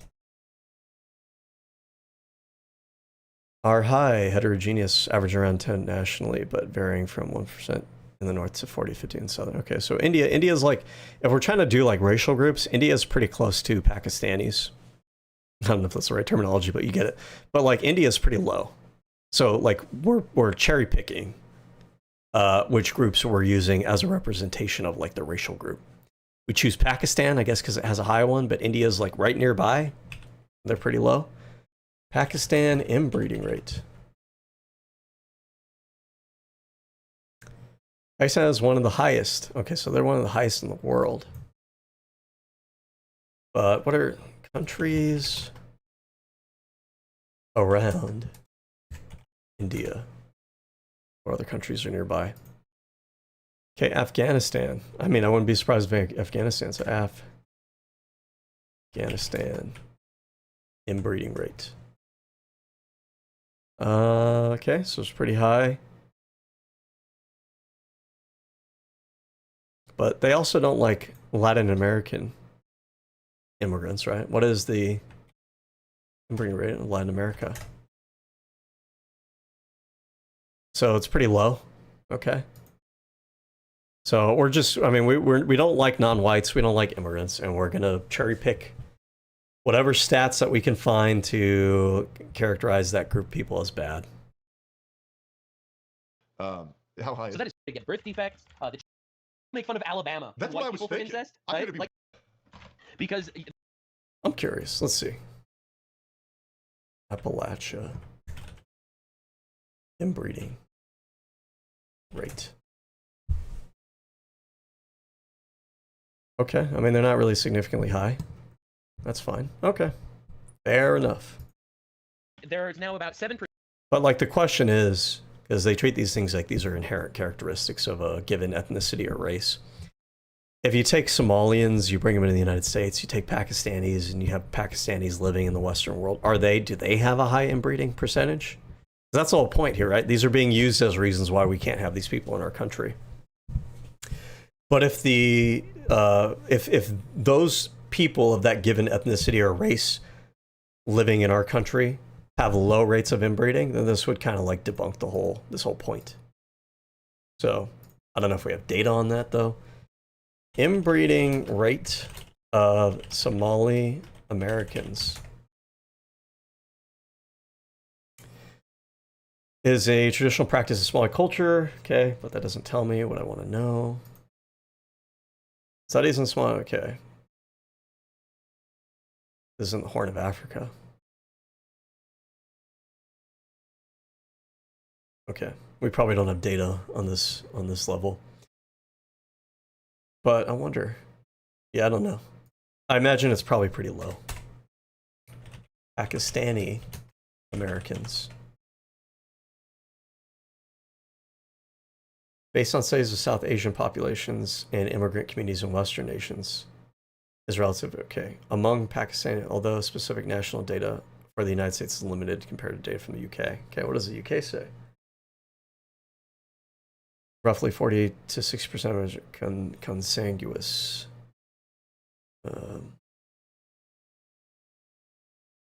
While the rate of cousin marriage in Pakistan is among the highest, studies of Pakistani immigrants in the West show that the practice persists, though it may decline slightly in younger, more acculturated generations.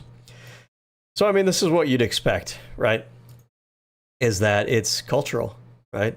And that as these people come to societies that these kind of practices aren't common, the practice becomes less common among those populations. Which, like, if you're not racist, no fucking shit. Percent of England is a culture, you know, because they're literally fucking their cousins. Yes. Right. So this is aside from like potential rape gangs and stuff like that, which I don't want to get into. The rape gangs things, that narrative doesn't really seem to be supported by evidence. Like, there was one particular rape gang that they all hang their hat on in England, but I think that there was larger data that showed that the majority of rape gangs in the UK were white, like they're white people. But like they'll pretend that it's like a massive problem of like non-white immigrant rape gangs in the UK, and that seems to be only based on that one particular story. So cherry picking again. No. Like, oh, it is insane, super insane. You guys only care about the immigrants that are doing it. Okay. no, I didn't. Yeah, it's kind of like they send in these immigrants to these other countries, and then all these other countries, or these immigrants that come in, they have 12 kids before we have one kid, and then it just like slowly starts to swarm and overtake them. I can't. Yeah, I mean, but that decreases over time as they become like second, third generation sons, daughters of immigrants have less kids. Like, let's look at this. Children of immigrants have less children than their parents. Children of immigrants second generations generally have fewer children than their parents, with fertility rates that align closer to the native-born average rather than their parents' culture of origin. See? This idea like they're incompatible, the race is incompatible with Western civilization because they have too many kids, I guess. It's not really borne out in the data. I can't believe what the United Kingdom looks like right now, man. I honestly cannot believe. Like, the streets of the United Kingdom are fucking crazy.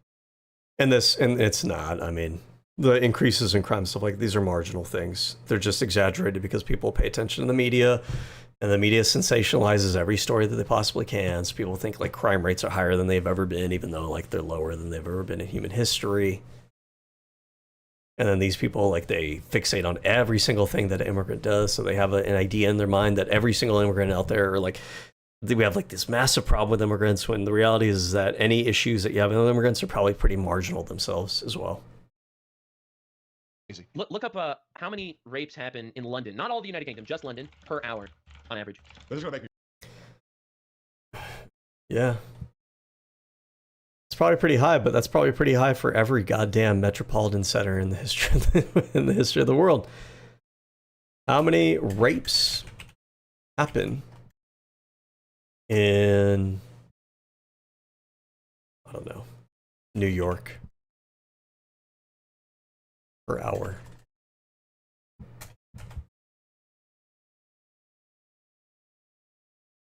Yeah, it's not really standardized, but okay. It's approximately 0.1 case per hour. I think Nux in this one is mentioning a stat says it's like 1 per hour in London. But interesting here, the rate of sexual assault in New York City is 9.6 per. Oh, that's per 100,000. Okay, so apparently there's also underreporting in New York and Los Angeles. Per hour.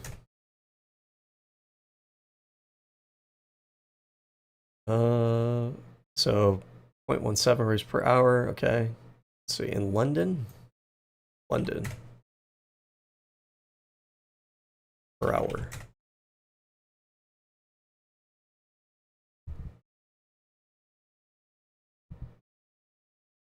So on average, a rape offense is reported every hour in London. Okay. In addition to rape, a further 11,000 reports of sexual crimes. What counts as rape? Because that's something you have to consider, is how do they count rape in What does the UK count as rape? Defined as intentional sexual penetration, anus or mouth with the penis without consent. It requires a lack of consent and no reasonable belief in consent. Okay. It's only for penetration, I suppose. Removing a condom during intercourse without consent is considered rape. Okay. So, what does the US count as rape? Oh my god.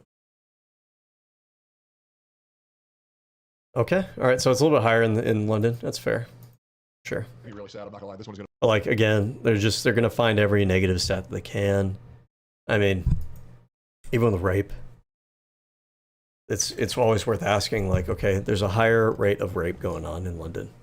What percent of that is actually due to the immigrants? And then of that immigrant population, what percent of the immigrant population is responsible for it? Chances are it's probably going to be like in the single digits. So why are we characterizing an entire group of people or making some recommendation for this entire group of people based on what a minority of them are doing? What percent of London? What is the term for it? Is it like a Londonian? Londonian? London's, Londian? I don't know. What percent of London immigrants commit rape? Is there an increasing number of London after an incident involving 35 reported charged with 3 counts of sexual assault? Where is this? This is from 2025. Okay. Does this give me actually any information? Here's a table. Can I just not just view this online? Do I really have to look for this shit? Okay. I have an Excel downloaded. Fucking piece of shit. Up to 47% of sexual offense charges in London last year were foreign nationals. Okay.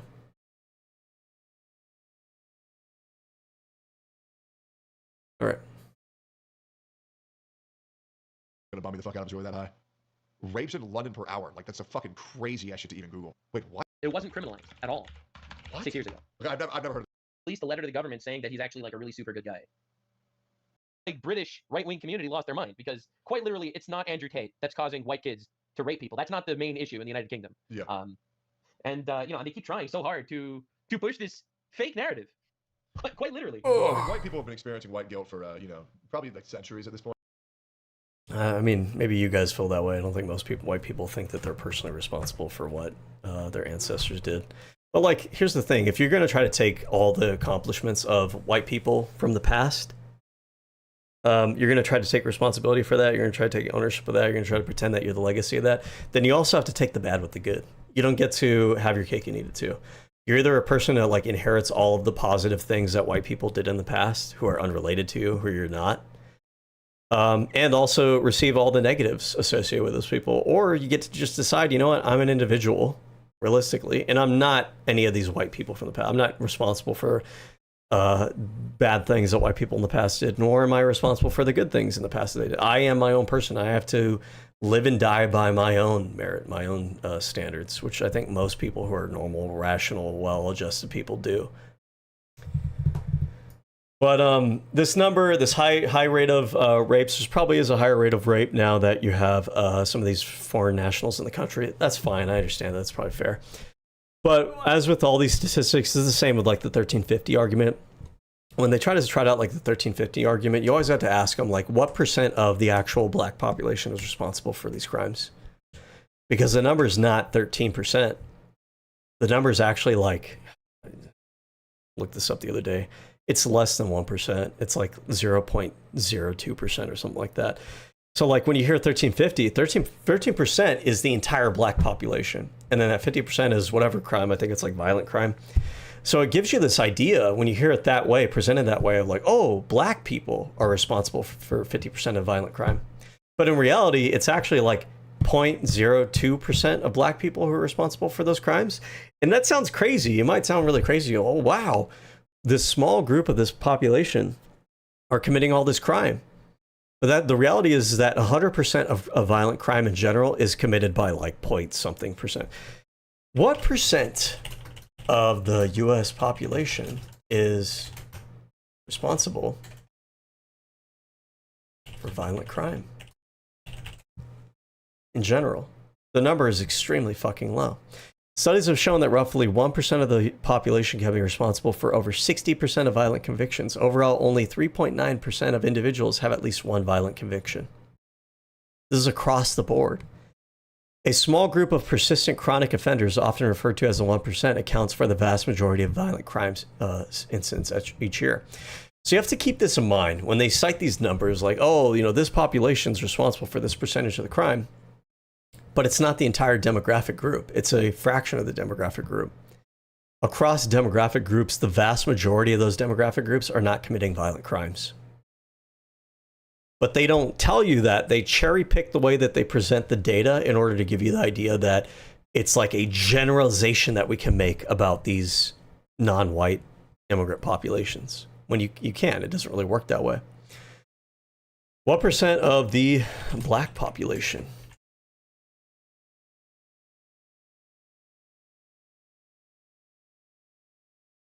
is responsible for violent crime?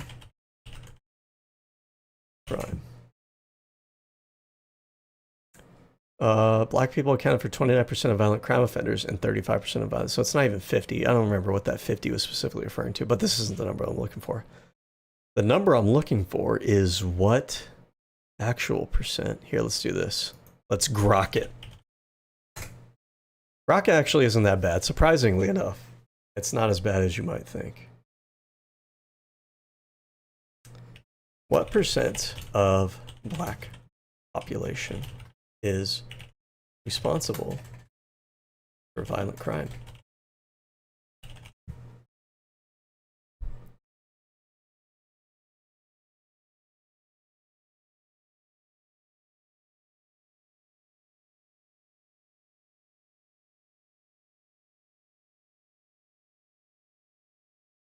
All right, come on, speed it up.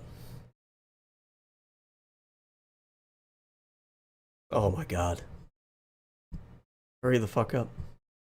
Yes, yes, yes. Come on.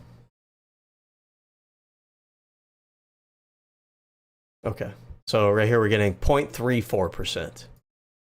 In other words, 99.7% of the black population is not responsible for these numbers. But if you only hear 1350, the idea that you have in your mind is that the black population can be generalized from that.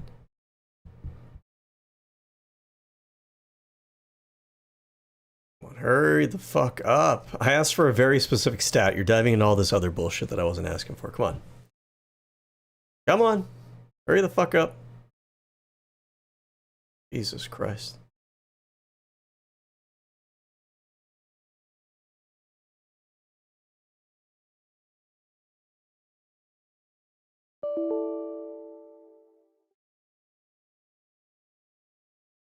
Holy shit, bro. How long does it take you to answer this question?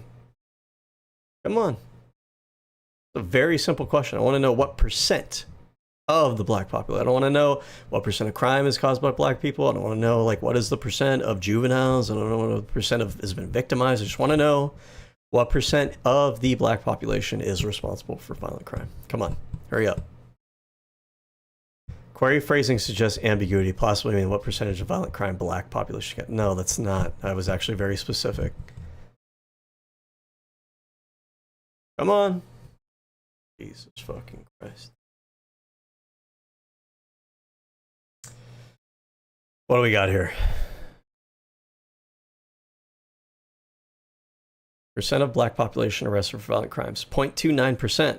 So 99.8 or 99.7% are not really responsible for these crimes. But still well under 1% annually for any racial group. Yeah. So across the board in the United States, it's usually like less than 1% of any demographic group are actually responsible. Like, let's look this up. What percent of white population in the US is responsible for violent crime. This is also going to be less than 1%. So when they do this, when they play this game, it's like they're comparing like, oh, this 1% is a little bit higher than this less than 1%. Doesn't that make black people really bad? This less than 1% is a little bit higher. Like this population over here, they commit crime at 0.2% of their population. But this group over here, they commit their crime at 0.4%. So they're 2 times as likely. Yeah, they're 2 times as likely at like less than 1% of both populations. It's almost like multiplying 0 by any number.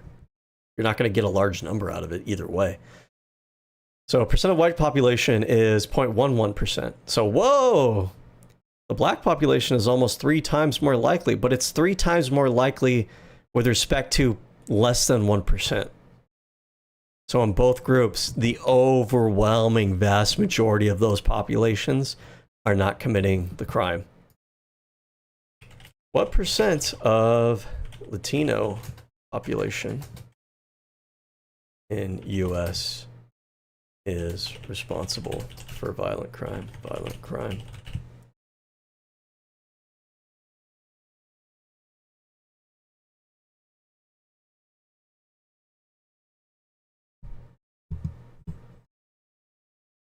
Okay.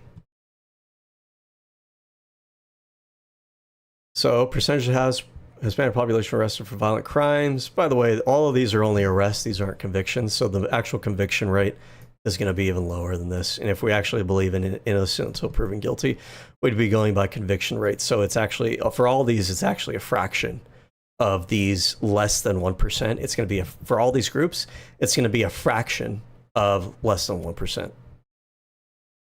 So for the Latino population, 0.12 to 0.14. So the moral of the story here is when they give you these cherry pick stats of like 1350 or, oh, immigrants in the UK are responsible for like 40% of the crime, right? Actually, let's see if we can find that. Let's ask Grok this question. What percent of immigrants in the UK are responsible for violent crime? What do we think it's going to be? You think it's going to be like 50%? You think it's going to be like 80%? Or do you think it's going to be like less than 1%? Okay. Extrapolating from available shares, the annual percentage of foreign-born immigrant population is likely similar to below native rates for after adjustment. Foreign nationals 10 to 12 of the violent convictions for violence population is about 12. So yeah, I mean, the immigrant population in the UK commits crime at a higher rate, probably. But that's like, you're comparing less than a percentage to another less than a percentage point. So yes, they technically might commit crime at a higher rate, but that higher rate is still among that population. It's like less than 1% of that population is responsible for that crime.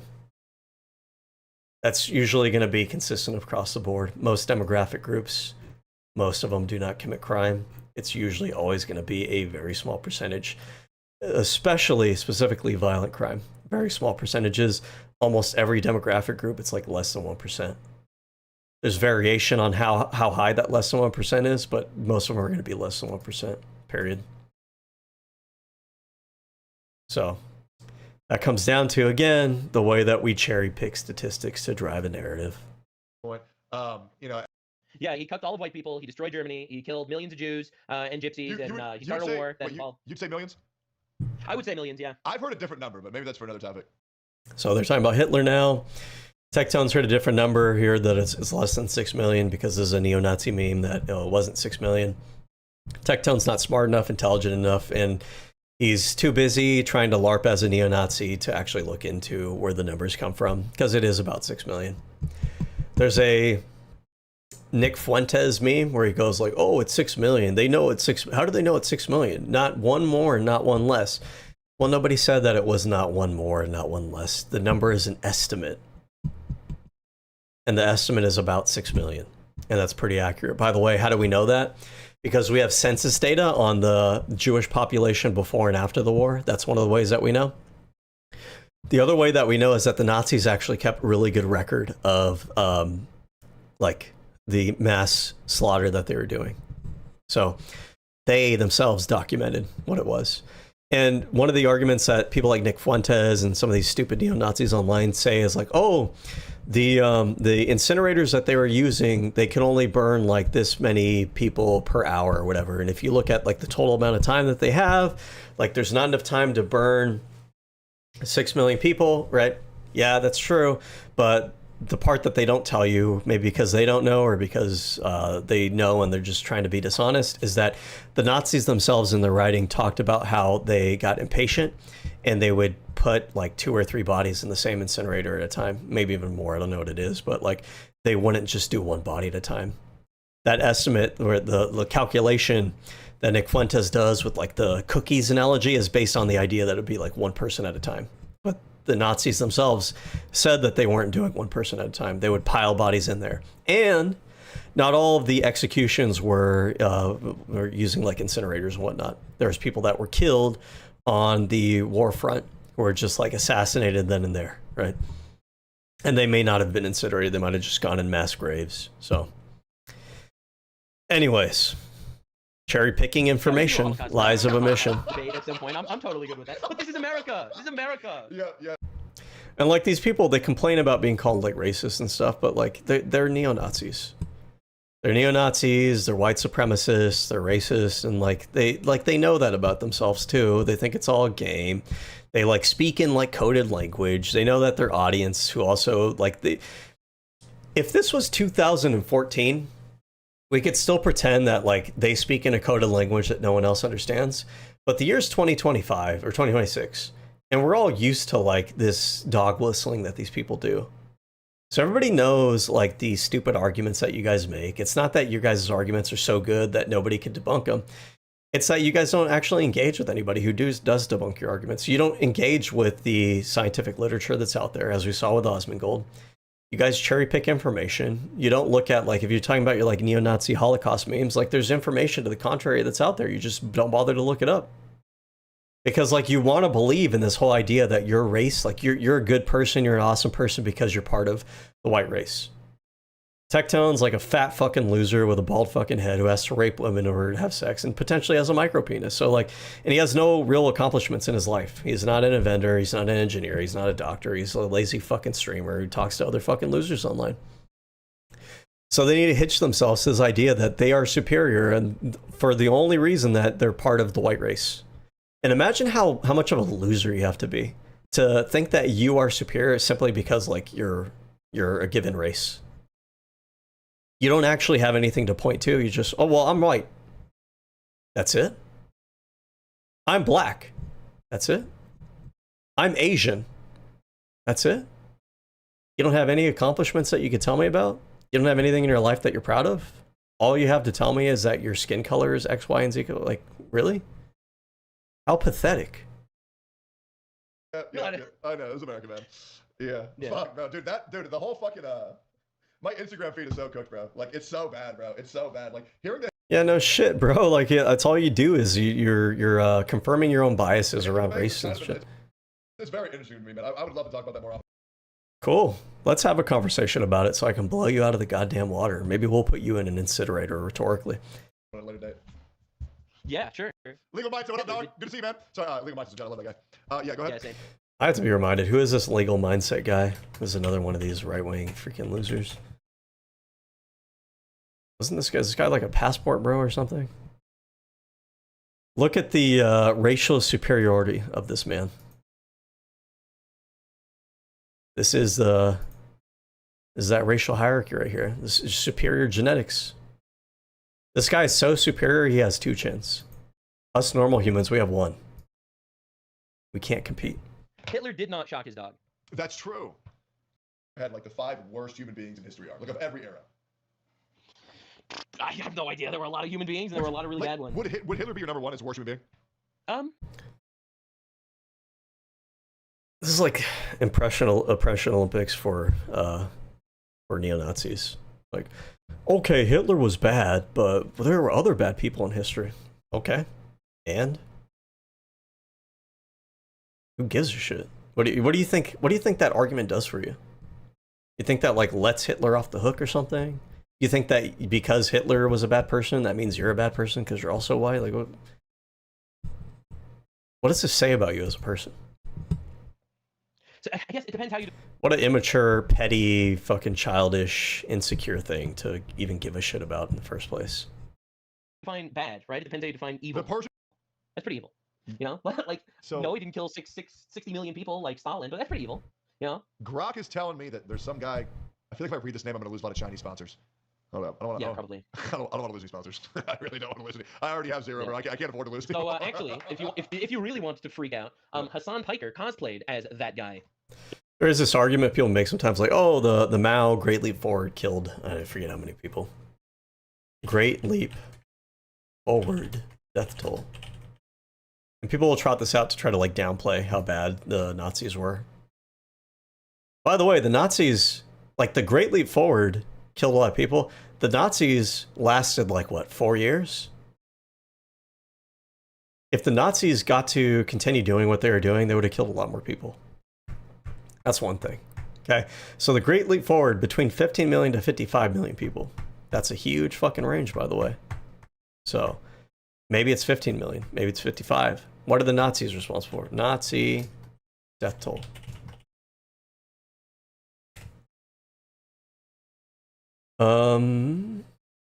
The 6 million is only for the genocides, I believe.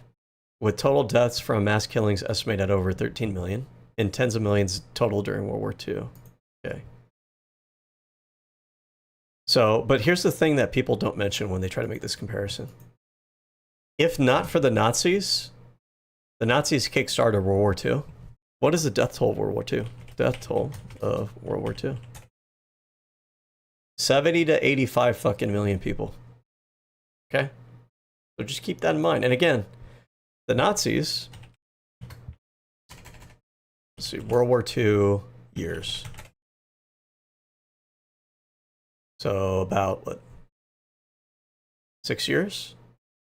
And I think they probably started, when did they start? When did the Holocaust start? 41. So between 41 and 45, so about 4 years, their mass genocide campaign. So keep in mind, the Nazis, if they got to keep going about what they were doing, if they weren't stopped, it's not like they would have stopped. They would have kept going, and they probably would have murdered millions and millions of more people. So. During the Streamer Awards, because he's such a fan of communism. Wait, Hassan Piker He cosplayed against one of the worst guys. Get sponsors? Yeah. Damn. Really? Good people. Yes, sir. What did you think about Andrew Tate and all them playing the song? Oh my god. So I'm actually glad you asked, because I have a very nuanced. Okay. Well, you get the idea, right? So it was a long fucking stream. I was hoping it wouldn't be this long. But the whole race thing, it's very popular on the right. Right-wingers, they know this about themselves. Right-wingers who are not racist, they know it as well. Some of them are in denial about it, but like, if they're genuinely being honest with themselves, they know that they have a racism problem in their party. They have a neo-Nazi problem in their party. I think that they think if they ignore it, it'll go away, but it's not going to go away. You guys don't socially push back against it. And if you guys think that you have like some moral authority to lead society and that your culture produces like better outcomes, then your culture shouldn't be you're running interference for and hiding out neo-Nazis and racists. If that's the case, then your culture is degenerate. Your culture is inferior. It's not going to produce good outcomes, and you have an inability to police against bad ideologies and inhuman, antisocial, genocidal ideologies. So let's not pretend otherwise. So this racism shit that's been spreading on the right, which they like to call race realism now, they think if they rebrand racism, nobody's going to notice. We all notice. It's built up of three primary tactics of misinformation. It's cherry picking data and stats, misrepresenting statistics. It is using euphemisms to cover what they actually mean, conflating culture with race in order to talk about being against different cultures while they're actually using it as a proxy to target different races. So using euphemisms or dog whistles, right? Same thing with like when we were talking about, oh, do you think Hitler was the worst person in history? Or do you think it was actually 6 million? Or did you see the racial map? Like these are dog whistles. These are things that other people who are deeply seeped into this culture of like racial, ideologies or whatever, they know what they're talking about. They know what they're referring to. The rest of the people are like, what do you mean by this racial map? What do you mean by what is the actual number? Like, what are you guys talking about? Normal people don't know about this shit. So they use euphemisms and dog whistles. And then the last one is that that they try to pretend that they're not racist because they think that they're speaking the truth. And they think that as long as they're just speaking the truth or they're citing stats or facts, then that means that it can't be racist. But again, most racist ideologies in history, pretty much all of them basically, they've all thought that they had the facts and the truth on their side. That doesn't make you unique. That doesn't make you special. That doesn't make you not racist. Racist people think that racism is the truth. Yeah, of course you guys think it's just the facts or it's the truth or whatever. It doesn't mean you're not racist. It just means that you think racism is the truth. That's it. So, all these things said, it's been a long stream. Hopefully that's comprehensive enough for you guys to understand how these racist arguments work. What are like the important ways to kind of spot where they're, misrepresenting statistics or facts, the kind of rhetorical debate tactics that they use to try to launder racism, and the important ideas and facts that you need to know to have in your back pocket to debunk this racist bullshit. To review, the Flynn effect, the increase of IQ over time among basically all populations, shows that shows that IQ differences are not primarily driven by race. They're primarily overwhelmingly driven by environmental differences, environmental outcomes. The environment that your parents were born into and your grandparents were born into are different from the environment that you were raised in. And that's why your IQ is higher than your parents and your grandparents. And that's seen across all populations. So the Flynn effect debunks this whole idea that we can just tie genetic racial IQ differences to genetics. You have to account for the differences in environment, because environment plays a massive role, and we know that from the data. We know that sociology has actually looked into racial differences in IQ, and that these racist people online, they simply just don't know about that research because they're fed cherry-picked data in little factoids that point in a racist direction. And they're too intellectually lazy to actually look into any of the actual data that's been out there for decades. The data that they cite is methodologically flawed, and people have known it's been flawed for a long time. They use small sample sizes. They use data that's outdated. The people that they cite have a conflict of interest in that they themselves are racist or white supremacists. And so the data that they cherry pick and that they use bad methodology for, they're doing so because they're trying to confirm that bias.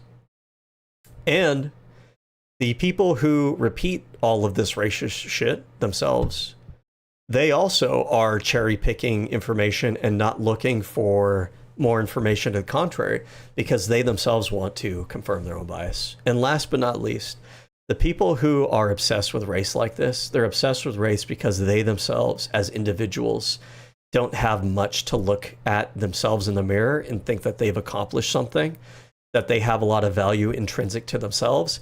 And so instead they have to tie themselves to a larger racial group project, that they think that they can look at other people within their race, like, oh, I'm a white person. Let me look at this other white person from 1,000 years ago who like did this amazing thing. Therefore, I don't have to contend with the fact that I myself have not really done anything amazing with my life. I could just pretend that I am a worthwhile person because I attach myself to this overall racial project. But you're not. Nobody is. All of us are individuals. You're responsible for what you're responsible for. Much in the same way that you're not responsible for bad things that white people in the past did, you're also not responsible for any of the accomplishments that white people in the past did. You're an individual. The people that do this, and it's to a certain degree, it's kind of sad because they're either raised this way or they became this way because society has beat them down into it. But they're pathetic.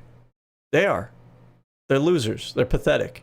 And they have to latch themselves onto this like racial battle and struggle because they have nothing better for themselves to look at. So, anyways, that's it for tonight. That was a long fucking stream. If you like that, I don't know how the fuck you can. These are slog conversations to get through. This is why I avoid them for the most part. They're just not fun. But if you did enjoy it, if you get value out of understanding how these arguments work and stuff, and have somebody to break it down for you and stuff like that, like, please, again, like, share, and subscribe. I appreciate it. We need more people who are pushing back against this stuff rather than all the people online who are so eager to just push this bullshit into the airwaves. But with that said, that's